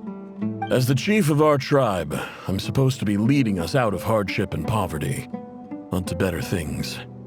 You know how prosperous our ancestors were. I've told you all the stories. And look at us now, squeezed into these hovels. No one would choose this, if it wasn't for the endless wars over the years. But things are looking up. I started working with some folks from the academia a few months back. They gave me some contacts in return for my assistance in the desert. So you're the academia's helper now? Special ambassador, they call it. Think of it as a partnership. It's nothing bad, okay? We've been isolated here in the desert for too long. Seeking opportunities elsewhere is the best thing for us, and the fastest way to progress. So, do you get anything good out of being a special ambassador? Of course. My luck's improving all the time. One day, I swear I'm gonna lead us out of this place. We'll find somewhere new. Somewhere better.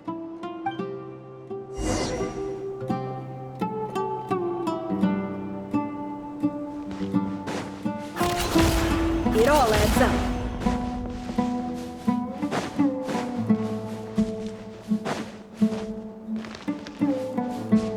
No more lies.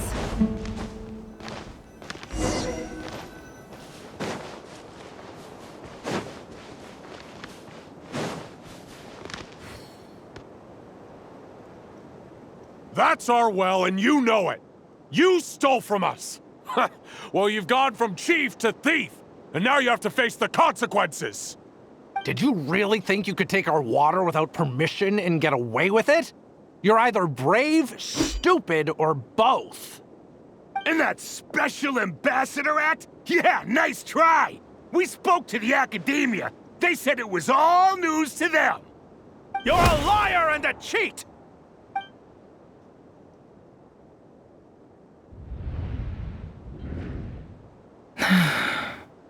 I heard Yehoda gasp, but I don't blame her. Most people are terrified by the sight of blood. Corpses strewn across the ground. The wounds are clearly from scimitars and daggers. The desert dwellers' weapons of choice. There's a handwritten note on the ground. Let's see what it says. Halil, this is Sinuhe, chief of the Shimti tribe. Surely you remember me. I was the one who helped you and your colleagues avoid the quicksand in the desert. This is my second time writing to you. I assume my last letter must have gotten lost in the mail, as I didn't receive a reply. I hope this one makes it to you safely. I'm writing to you because I need some help. That sandstorm the other day completely blocked up our well, forcing me to look for another water source in Iab and Unut territory. It was a matter of survival. Praise the gods. The well of the Iab tribe was intact. It was my last resort. I drew what water I could and left, but not without being spotted. I fear they will retaliate. You told me to write to you if I ever needed help. You said you'd be my ally in the academia. I urgently need you to formally recognize my title of Special Ambassador and send some of your people to assist me for a few days.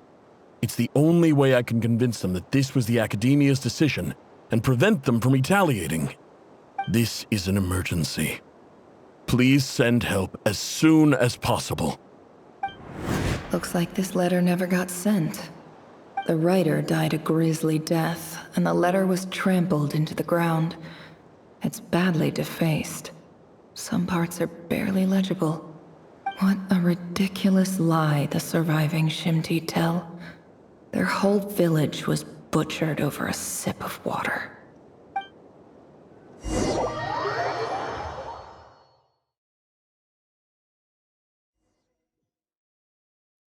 Ah, officer. Welcome. Welcome to our humble village. I thought you would at least have the courtesy to provide some respectable libations. This is the finest wine our village has to offer. I promise.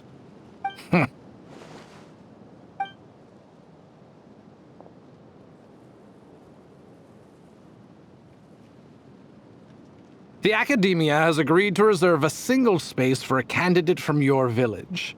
But I remain skeptical of this entire endeavor. I highly doubt anyone in this desert possesses serious academic potential. Please, have faith. If not in us, then in our god. The child we found shows great promise. I beg you, take her away from this place. Give her a chance. Don't let her talent go to waste. I don't recognize her. New arrival? She showed up here a few days ago and we took her in. She's a really bright kid. Please help. I'm begging you. So, Where are you from? Nowhere special. Just a sand dune. What about the rest of your family? How many of you are there? Just the one. It's only you? Correct.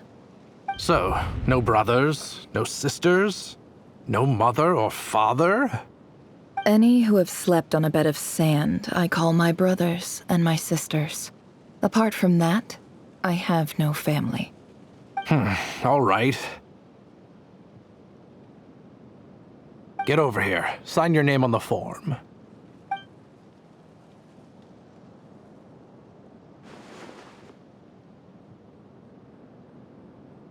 Never?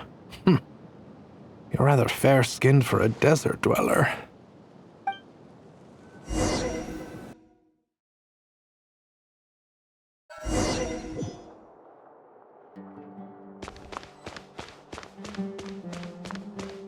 It all adds up. No more lies.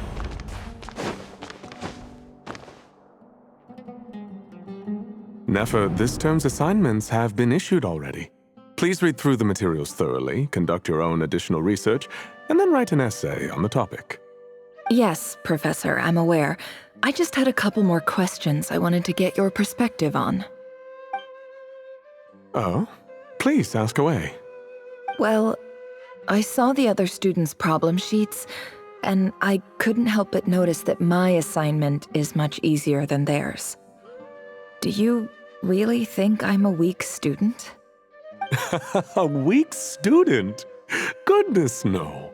Quite the opposite. You have a sharp mind, almost too sharp. I think what you're saying is, a weak student wouldn't have noticed the discrepancy. And if they did, they certainly wouldn't complain about the lighter workload. You see, sharp as they come. You see things the way they are, and I'm sure you know why they're like that. Because of where I come from. Because I'm different. I'm sorry, Nefer. I don't like it any more than you do. It's just... Anyway, you said you had a couple of questions. What's the other one? I wanted to check. If someone sent me a letter to the academia, where do I go to collect it? Ah, your family wrote to you. Well, as long as they put your name on the envelope, someone should hand it right to you.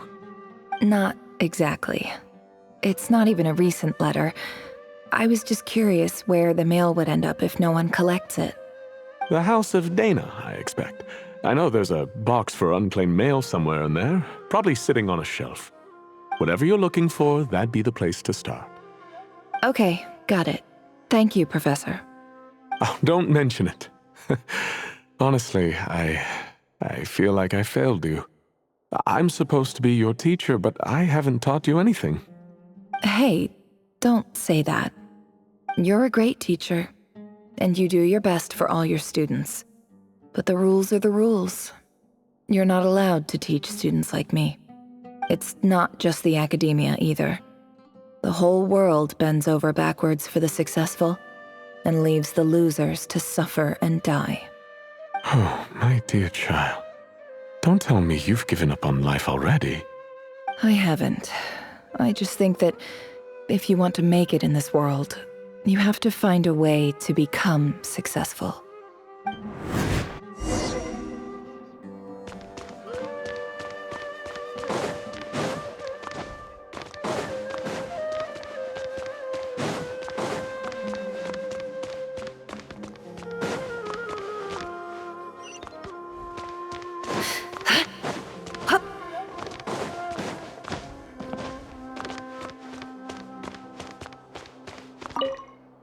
This must be it. A big cardboard box full of unclaimed mail. And probably some letters that ended up here by mistake, too. Let's take a look.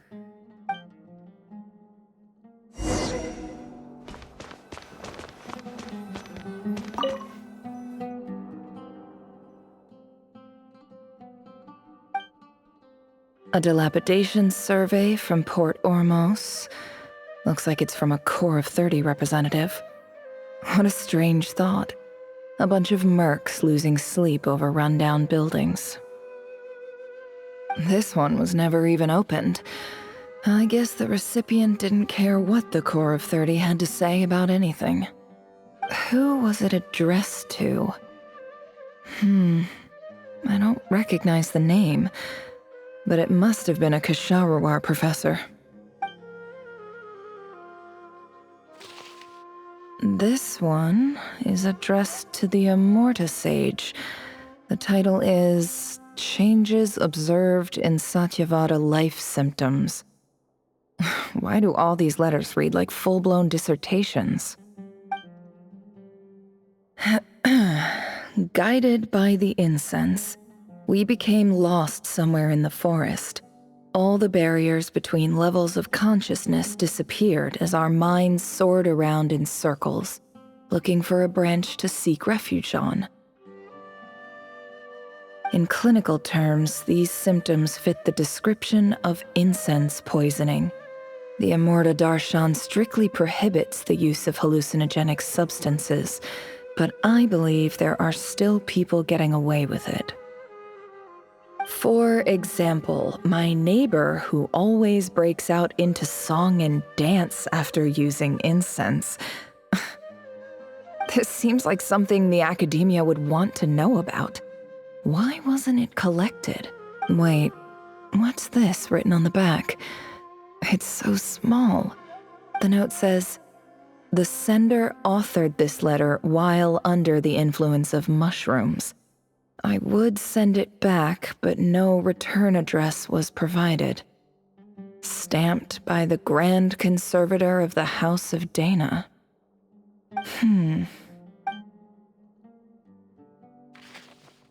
This next one is addressed to Grand Sage Azar. A few words of protest regarding recent changes in Sumeru's educational policy. In recent years, the academia has taken on a small number of students from the desert region, as per the policy to this effect.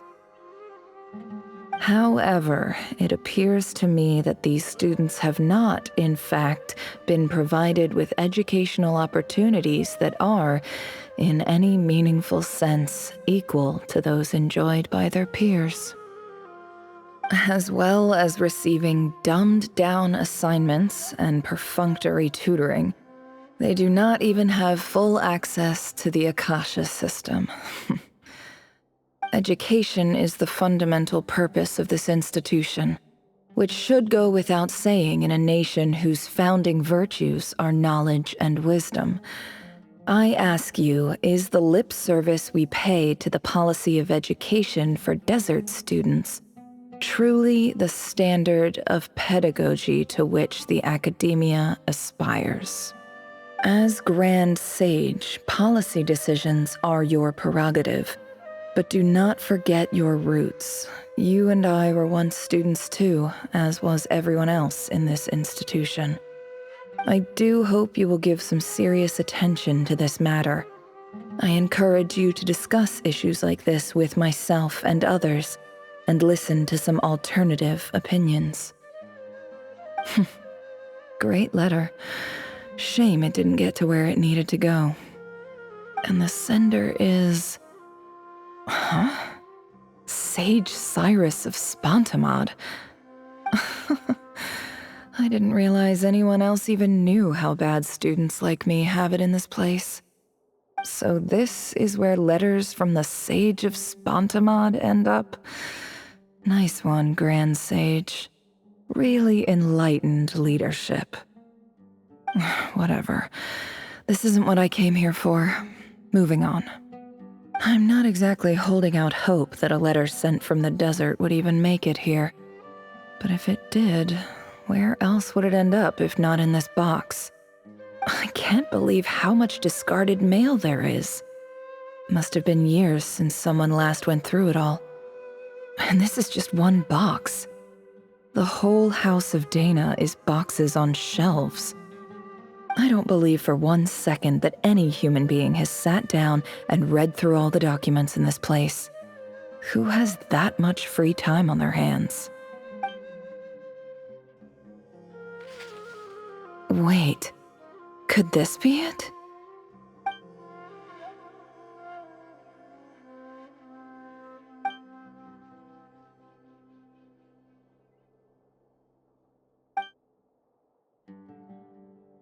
Greetings, Halil. My name is Sinue, chief of the Shimti tribe. I was the one who came to you and your colleague's aid when you ran into trouble in the Great Red Sand. I don't know how well you remember it now, but I brought you to safety and gave you some water and other supplies. You seemed very pleased and told me your name. In my tribe, learning a person's true name is serious business, and I therefore see you all as friends. You were kind enough to leave your contact details, so we could stay in touch. The Shimti tribe lives a harsh, nomadic existence in the desert. You were sympathetic towards my plight, promising to make me a special ambassador of the academia and help us find a way to make a better living. This brings me to my reason for writing. Our tribe has fallen on particularly hard times, and I would like to ask for your assistance. There was a terrible sandstorm a few days ago, which blocked up the well in our land. To ensure my people's survival, I had no choice but to venture into Iyab and Unut territory in search of an alternate water source. The Iyab and Unut are descended from the Thamudians, while we trace our ancestry to Tulatala. We worship the Lord of Flowers and have had relatively good relations with our fellow tribes up until now. I found a well belonging to the Iyab tribe. They declined to help us, but I really had no other option, so I took some water to keep me and my tribe alive. My actions are certain to incur their wrath. When we met, you assured me that you would be my ally in the academia. I would like to take you up on that offer, because I really need your help. I wonder if you could send an academia representative to meet with me. That aside, the last time you were here, you mentioned that the academia had started accepting students from the desert, and I told you a little about my daughter, Nefer. We have next to no resources here in the desert, and my power and influence are limited. Would you consider enrolling my daughter at the academia? She is a smart girl. I know she won't disappoint you. From the outset, the academia never took you seriously. Those things they promised were just empty words. I doubt they even remember the name Sinue. And you were so emphatic that your luck had finally changed for the better. You swore you'd lead us to a better place one day. You spoke with such conviction, like you were the most powerful chief in the whole desert. You liar. You lied about everything. You promised the world and delivered on none of it. And who fell for it? Just me, by the looks of it. Despite your best efforts. Which makes you a pathetic liar. You weren't even any good at it. I think I'll take over from here. Let me show you how it's done.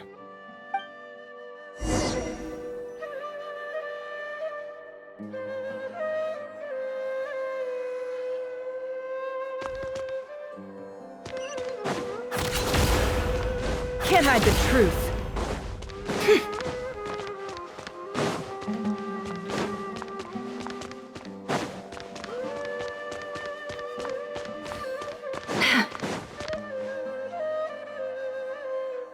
I just came to say goodbye. Thanks for everything you've done for me in my time here. Nefer? You packed your bags. Where are you going? I'm quitting. Something's come up in my hometown. Gonna head back and deal with it. Huh?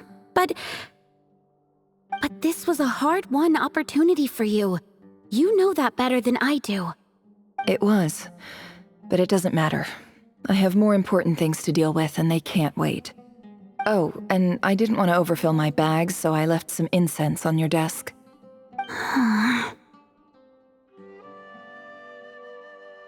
What's wrong? I thought you liked incense. Although, I did read somewhere in the House of Dana that it has hallucinogenic effects. Don't use it all at once, all right? Isn't this the stuff you brought from your hometown? You're just letting me have it? But you said it's a rare and valuable commodity. Yeah, about that. I lied. It's not rare at all. There's this bunch of ruins near my hometown that are practically overgrown with this plant. It's not worth much. Keep it, it's fine. But never... All right, that's all from me. You take care.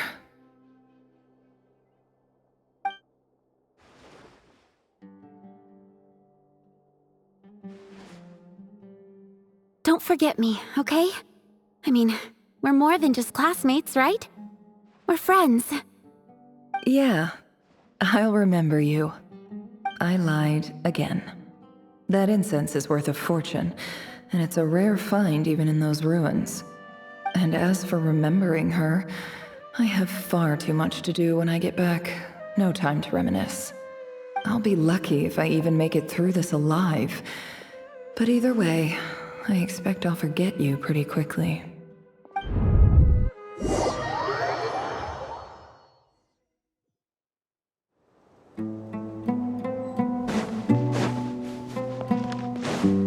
It all adds up.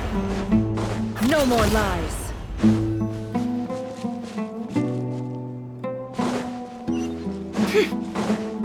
Can't hide the truth.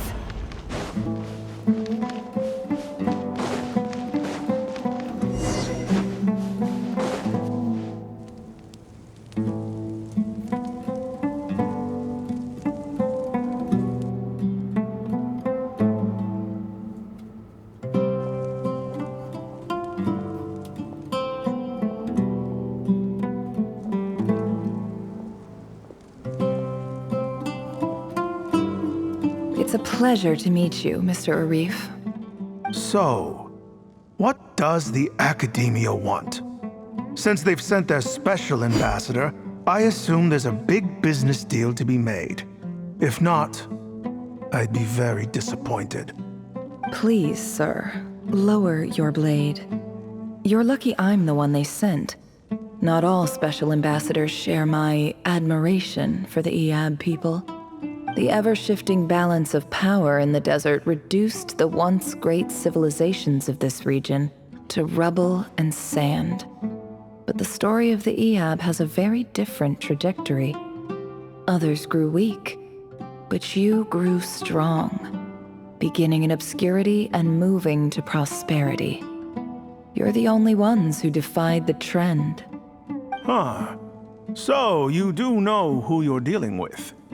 This well is the perfect symbol of your strength, is it not?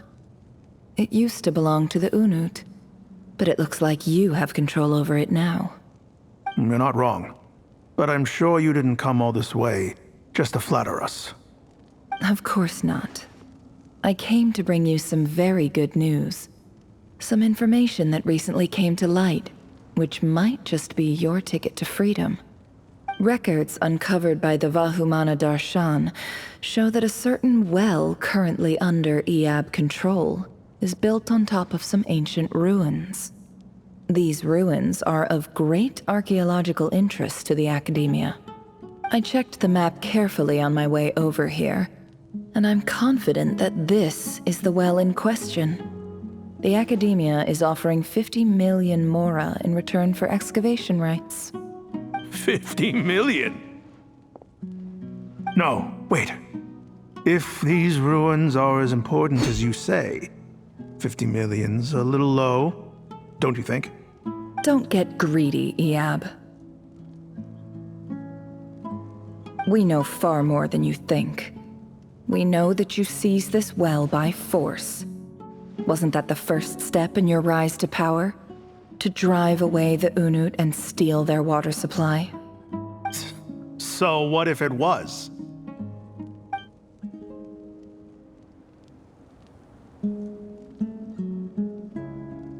Don't worry. As unscrupulous as it was, it's something we're willing to overlook. The Academia is only interested in dealing with the de facto power holders in the region. I hope I am making myself clear. And I hope your words are the truth. If I find out the Academia is trying to play me, I'll hunt down every one of your people and make you watch as I cut their heads off one by one. I assure you, Chief, that would not be in your long-term interests. You don't want to make an enemy of the Academia. You see how I'm dressed, don't you? I appreciate that you've never been to the rainforest, but surely even you recognize an ambassador's attire when you see it. And what does a barbarian like you have to lose anyway? You really think the Sumeru Academia would bother to come all this way just to lie to you? We have more important things to worry about. All right, I take your point. The Academia is the highest authority in the land. I'm sure you're trustworthy people. In that case, we have a deal. We will sell you the excavation rights. I'd like to thank you, Ambassador. This is good news indeed. Excellent news. In fact, it calls for a celebration. Would you do us the honor of staying a while and enjoying some Eob hospitality? Gladly. I am partial to wine myself, and I trust you are as well. So let's indulge in a few drinks together, in celebration of this momentous occasion.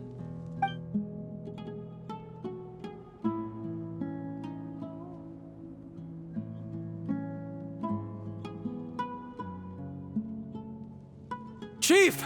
Chief, it's an emergency! It's the Unut. They've taken the well. What? Well, don't just stand there. Take it back. Yes, Chief. I have every confidence in the Eob's military superiority, and yet... What is it? The Unut's response was alarmingly fast. The day after we reach a deal, they seize the well. This can't be a coincidence. Perhaps there is a traitor in your midst. I don't think so. I am obliged to remind you, Chief, that the Academia will only deal with the de facto power holders. If you cannot regain control over the well, I'm afraid you won't see a single mora of that 50 million. No! Please, Ambassador, just give me some time. I swear the Unut will not get away with this. That well is ours, and so is the mora. Glad to hear it. I will wait here for an update. If there is a traitor, I will find them. In the meantime, make yourself at home. I'll report back as soon as I have an update. Much obliged. Wow. All it took was a few words and I've got him wrapped around my finger. What an amazing feeling. So, in summary, Ambassador, the Academia would rather negotiate with our tribe instead of the Eob, yes?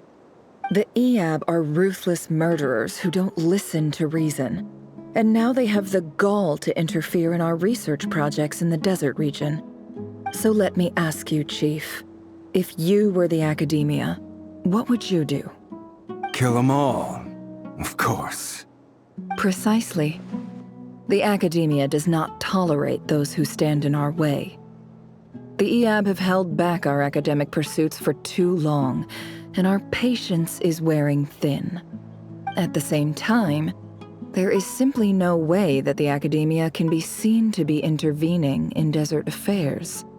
I'm sure you understand where I'm coming from. We have our own rules out here. If the rainforest dwellers raised arms against a desert tribe, you'd start a bloody war. Right. We can't confront them ourselves, but we can support their enemies. The Unut have always had strained relations with the Iab, which makes you our natural allies. Natural allies. Weren't the Iab your allies once?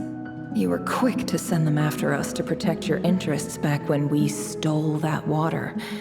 And now look at you. You're at each other's throats. Let me be clear. The Academia wishes to collaborate with the legally recognized rulers of the desert in this matter. We are asking for excavation rights to that well, and our offer is 50 million mora. Say no more. I believe we have an understanding. Good. Then I suggest you get to work. Get us access to that well, and the mora's yours. You see, Dad?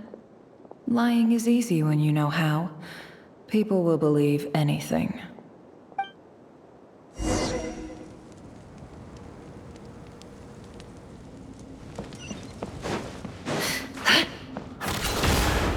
It all adds up.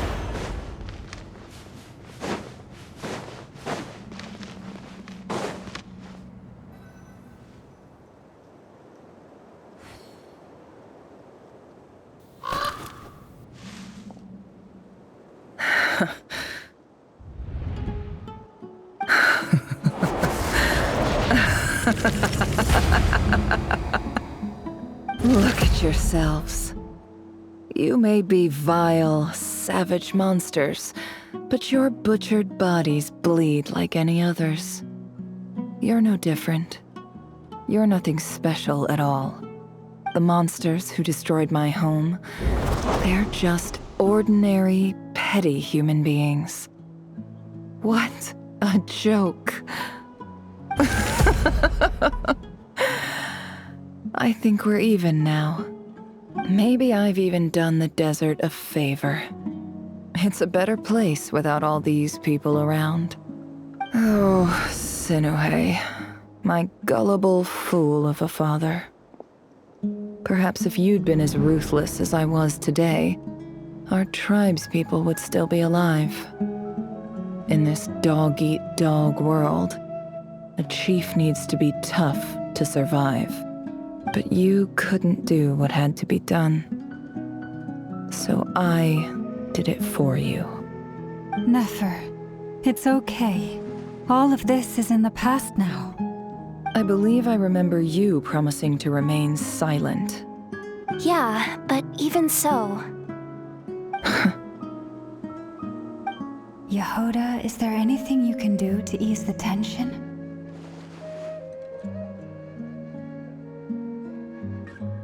Alright, time for a sharp turn onto a completely different topic. So, anyway, that's enough of that. When are we getting out of this place? Feels like we've been walking forever. I'm getting pretty tired. Oh, Alma, you tired? Yes. If we can find somewhere to sit down, I could certainly do with a rest. It's not far now. There should be a temple just up ahead. Yes. Really? A temple? That's where this story ends? I guess that's how things go in the desert. Desert dwellers can never escape their destiny. Or so everyone says. I never wanted to believe it, but looking back now, I'm as desert as they come. You mentioned a temple. What's waiting for us there? My biggest trade secret of all. Ah. Then I'm guessing it's where you got your power from. The power to peer into other people's minds. I didn't know you were clued up on any other religions. I'm no expert in the history of Sumeru, but since you come from the desert, I would imagine it has something to do with King Deshret. Sounds impressive. Ah, I know who you mean. General Mahamatra Sino. The spirit of Hermanubis dwells within him. That's Boss Neff for ya. She knows everything. Sino's hardly a figure of obscurity, but I know about Sethos too. What about him? Is he a big deal or something? Well, he's not a small deal, let's put it that way.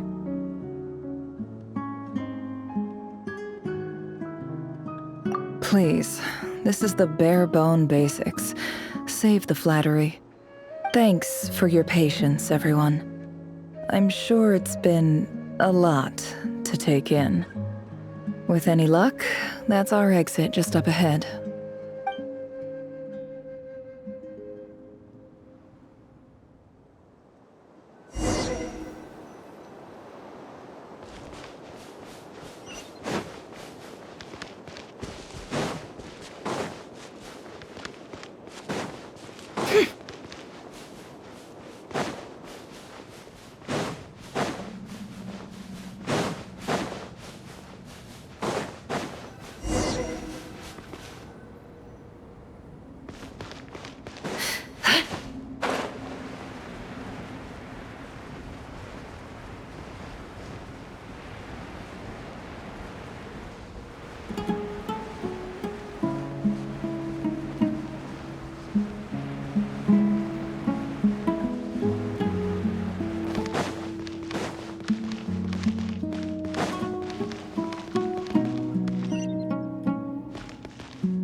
Here, I don't have anything to add about any of this stuff.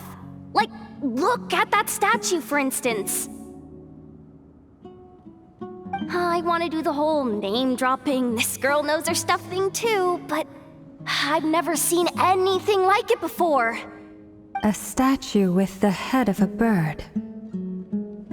That's Thoth, the Ibis King, one of the 7 pillars of King Deshret. The legends say that he, the Crocodile King, and the Goat King were the 3 retainers of King Deshret. Let's take a look.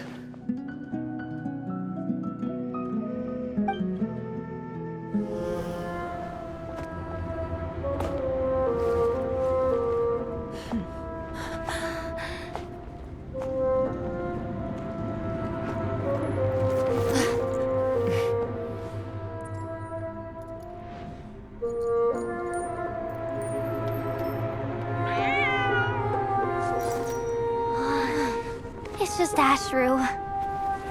So, all is well?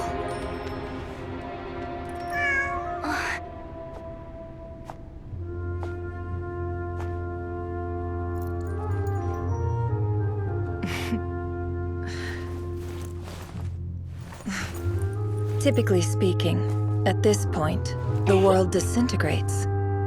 Then we find ourselves back in the outside world. Besides, these are my memories. There's nothing to fear.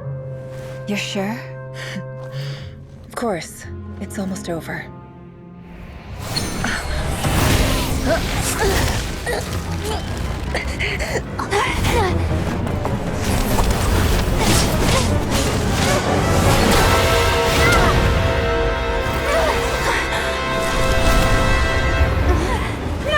Hold on!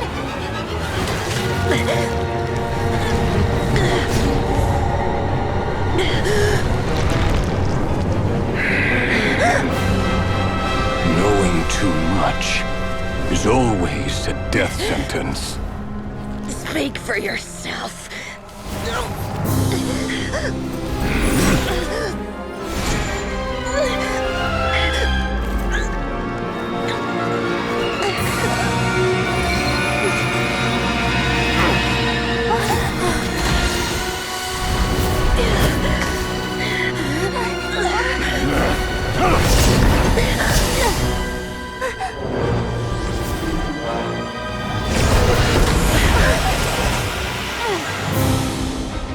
How repulsive.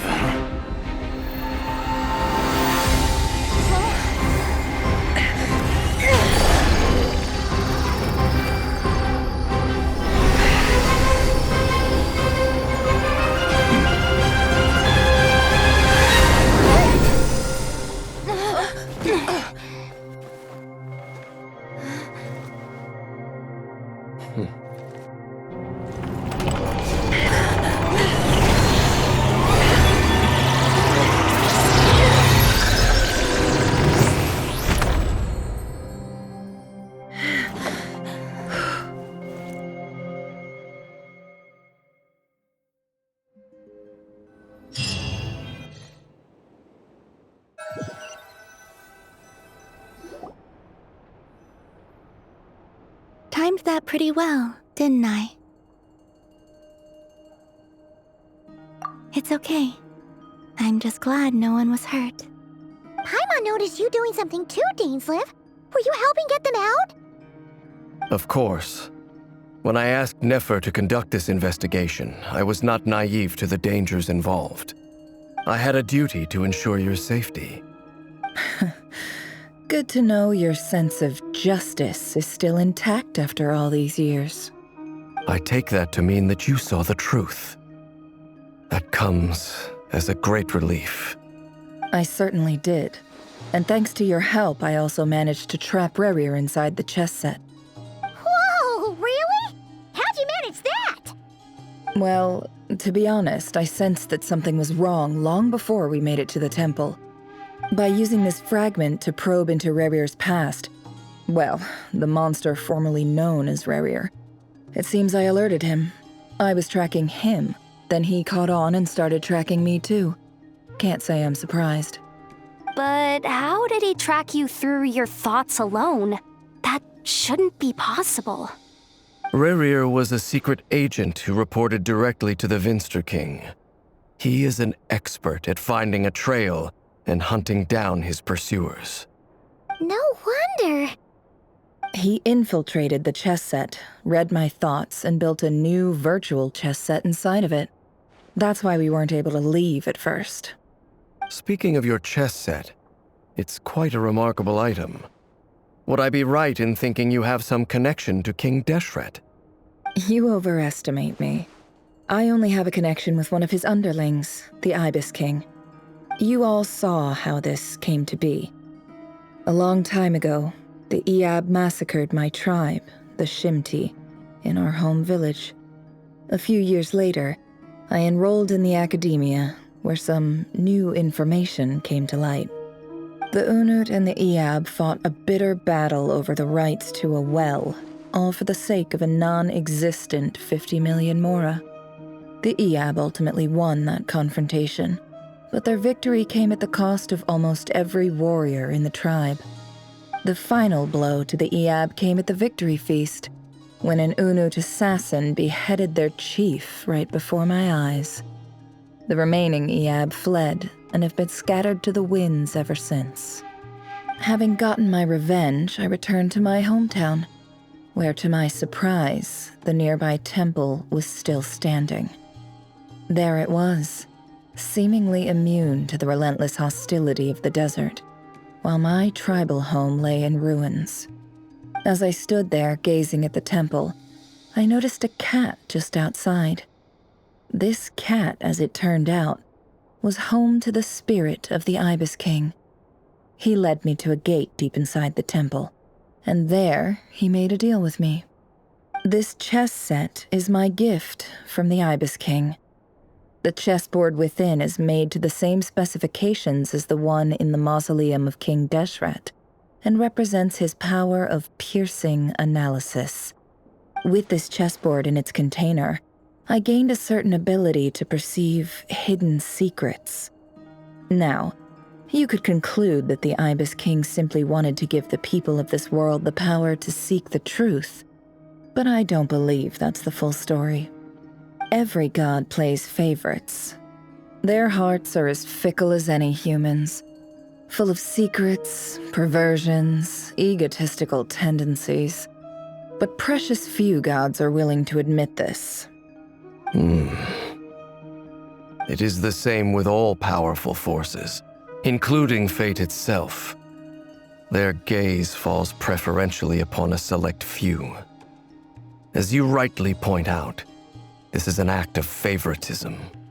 If you're alluding to the Abyss, then yes, I agree. Gather the others. It's time to share everything I've learned.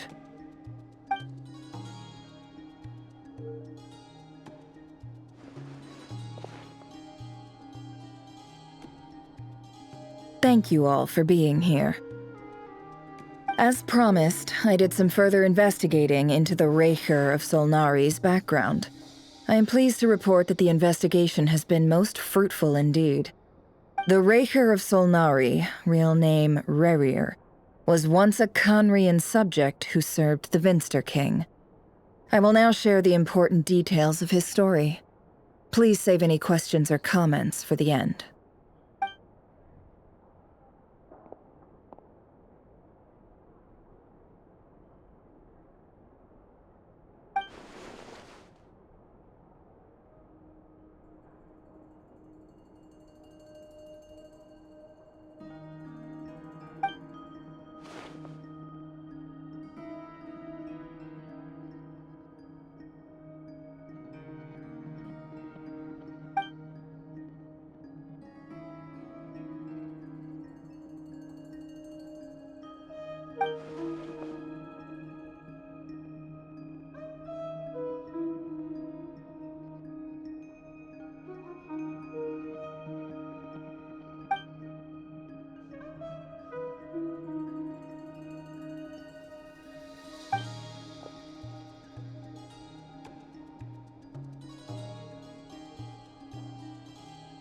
So that's why he's so obsessed with the moon. A tragic tale, to be sure. But it does not excuse his many transgressions. No matter how much Rerir suffered in the past, the fact remains that he is what we know today as the Wild Hunt, wreaking havoc upon innocent lives in Nod-Krai. He becomes more dangerous with each passing day. If left unchecked, it is simply a matter of time before all of Teyvat suffers the consequences. This is a threat that the Knights of Favonius cannot ignore. A question for Miss Columbina. Forgive me if this is presumptuous, but have you ever seen the spatial gateway that appeared in Rerir's memory? Never. But I have heard stories of something called the Moon Gate, and this seems to fit the description. Miss Lama, any thoughts on this? In the lore of the Frost Moon Scions, the moon is believed to hold many secrets. Some sources speak of ancient knowledge, others of a gateway to the unknown. The term Moon Gate is one I have heard before, but as is the case with all of our legends, there are no records of any first-hand witnesses. We cannot know whether it truly exists. Then back to Miss Columbina. As a moon goddess yourself, do you have some idea of where the Moon Gate leads to? Not at this stage, sorry. I do hold the power of the Frost Moon, and my strength is recovering well. I can sense that the gate would open at my command, but... But there's more to the power of the Frost Moon than that? Yes.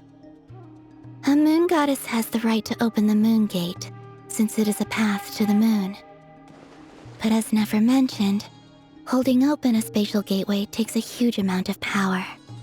And right now, I need to conserve my energy to fight the Rerir of Solnari. I'm afraid this is one mystery we may have to leave unsolved for now. I agree. Better to save your strength. But if you'll humor me for a moment, I have a bold conjecture of my own regarding the world beyond the gateway. I highly suspect that neither Tholindis nor Rerir made it through unscathed. The evidence pointing to this is the fact that the Rerir of Solnari exists in the form of countless fragments. With the abyssal power he wields, no ordinary foe can touch him, let alone tear him to shreds. And yet, the Wild Hunt proliferates wherever his scattered fragments lie, drawing hordes of monsters to many different locations across the land. So your theory is that Rerir was physically torn to shreds by some powerful force? Hence, why the Wild Hunt is a distributed phenomenon, rather than a unified one? Makes sense to me. Explains why the Wild Hunt is so pervasive, and why he's been trying to piece himself back together. He was whole to begin with, and he wants to be whole again. Without the power of the Abyss on his side, he almost certainly would have perished the moment he was torn apart. But the Abyss, much like a curse, has kept him alive. I could not agree more. The power of the Abyss is most surely a curse. It is a compelling explanation, and one that accords with my present understanding of Abyss creatures. Whether the life form in question is primitive or advanced, if a curse has extended its lifespan unnaturally, it will continue to survive in spite of everything. This raises some interesting questions. I will run some experiments and see if there is any validity to my suspicions. That being said, regardless of whether my research bears fruit, I would like to thank Miss Nefer for conducting such a thorough investigation. Already, it has greatly enriched my understanding of the entity we face. My pleasure, Mr. Albedo. I too hope that the information I have shared today proves useful as we look to formulate the next stage of our plan. Hey! What is it, Dainsleif? You look really upset! It's just... when I think of the man I once knew as Rerir, I struggle to understand why things had to turn out like this. The two of you used to be friends, didn't you? I don't know if these words will bring any comfort, but my heart goes out to you. Mine too. We can never know all the hows and whys of the way things are. The moon and stars are full of untold secrets and lies, and the skies are host to many more mysteries than these alone. Yet, none of that can begin to compare with the complexity of human life. Those are the first comforting words I've heard in a long time. Thank you, both. Well, I think this is a good place to end today's meeting. I'm sure Nefer needs some time to recover. She's been through an awful lot today. That's very thoughtful of you, Lama. Of course. Sounds good to me. Take some time to rest and digest before we reconvene to nail down a plan.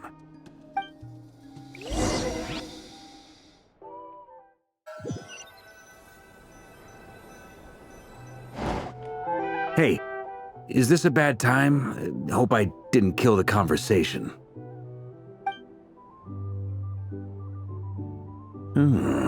Nice room. Oh, I'm not coming in, though. Why not? It's just a hotel room. If it's all the same, I'll just stay out here. I might not look the part, but I'm technically a knight. Barging into people's private quarters isn't the kind of thing we do.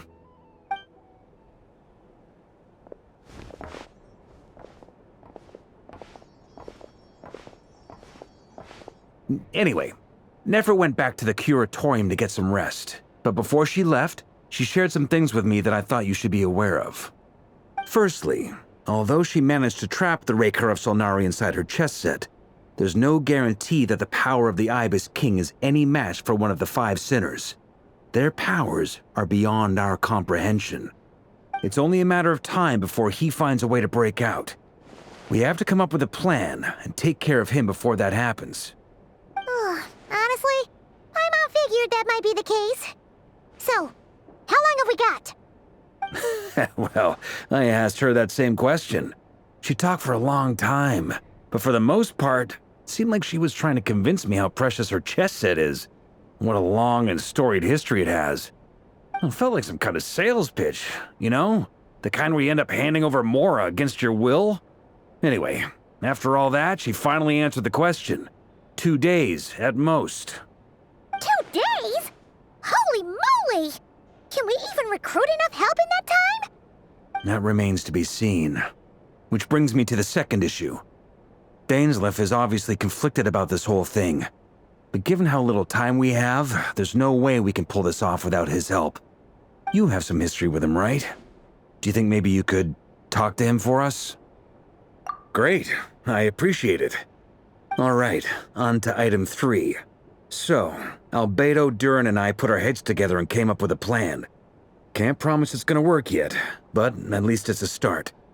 We figured we'd bounce the idea off you first. We'll explore it further once everyone's recovered. Oh, Paimon's dying to hear this. All right, so here's what we're thinking.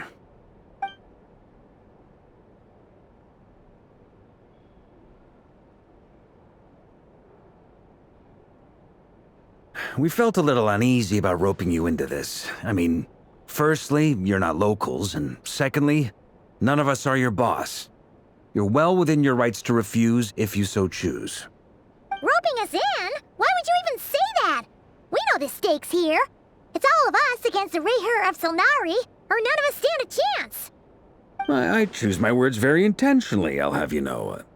I like to think there's an art to striking a down-to-earth tone even when the stakes are through the roof. Sir Varka, I have a few thoughts about this plan. I'm all ears. I think we can be more flexible with how the roles are allocated. In my view, the most sensible lineup would be like this.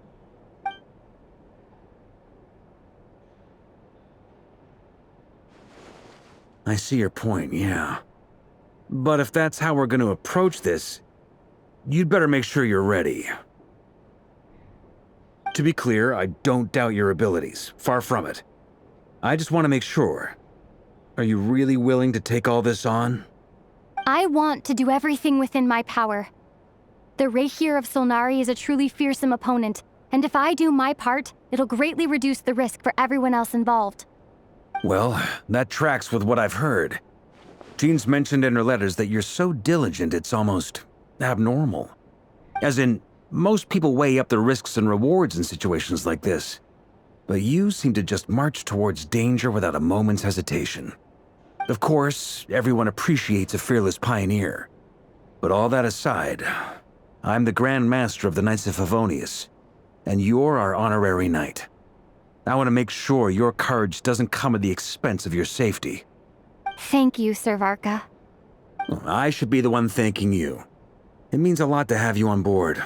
I'll give some serious thought to your suggestions.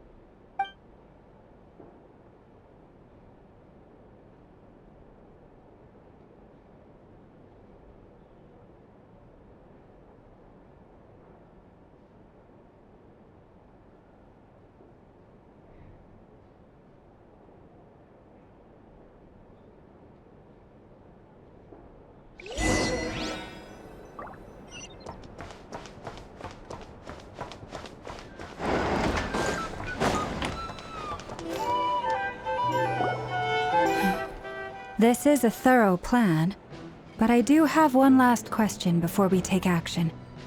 How can we be sure that our enemy won't leave the designated area? Great question. Albedo's been hard at work analyzing Rerir and the Wild Hunt's behavioral patterns. His conclusions are as follows. Firstly, from the earliest known confrontation until now, Rerir has never displayed any ability to manipulate the dimension of space.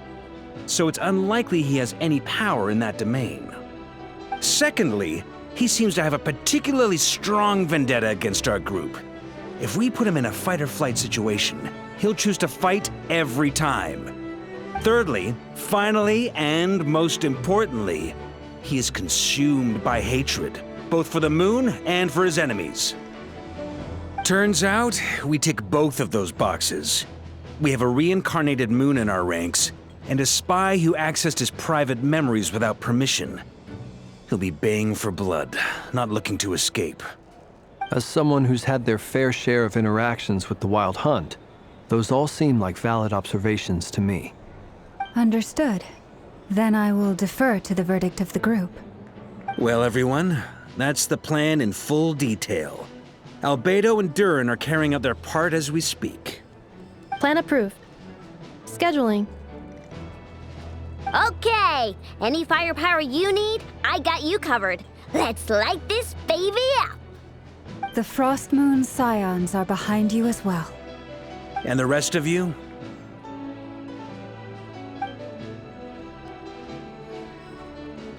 No objections? All right, then it's settled. This is the plan we're going with. Next up, an old tradition of mine. Anyone who wants to back out, now's your chance. Wait, we can still back out of this? Everyone says things they regret, right? I don't want anyone feeling trapped because their mouth said yes before their brain had time to think things through. A very people-first approach. I hear that's common practice in the Knights of Favonius. Heh. Who'd you hear it from? D-Luke? Shh. We don't use people's real names at work. This contact will be known only as Owl, please and thank you.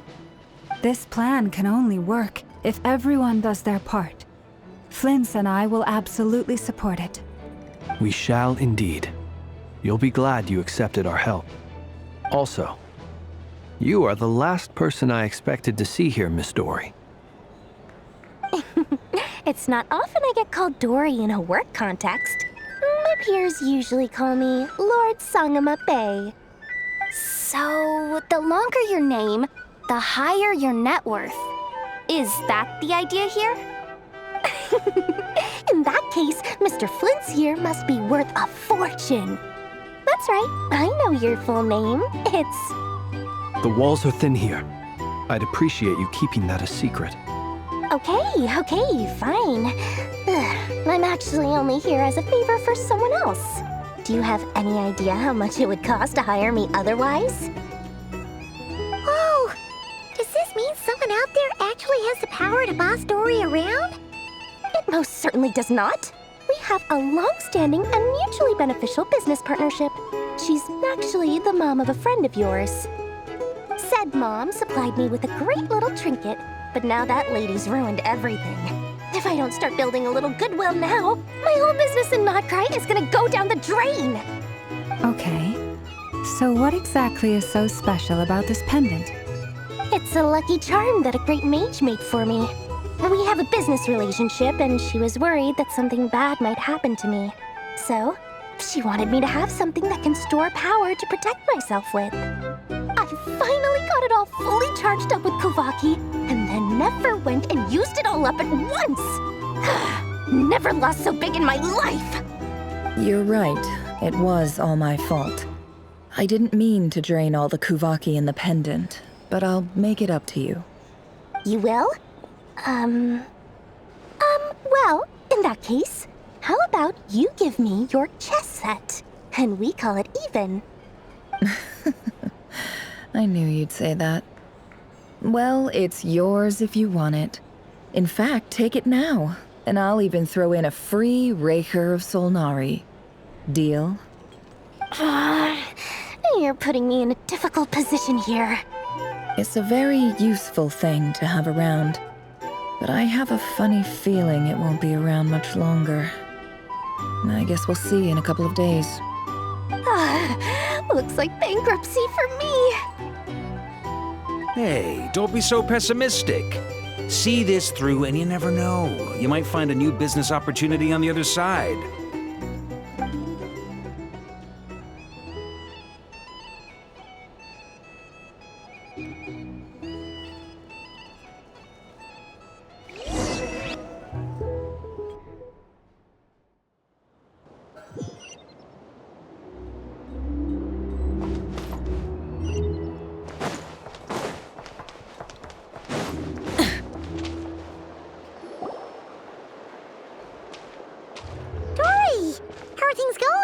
Feeling ready?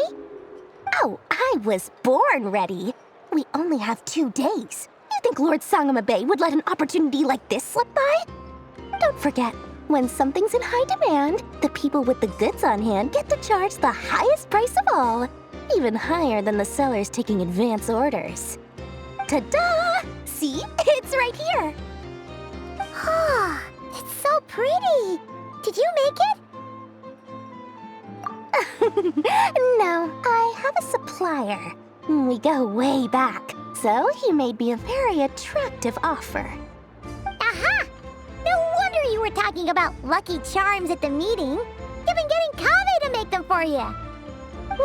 That's not the full story. It actually started a while back as a project between me and the Dendro Archon. Mage Alice once warned me that this world won't stay safe forever. There may come a day when everyone faces a great crisis. I passed this on to the Dendro Archon, and she secretly brought together a research team made up of Sumeru's top scholars to invent a technology that could keep people safe. I won't go into the details because it's all very complicated, but if you want to know more, you can ask the Dendro Archon about it sometime. Anyway, point being, it was the Dendro Archon who asked Kaveh to build this little contraption. As one of the top Kasharu War talents, he was the obvious choice. Took him long enough. He stressed over it for ages. Must have gone through at least a dozen designs before producing a final product. But that's Kaveh for you. Marak delivered it to me a couple of days ago, along with a letter from Kaveh. Could I ask why I'm sending this technology to you? And what's your proposed use case? Has it been approved by the relevant authorities? So nosy. My fault for sending him the research permit to begin with. Surely Nahida must have told him you were involved in this project. He was probably just nervous because you're always so secretive about your business. Could be. Anyway, I just replied, let's hope there never has to be a use case, because it would involve grave danger. Fair enough. But it sounds like he was just being cautious. He probably felt responsible as the one who made it. Or maybe he was asking as a favor for his housemate. He's done that before. Not sure why, though. His housemate doesn't seem to really care that much about this kind of stuff. Either way, all's well that ends well. I'm just glad to finally have my hands on the product. I wouldn't want to be without it, given the potential dangers that lie ahead. Huh? What does that look mean? Paimon's just super surprised. This must be the first time we've ever seen you actually get serious about something.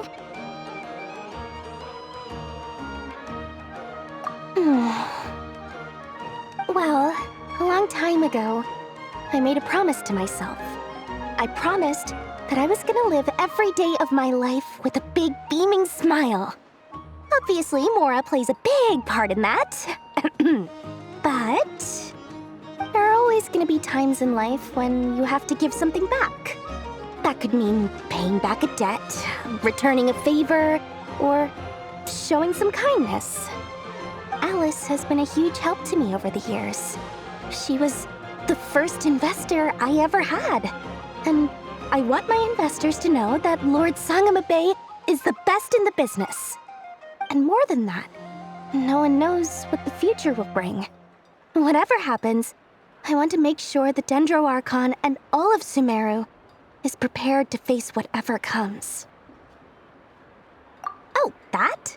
I was just making sure Nefer and I are square. Don't be thinking it was some sort of benevolent act. I'm no saint, so don't treat me like something I'm not. My priority is doing the business that I want to do, so long as my conscience lets me, but it usually does. That's the Lord Sangamabe business model. All right, if you say so. I do say so, and that's the whole point. I'm a businesswoman. Don't go trying to figure out what kind of person I am. You'll exhaust yourself. Much easier for everyone involved if you just take my word for it. Oh, and could you two help me get this stuff where it needs to be? Thanks so much. You're my favorite assistants.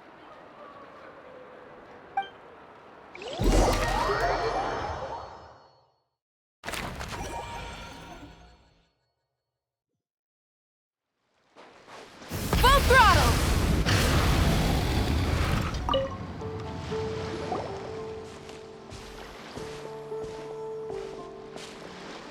Traveler, Paimon, it's good to see you. Everything going smoothly over here? Sort of. As you're probably aware, Varka, Diren, and I captured some abyssal creatures from the Wild Hunt.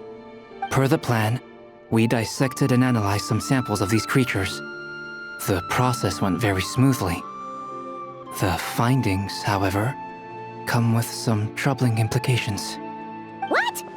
You can actually dissect the Wild Hunt? That depends on your definition of Wild Hunt and dissection. Harmless, lifeless. These words are accurate descriptions. The Wild Hunt is an interesting phenomenon. In and of itself, it doesn't seem to possess anything akin to a human personality. But taken as a collective, the medium through which the Wild Hunt is summoned does appear to have a soul. Master griped a lot about the wise Horoptotire, and seemed somewhat fascinated with the Fausted Elegy. But she barely mentioned Rerir at all. I don't think that was because of his lower social standing, though. Anyway, it's a pity. I should like to hear her thoughts on the nature of the life form he has become today. It's a strange mix. The furious energy of an abyssal being channeled through a fractured physical existence. A consequence of being torn apart by an unknown power. Perhaps the only explanation for his survival in this state is that he sacrificed a degree of individuality in exchange for a continued existence.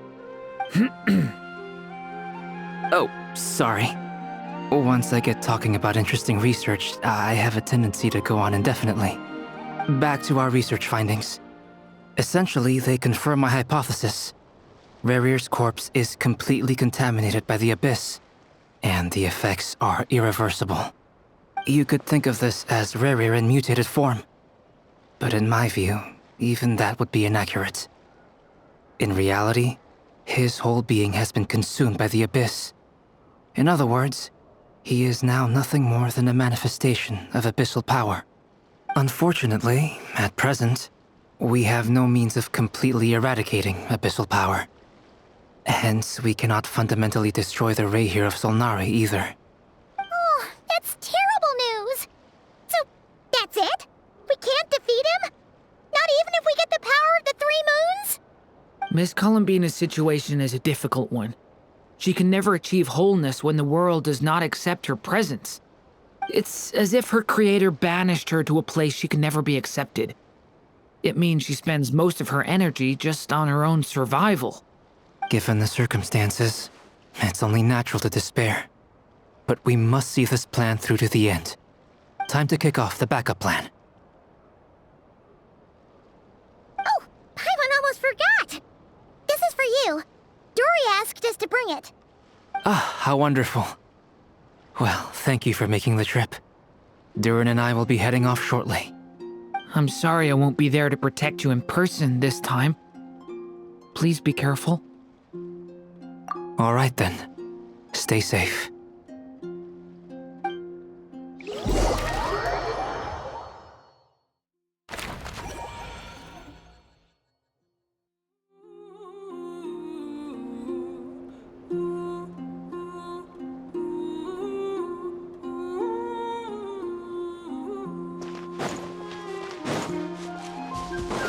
Try and stop me!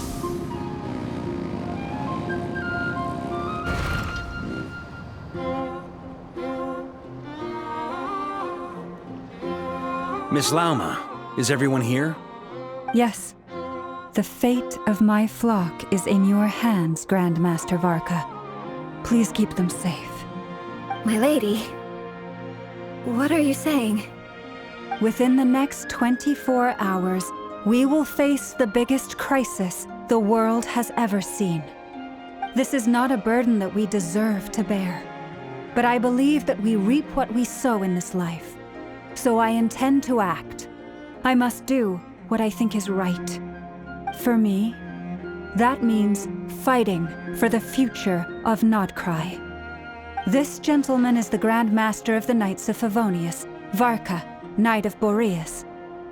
In my absence, please follow his lead. Hey, everyone. Guess I should introduce myself. Well, to start with, I know my way around a battlefield. Biggest strengths are honesty and hard-workingness.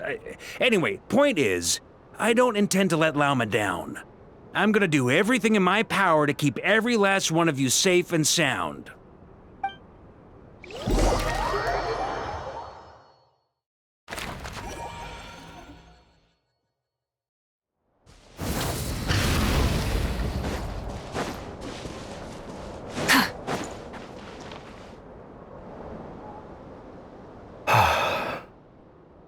Something on your mind? Miss Columbina, was it? I believe that's how the others addressed you. That's right. Names are funny things. Have you always been called Dainsleif? Yes. I take it your own name has a more complicated history. I have a different relationship with names than other people. To be honest, I'm not even sure that Columbina is my name. At least, not in the same way that Dainsleif is yours. But it's what everyone calls me, and I go along with it. A lot of my life has been that way. I get so used to things that I forget to question why they are so. I never used to think much about where names come from, or what they mean to people. Maybe something's wrong with me. You're different from other people. I sensed it the first time we met. You're more perceptive than most. I'm sure your long life and rich range of experience explains that. Do you ever find yourself missing Conria, Mr. Dainsleif? Difficult to answer. I have dreamed of the past many, many times. Sometimes I'm fighting tooth and nail. Other times I'm lying on the ground, defeated. I don't recall any happy moments from that time.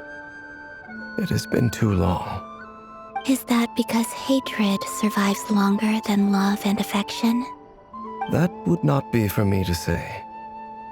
I make no excuses for the grudges I bear. But whatever the reason, I remember little that was beautiful or sentimental. Thank you for your help with the Rerir situation. Without your efforts, I never could have learned the hidden truth of his story. You're welcome. I know he's your friend. Friend? He betrayed me. And I never really understood what he was going through in life. Some friendship, that is. Okay. So, do you plan to fight him with us? You see, you're torn. Now you know what really happened. You see the things he's done in a new light. I need some time. Of course. I completely understand. Anyone else in your position would feel conflicted too. Actually, I went through something similar myself recently. Something happened that changed my perspective on a situation. A situation I took for granted at the time, but now I feel very grateful for it. You mean the Harbingers who still support you, even though you've left the Fatui? Yes. I always thought they were only helping me because Harbingers are forced to work together. But then I abandoned them. A warrant was even put out for my arrest. And even now, they still support me. Which means I was wrong about them all along. Clearly, they view you as a friend. I feel a little guilty now. I regret not seeing her help for what it was, and not treasuring it. I see the guilt that you're feeling now, because I feel it too. Hopefully, talking about it will do us both some good. Have you noticed that the Traveler and Paimon are over there? I think they've been listening. Huh. Shall we say hello? Sure. Hello. Ah! They caught us!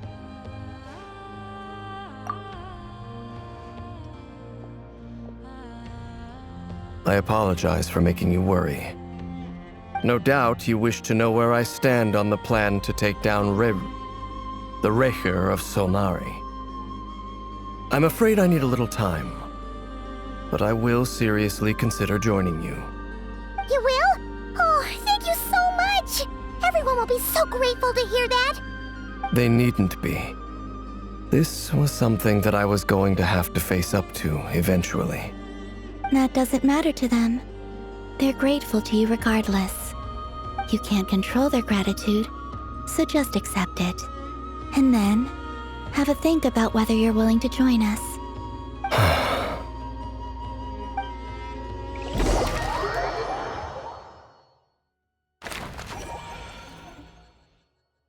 It's nearly showtime! Let's go rendezvous with the others. You know the place.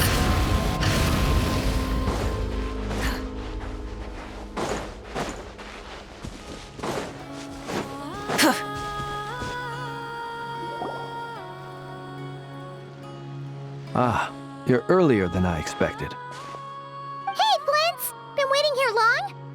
Not too long. I came a little early so I'd have some time to think.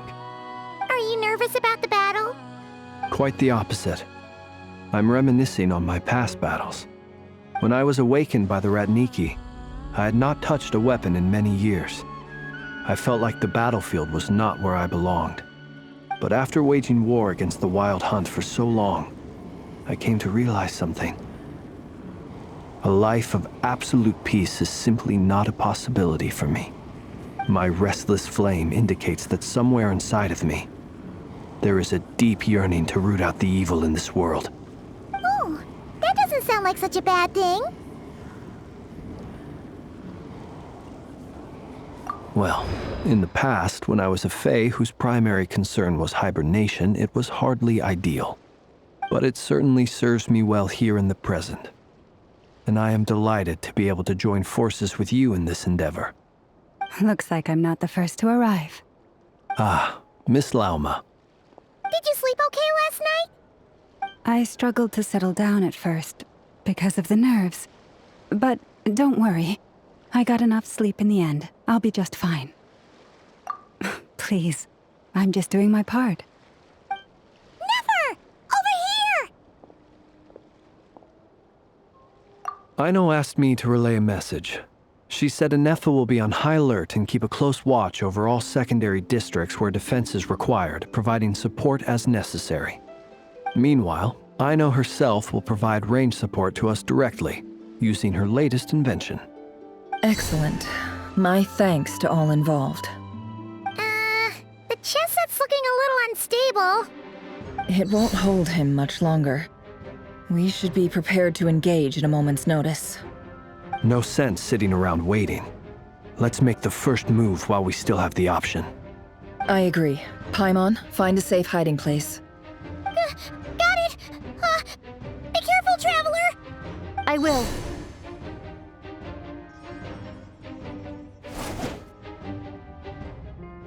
Everyone, take your positions as soon as the battle starts. Every ounce of strength we have in our bones, let us bring to this fight. Ready? Let's go. I've seen all your futile ploys before. You have become the authors of your own demise. I wouldn't be so sure about that. You are merely a moment of sport before I tear down the moon.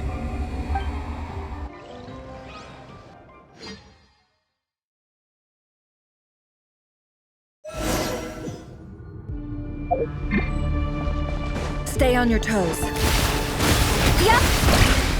Let me help you guys. It's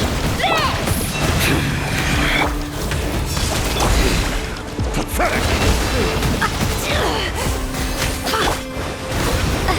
Moonlight! Betrayal! Futile!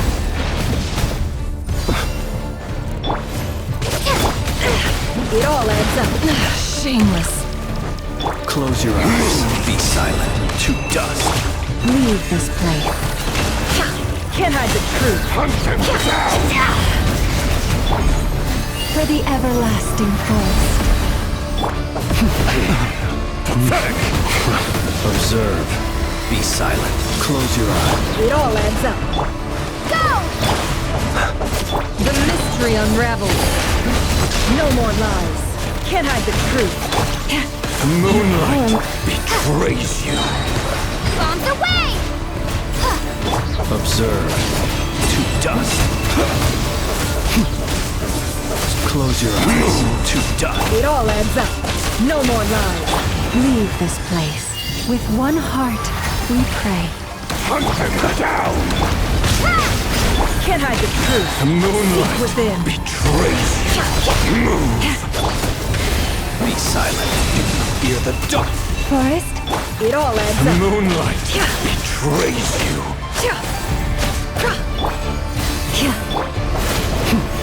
Moonlight betrays you.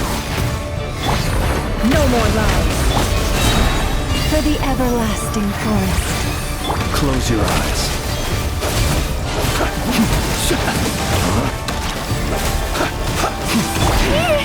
Pathetic!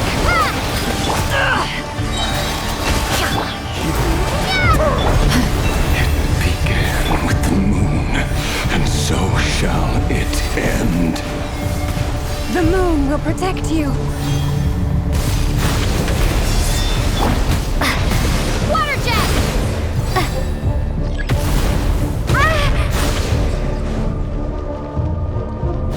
Do you see?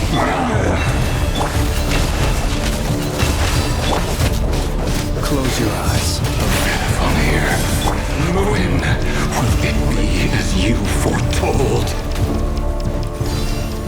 Move!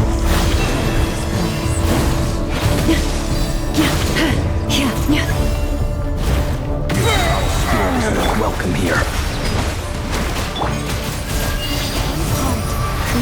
The night cometh. The deception ends here. No more lies. Beast, are you quite finished? Close your eyes. The moonlight. Futile. For the everlasting forest. No more lies.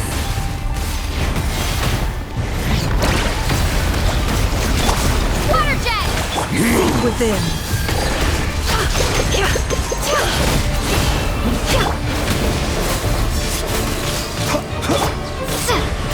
The moonlight betrays you. Bombs away!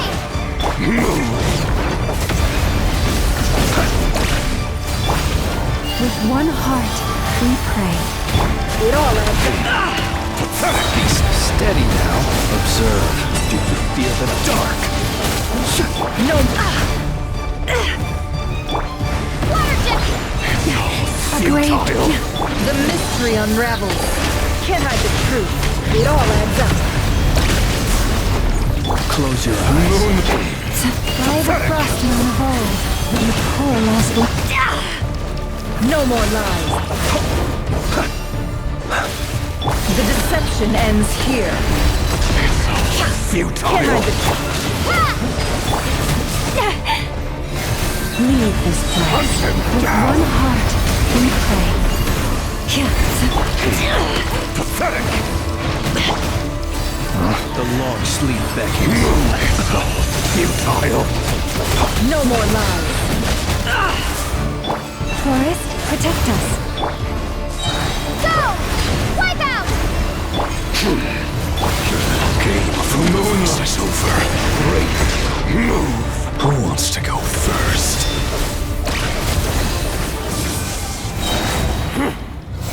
Now, get out of my sight! No! We've been separated. You okay? Never! Where are the others? Stuck outside the barrier. I guess he really doesn't like us. I told you before. Knowing too much is always a death sentence. Be careful what you wish for. Run or hide. Lala! Can you hear me? Hold on, where? Silence. Voices are gone. But at least I know they're still there. I need to focus. Stick to the plan. Remember my most important task. Just follow me. If I can follow her for long enough, the moment will come.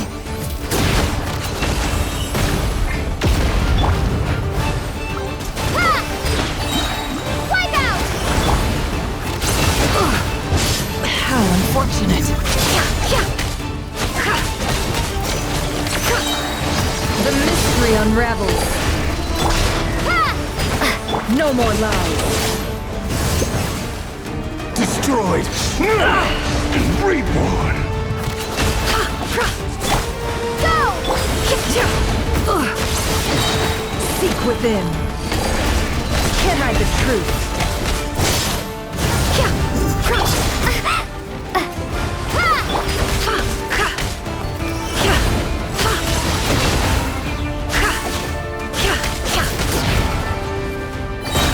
The deception ends here. Water jet! Bombs away! It all adds up.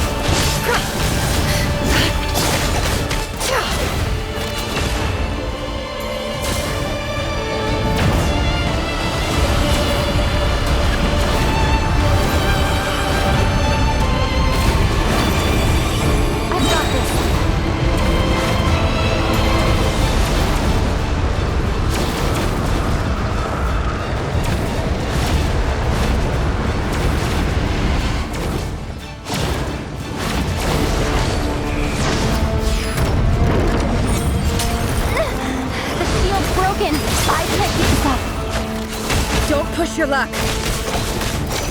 Your death is within my grasp! Absurd. Can't hide the truth.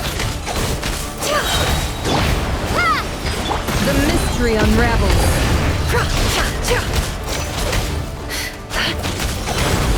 How? They don't... Shameless. Can't hide the truth. It all adds up. The deception ends here. Can't hide the truth.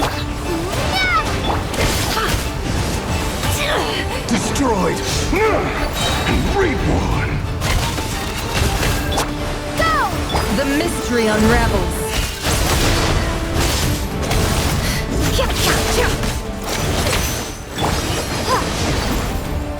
It all adds up. Wipe out! No more lies. Absurd.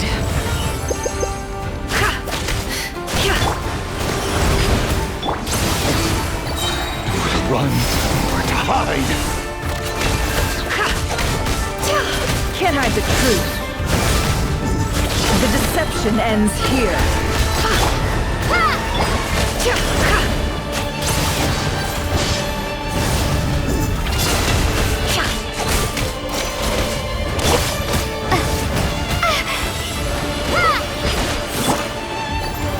No more love. The mystery unravels.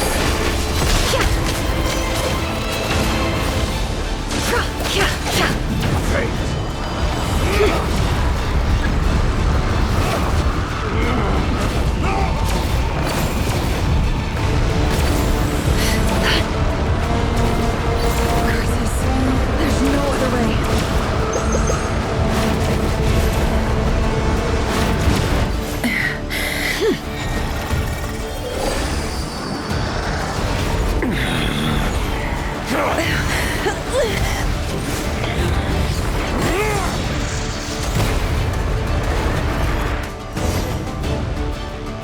The only way to defeat Rerir is to borrow his own power.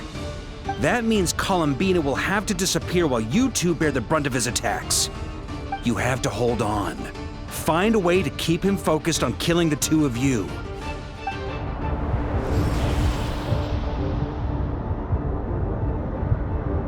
Never! Your eyes are bleeding. Soon you will be powerless to resist.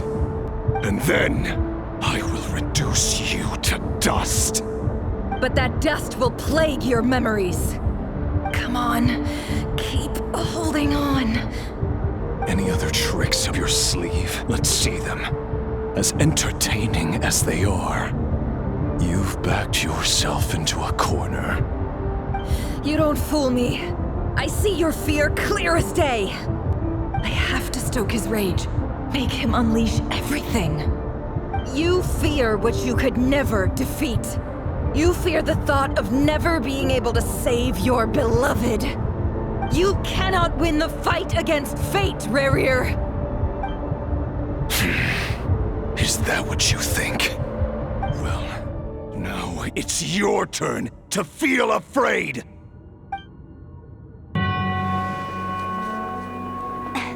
You fear the sound of your own name? Is it us you hate? Or is it what you've become? Let's see what becomes of you!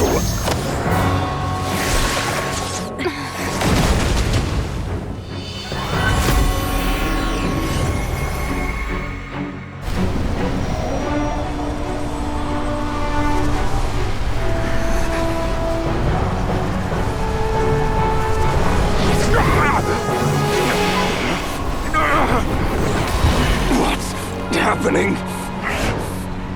That power. I've seen it before.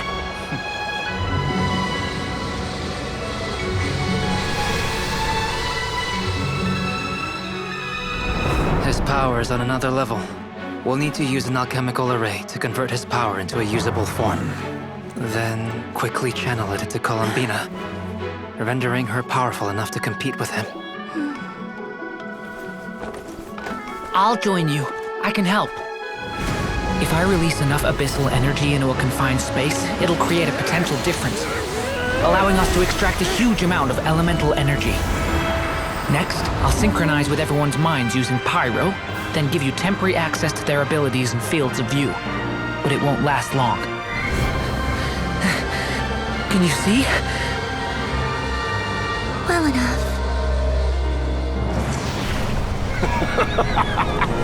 So, we have a student of Gold Rhine-Daughter in our midst. How about that?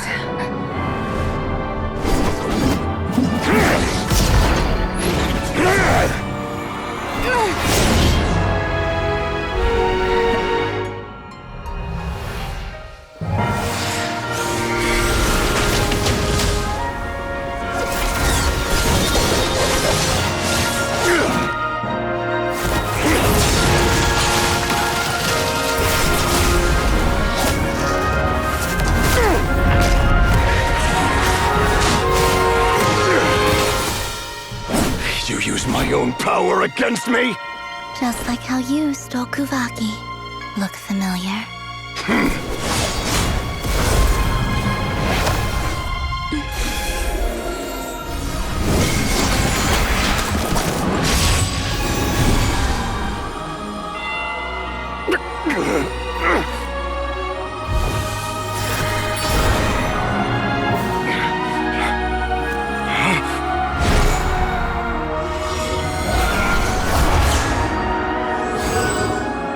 Don't you realize? You don't have the power to hold that gate open! I don't, but someone else does.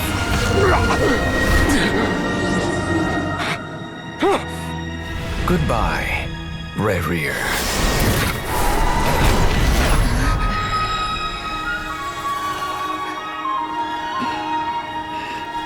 We won.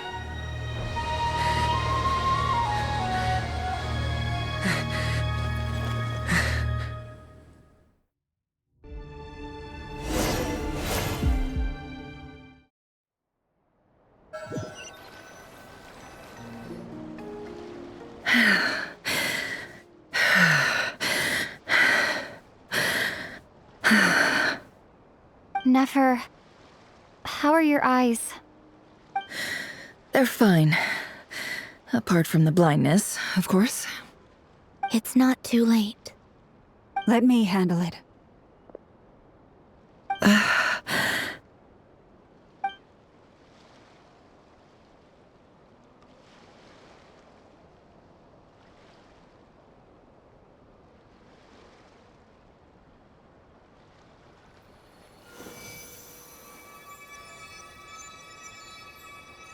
Miss Nefer, it's not like you to lose your composure. That was the most reckless thing I've ever seen you do. Reckless how? The situation was critical. Our lives were at stake. We had to do something. Even so. Okay. I guess you're right. Under the circumstances, it was a wise decision. You traded your eyes for an incredible victory. In business terms, I suppose that's a huge return on investment. I'd be hard-pressed to argue otherwise. Still, I don't like this outcome, and I don't want you to lose your sight for good. People suffer when they make sacrifices they shouldn't have to make, whether that means faith, strength, or in this case, your ability to even see. I had hoped you could win without sacrificing so much as a single hair on your head. Thank you. Really. All done. Don't try and open your eyes just yet. We'll see how you're doing in a couple of days. Until then, please follow your recovery plan to the letter. I'll send full details through Yehoda. For now, just get yourself home, relax, and rest. My dear friends, we have fought bravely and achieved a spectacular victory. A dark cloud has been lifted from the skies of Nod-Krai. All in this land will be grateful for what you have done. The moon will remember this day. Thank you both.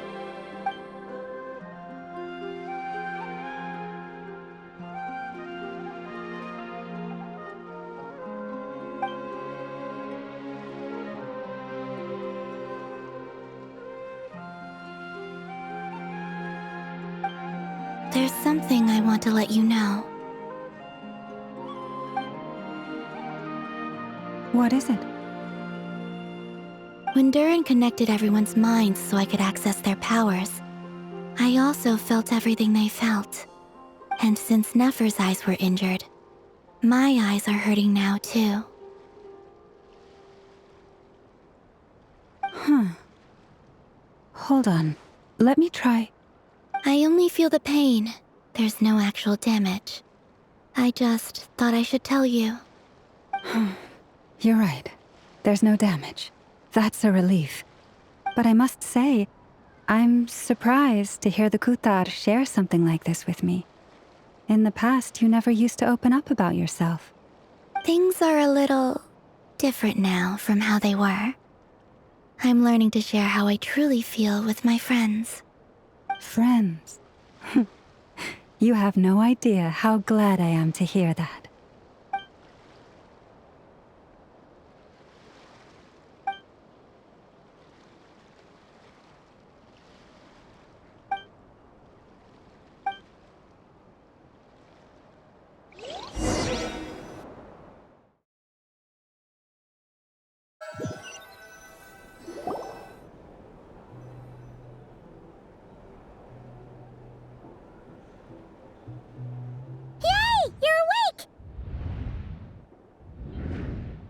How are you feeling? Any aches and pains? Did you sleep well? I'm doing all right, Paimon. No need to worry about me. Phew! Well, that's good. Paimon's been sitting on the edge of the bed worrying about you for ages. You slept a whole day and night. Poor Paimon had to eat all by her lonesome. Glad to hear you didn't starve. How was the food? Well, it wasn't the same without you there to share it. Honestly, Paimon just can't relax when you're not your usual self. She couldn't enjoy the food and settle down to sleep. Well, I'm back to normal now. Oh yeah, and Albedo swung by earlier. He said to tell you to head to the tavern when you woke up. Varker and the others are organizing a victory feast and they want to celebrate with you. He also dropped off some medical supplies, but you seem fit as a fiddle, so guess you won't be needing those. If you're feeling up to it, let's head over now. Wouldn't want to keep them waiting.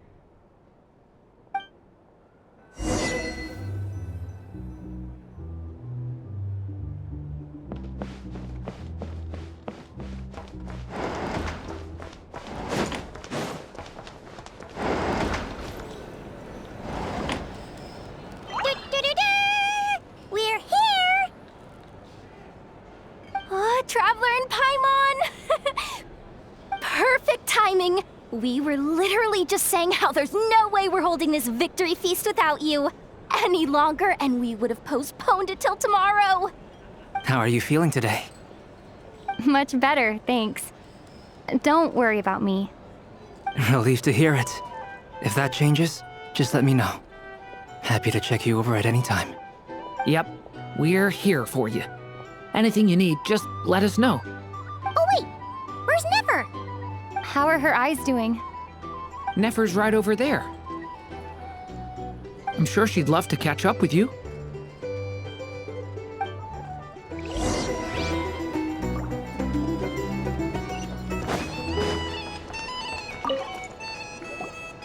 Nefer!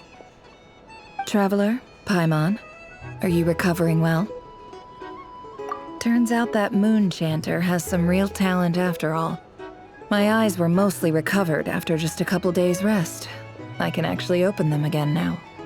Yeah, but you gotta be careful. Lauma says not to strain your eyes while they're still healing. Yes, thank you. I'm well aware. Yehoda, could I borrow you for a moment? I could do with an extra pair of hands. Oh, sure. Coming. Did you hear that? I gotta go help Lauma for a second. You guys chat among yourselves. I'll grab us some drinks on the way back. Paimon, you still like them sweet?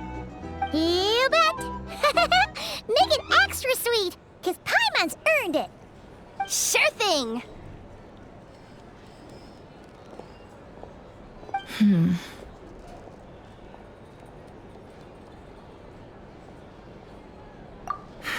The Rerir of Solnari.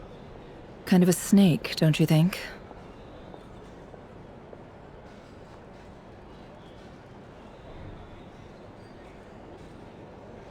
No, definitely a snake.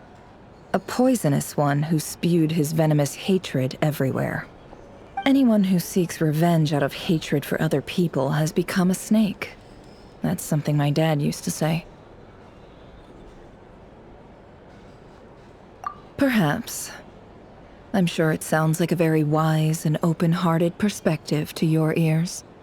But me? I think hatred is a perfectly justifiable emotion. What else is left when everything you depended on in life gets stripped away? Something's gotta fuel that drive to keep on living. If you're worried about me, you can nip that in the bud. I'm not someone who gets stuck in the past. It's just... I suddenly feel like I was wrong to call my father a liar. He was just a fool. That's why the academia turned their back on him, and why the other tribes ganged up on him. Oh, Father. How much better things could have been if you were a skilled liar. Look at the Ibis King. Thoth is a fiendishly cunning liar. And yet, strangely, he feels more like a father to me than my real dad ever was. He's never brought it up, but I'd bet he feels the same way. Why else would he give me the power to perceive the truth, while at the same time training me in the art of deception? Well, King Deshret banished him to Aru, which is essentially a prison, and posed 3 questions to him. He promised that he'd have his freedom if he could find the answers. His response was to take on a physical form and approach me, hoping that I could become his envoy and search for one of the answers on his behalf. Did he really think I'd fall for that? He's stuck there. He can't make me return what he gave to me. So that's enough for you to decide he's nice, is it? He's a prisoner, and he was scared. So he decided to perform some good deeds to win people's approval. He lives in fear because he's a deceiver. How is Rerir any different? You can't work as a spy your whole life and expect a happy ending. It's preposterous. Yet I can't say I don't understand it. Liars live in the darkness of their own making, but it's still human nature to want to go on living. They say that a liar's soul is the most worthless thing in the world. What do you think? Good. If you understand that, it means you're smart, and you see things objectively. If you ask me, the soul of a liar really is worth nothing, because all they care about is themselves. For example, when something good falls into my lap, I don't go sharing the news around. Stops other people trying to steal it from me.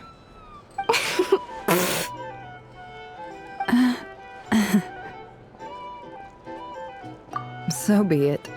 They have sharp ears. I can't keep anything from them. Wow, is that what it looks like? Well, you all know my past now, and I can't simply eliminate everyone who knows too much. So I guess I just have to put up with you, for the foreseeable future at least. When you find yourself in a situation you can't control, the safest play is to keep calm and start monitoring everyone involved like a hawk. In the intelligence world, you need to have a sense of perspective and play your hand accordingly. If you understand what's at stake, please ensure my secret is safe with you. I trust you'll respect my wishes as a friend. But don't forget, I will also be watching you like a hawk. Very good. Oh wait! Now that the panic's over and we've all calmed down, Paimon suddenly remembered something. After all that build-up, our mystery ally never showed up even once!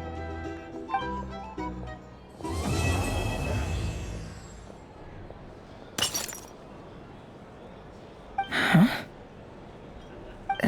Imagining things?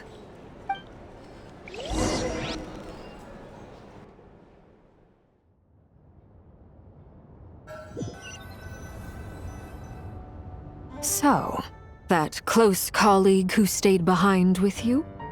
What's he been up to recently? Don't know, don't care. I get more normal human interaction from hanging out with Bosco too than him. Although, now you mention it, he hasn't bothered me in a while. I wonder if... If he's disappeared without a trace, it's the biggest gift he ever gave to the world. But I somehow doubt that's what's going on. He won't lie low forever. So we'd better stay on guard.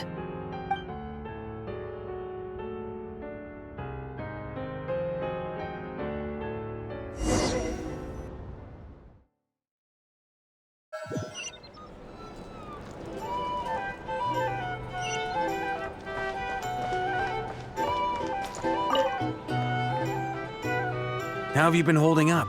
Any adverse reactions? If you start to take a turn for the worse, make sure you tell me right away. You don't need to worry about me, Grandmaster. I'm fine. I mean, I barely did anything, so... What? You're too humble, young man. You played an indispensable role in the battle for Nod-Krai. We can't thank you enough for your support. Sometimes, when people praise you, it's because you deserve it. The best thing is to accept it calmly and with grace. It's important to learn how to respond to words of admiration. Let's do a quick demonstration. Albedo, that was an incredible feat of alchemy. The pressure was on, but you worked flawlessly at lightning speed to get the job done. Thank you. I can't take all the credit, though. Durin played a big part in forming the alchemical array. See? Did you catch that? A masterclass in how to take a compliment. Okay, yeah. I did work pretty hard to help prepare for the battle. No point denying that. Hey, you guys! Hey, look who's bounced back. Looking good, Traveler. Seems like you've recovered. You won't need to take any more medication. Can I get you a drink? Huh? You know how to order at a bar now? You've sure learned a lot recently. Handling a drinks order is ridiculously simple compared to alchemy. Don't worry, I'll blend into society yet. Paimon believes it. You're clearly a fast learner, just like your brother. To be totally honest though, Paimon didn't quite follow all the details when you first explained the plan to us. Don't worry, that's completely understandable. Unless you're a student of alchemy, it's hard to grasp the principle and how the process works. To put it in the simplest terms, we saw how our enemy stole the power of Kuvaki. And that gave us the idea of stealing his power to turn it against him. When facing an enemy you have no hope of defeating, it's best not to engage them in battle. So, instead of looking for a way to overpower him, we decided to help Columbina get strong enough to at least stand up to him in a fight. For this to work, we had to analyze his modes of attack, confirm who his main target was, and make sure that he wouldn't go beyond the range of the alchemical array. For added security, we prepared a total of 4 arrays. But to mitigate the impact of the battle, we identified one location in particular as the ideal spot, which is where the confrontation took place. The alchemical array absorbed his abyssal power. Then Durin processed it to render it usable by Columbina. That power enabled her to do what would otherwise have been nigh on impossible. What surprised me was that Dainsleif actually agreed to join us. Given his history with Rerir, he had every right to sit this one out. But we're It must have been a painful choice to make. But I'm sure that making a decision was far better for him than staying in limbo. Absolutely. He was torn between 2 paths, but in the end, he made his choice and stuck to it resolutely. He doesn't strike me as the sort of person who'd stay trapped in limbo for long. Anyway, however you cut it, everyone gave a stellar performance. And now, it's time to kick back and celebrate.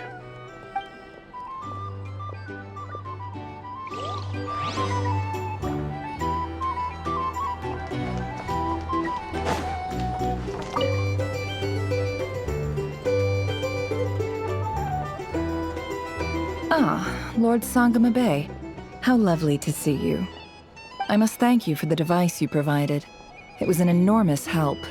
Would I be right in thinking that it was developed by the Academia? Why come and ask me when you clearly know already?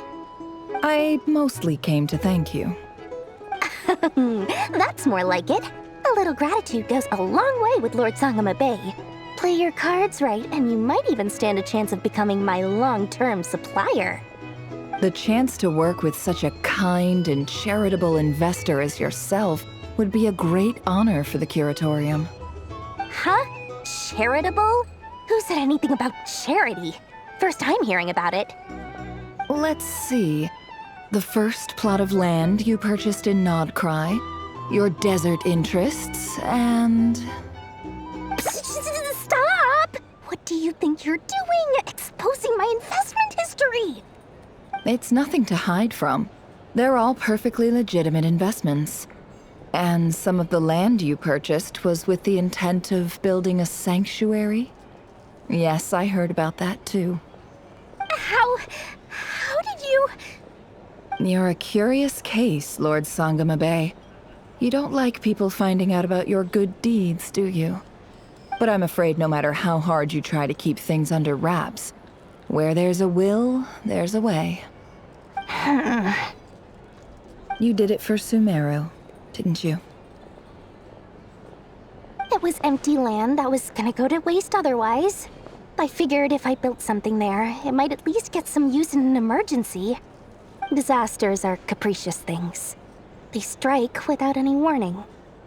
I've lost family to a disaster before, and I don't want to lose any friends or business partners if I can help it.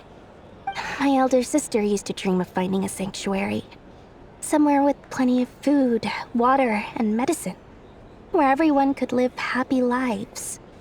It was something I looked into, but after discussing things with the Dendro Archon, I decided on a more effective strategy. The tech people handled the tech, and Moneybags provided the Mora. It just made the most sense. It's a pity that so few people know the truth about you.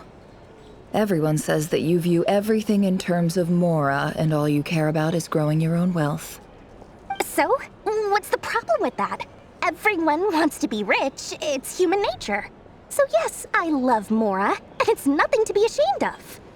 But surely you have dreams of your own beyond just making Mora. You don't get it, do you? My dream is to invest in other people's dreams. And, you know, make a nice little slice for myself along the way. Just thinking about it makes me happy. That sweet, sweet sound of Mora. Thank you. For the device? And the pendant. Oh, that. I was just returning a favor. Don't worry about it. Seems like we've both been away from home for a very long time. Yeah. So long that I barely remember what my family even looked like. That would be your mother, father, and sister? Yeah, though it's been years since my sister passed away. It's not like I want to forget them, obviously, but memory can be even more ruthless than the most calculating business person. Beyond a certain point, if something isn't helping you, it just gets rid of it. My sister can't help me now. Slowly but surely, her face is fading from my mind's eye. It's become a vague impression.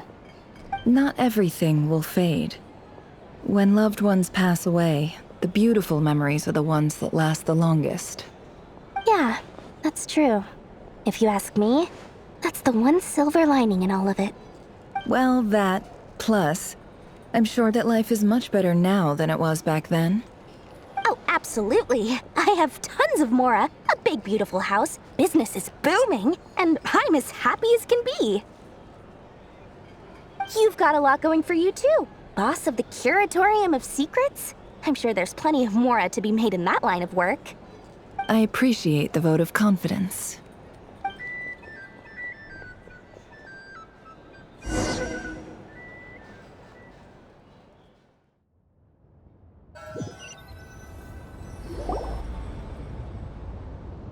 That's the only reason you're here? Yes. I've thought a lot about it. And I've realized that you, me, and Arlecchino should be friends. I think this is very important. So I felt I had to come and tell you. Well, this is a new one. I'm so moved. I can't even hold my teacup. If that's all, you can leave now. Do you not want to be friends with me? Or is it that you prefer being co-workers? What is this, Columbina? Are you deliberately testing my patience threshold? Right now, my politeness module is active. But if you say another word, I swear I'll shut it down. If your politeness module was active, wouldn't you say the word please at some point? Polonia, please see Lady Columbina to the door. Will you still invite me to your next tea party? What? Yes, I think you will. Bye-bye, dear Sandrone.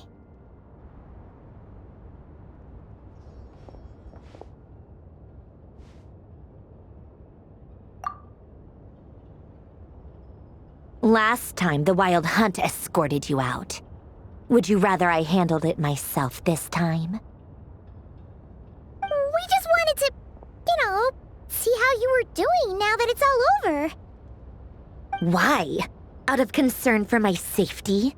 I hope you didn't seriously think that the Rerir of Solnari would be able to lay so much as a finger upon me, given how prepared I was. Mostly because you kind of helped us out, so we just wanted to check you were okay. Looks like all your robots are fixed, huh?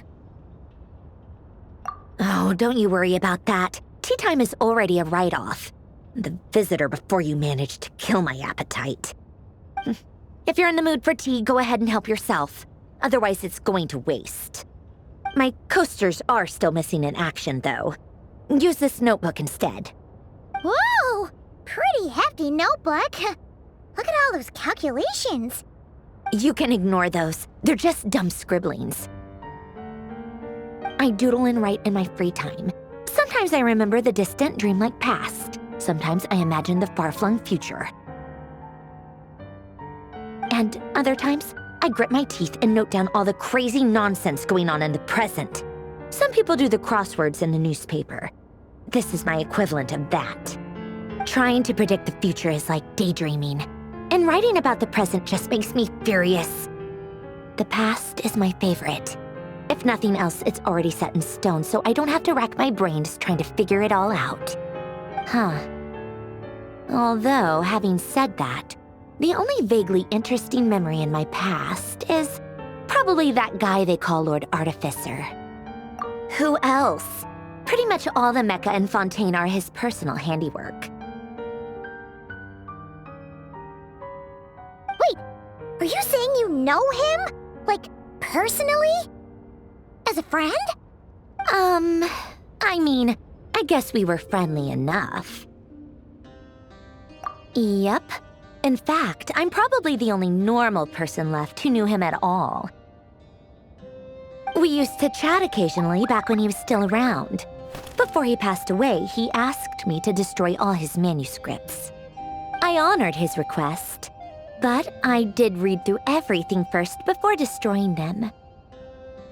I mean, I couldn't let the genius of Lord Artificer Alain Guillotin disappear like that. Would have been such a waste. So, that's where the formulas in your notebook are from? I just told you. Those are my equivalent of crossword puzzles. They're just dumb formulas that I solve for fun when I'm bored. Alain's work was like epic poetry. The formulas in my notebook are just silly little riddles in comparison. Not that there's anything bad about them. I mean, at least, solving those riddles isn't going to hurt anyone. Except me, 'cause I lose a few brain cells in the process. Anyway, while we're on the topic, I might as well tell you about what happened to him and his friends. Alain Guillotin had two close buddies, René and Jacob. They spent their childhood years together in the Narzissenkreuz Institute. They were all quite competitive, so there was some rivalry between them, but it was a friendly rivalry. But beneath the friendship and the rivalry ran something deeper, a sense of nostalgia for the past. Unfortunately, childhood would end, the prophecy would come true, the apocalypse would arrive, and the future would never be. A mad dream that would normally only capture the minds of lunatics began to take root in their hearts. A dream of saving the world. And if Renee and Alain had been people of lesser wits, that dream would probably have ended up as something for them to joke about in their older years. But alas, they were some of the sharpest minds around. They nurtured that dream with the full power of their intellect, and it grew into something that ate away at their souls. The first of them to fall under its spell was Renee. Against Alain's wishes, he persisted in experimenting on a mutual friend of theirs to try and save their life. Alain did not approve and parted ways with Renee. It's complicated. Alain wanted to believe that Renee only did what he did for the sake of their friendship. But when he told me about what happened, I could tell he still had some suspicions about Renee's motives. Perhaps the seed that would grow into a nightmare had already sprouted in Renee's mind. Even then, the next time they met, Renee's soul had been completely engulfed by the dream of salvation. His futile attempt to change the tide of fate only resulted in a wave that swallowed up the world, even before the apocalypse came.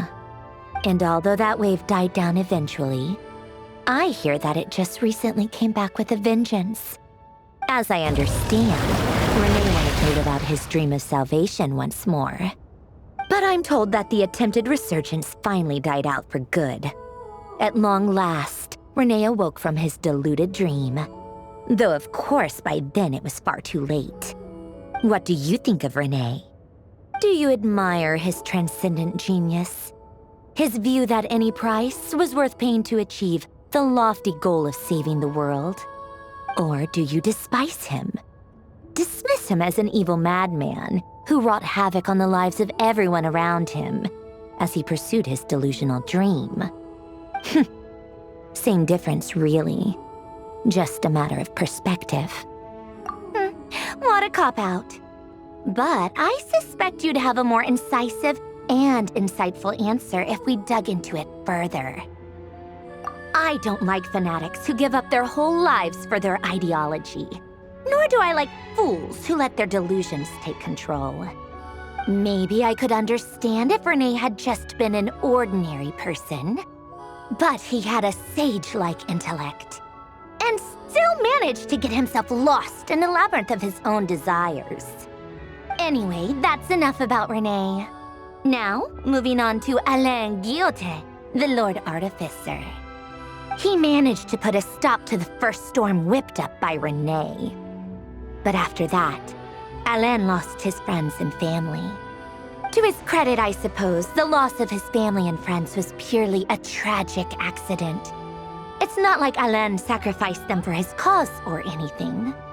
After that, the only thing supporting his work was the same dream that had dragged his closest friend down to the abyss. But although the desire to save Fontaine drove him to found the Fontaine Research Institute, Alain continued to reject any form of transcendental knowledge or power. He was suspicious and fearful of it, having seen the way it had affected his closest friend. I think that formulas and machines derived solely from human intellect were the only thing that gave him a sense of spiritual comfort. Yet Alain's intellect was simply too great. It barely left him space to breathe in his lifetime. Once he realized that the end of his life was approaching, he finally accepted the truth. The Nod-Krai Institute needed someone, and a human being, to see its story through to the end. He quit working on his formulas, trading them in for the fairy tales that had played such a formative role in his childhood, but which he'd barely touched in his adult life. He told me that the director of the Nod-Krai Institute used to read those fairy tales to the children as bedtime stories. Apparently, they worked wonders at sending kids off to sleep. I think that all he wanted at that time in his life was to be able to sleep deeply without being plagued by depression. By that point, nothing else really mattered. At the very end, he laid down to rest in the ruins of the former Nod-Krai Institute orphanage, while the Fontaine Research Institute he had founded continued tirelessly with its work. Many years after that, tensions over competing dreams would once again cause a rift, this time between members of the Fontaine Research Institute. But the actions of those fools had nothing at all to do with Alain. And that is the story of two people from the Nod-Krai Institute who both wanted to save the world. One went all in on his fantasy of salvation without ever looking back, and ended up calmly sinking to the bottom of the deepest sea. The other sought desperately to burn bright in his life, even though he wasn't sure where he was going. I do sometimes wonder, why is it that people like them have such grand hopes of saving the world? Even the grandest tree starts as a tiny seed. So perhaps, for each of them, their mission to save the world began with a very simple desire: to save themselves. They were young children with friends and family who mattered to them, desires to explore the meaning of life, ambitions to have a successful career. They didn't want to see all of that taken away in one fell swoop. Or maybe they just wanted to find something to anchor themselves within the chaos, to stop them getting quietly swept away by the storms of life. But instead, the search for their own salvation took them down the rocky road laid out by fate. Do you think the desire to save oneself is enough of a justification to try and save the world? The way you said that sounded just like Alain. I asked him the same question back when he was in his prime, putting all of his energy into his work. He gave the exact same answer as you did. No elaboration, just a quick short answer before getting right back to his work. He was always that way. All right, tea time's over. I owe Arlecchino a favor for telling me these stories. I'll have to bring a whole sack of gifts the next time I visit the House of the Hearth. I'm gonna go tinker with Polonia now. You guys can do whatever you want, as long as it doesn't involve interrupting me. Polonia, exit hibernation mode. Begin diagnostics.